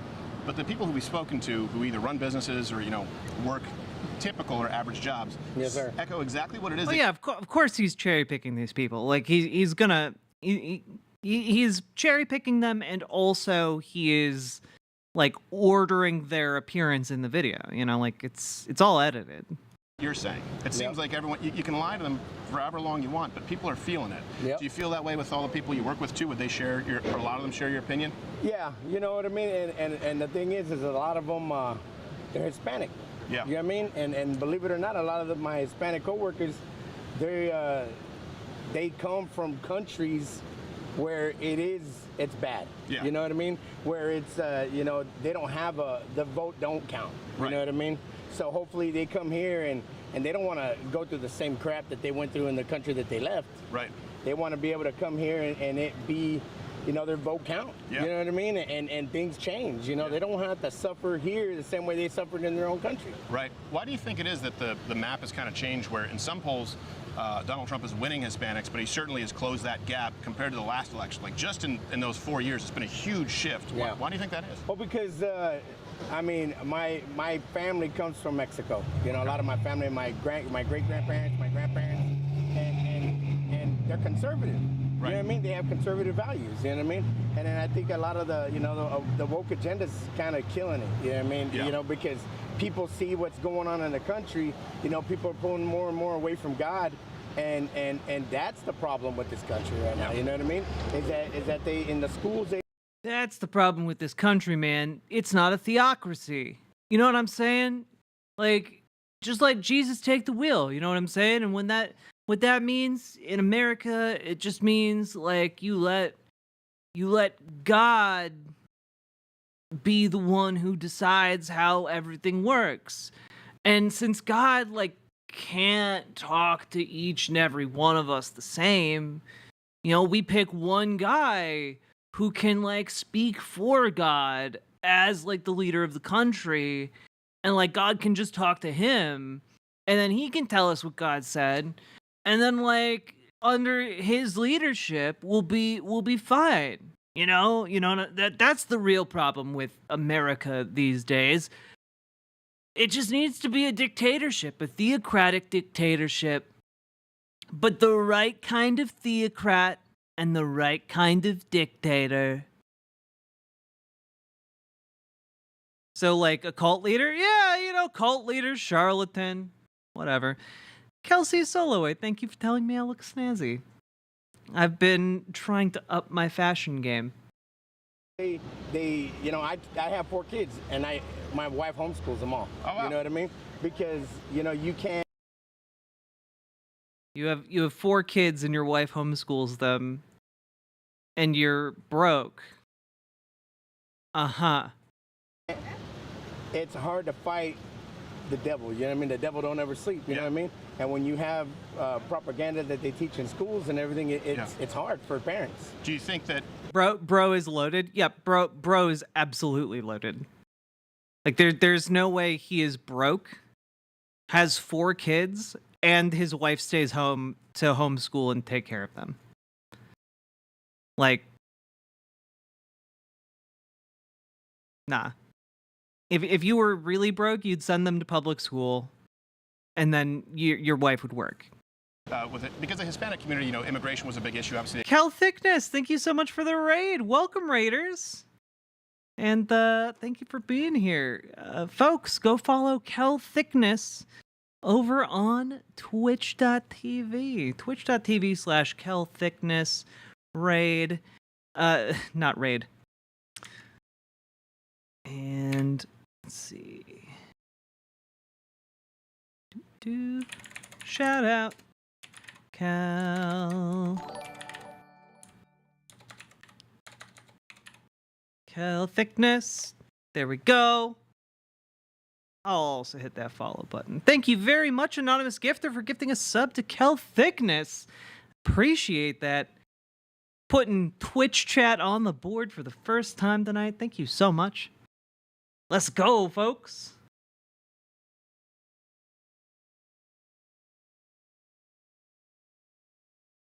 IRA raid. Oh no. the economy, but you just mentioned that you think a big part of it now is values Hey, and the woke Xanakill. agenda. Do you think that's a bigger Thank you for impact telling me it's worth with Hispanic people right now, seeing how far the left has gone in the economy? Yes. Yeah. Yes, definitely.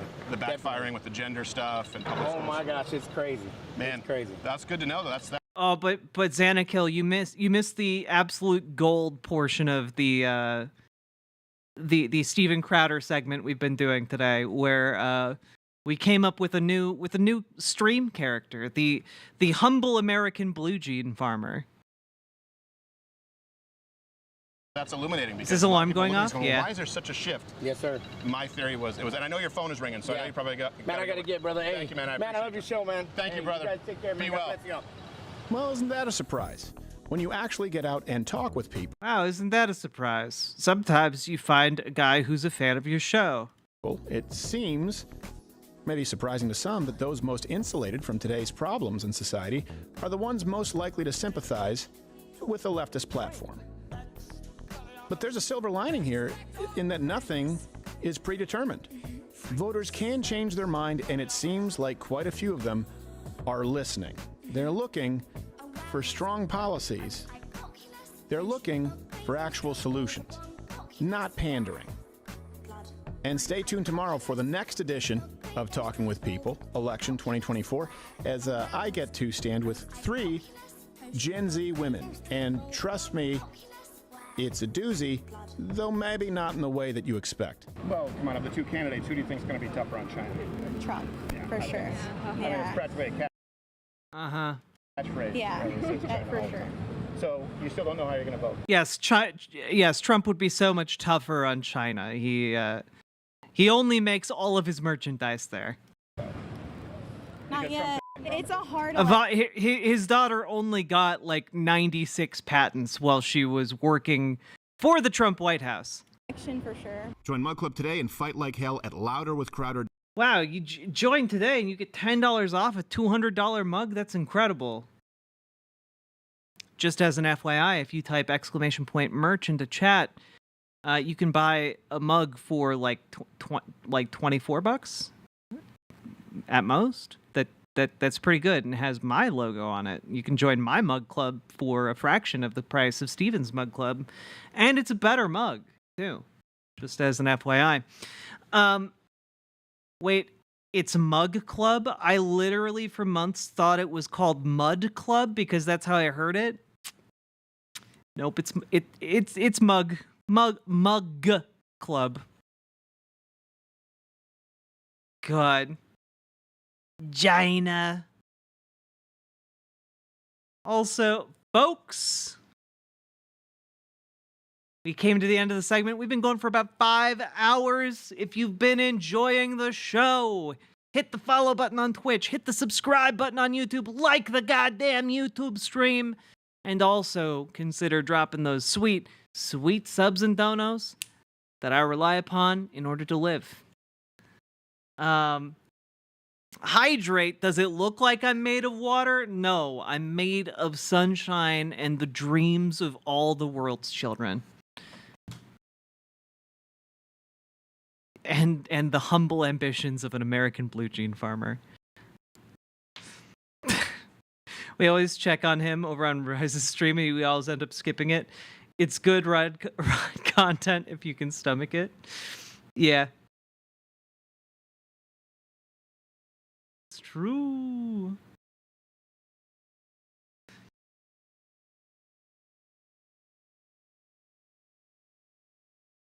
He reps Black Rifle Coffee, which tastes like mud, so you're not far off. True. I will drink some water. However, chat, despite the fact that there are now, like, how many of you are watching? Like, you know, we got over 200 people watching now. I think I have to bid you all adieu. It's been an excellent stream. There's no way to top Ashley's appearance. That was an excellent segment. It's, I think, maybe one of the best ones we've done on the show. I'm really happy with how today's stream went. Yeah. I need to get some rest. I need to spend some time with my beautiful and phenomenal and peerless partner. And I will see you all tomorrow. Mind the blue jean crop. Yes. Also, announcement incoming on Friday. You should all be aware of that. And before you guys go anywhere, I believe a week from today, next week, we will be talking with Taylor Lorenz of the Washington Post. And that's going to be a good interview. Make sure you all come back for that one. I'm also going to be bringing up Shrimp Jesus while talking with her, and I'm very, very excited. Wait, for real? For real, boiled peanuts. She's a very nice lady, and I'm excited to talk to her at length. And hope you all have a good night. So next week, Wednesday evening, come see the Taylor Lorenz segment at the very least. And on Friday, make sure you tune in, because I think by Friday evening I shall have an announcement for all of you. And yes, thank you all for being here. And let's raid into What's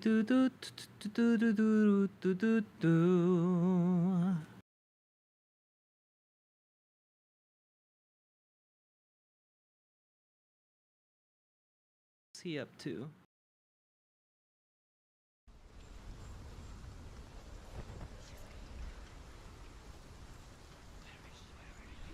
Okay, nope. Not that one. We'll raid into Willow. It's been a while since we raided into Willow. Folks, thanks for being here. I'll be back tomorrow.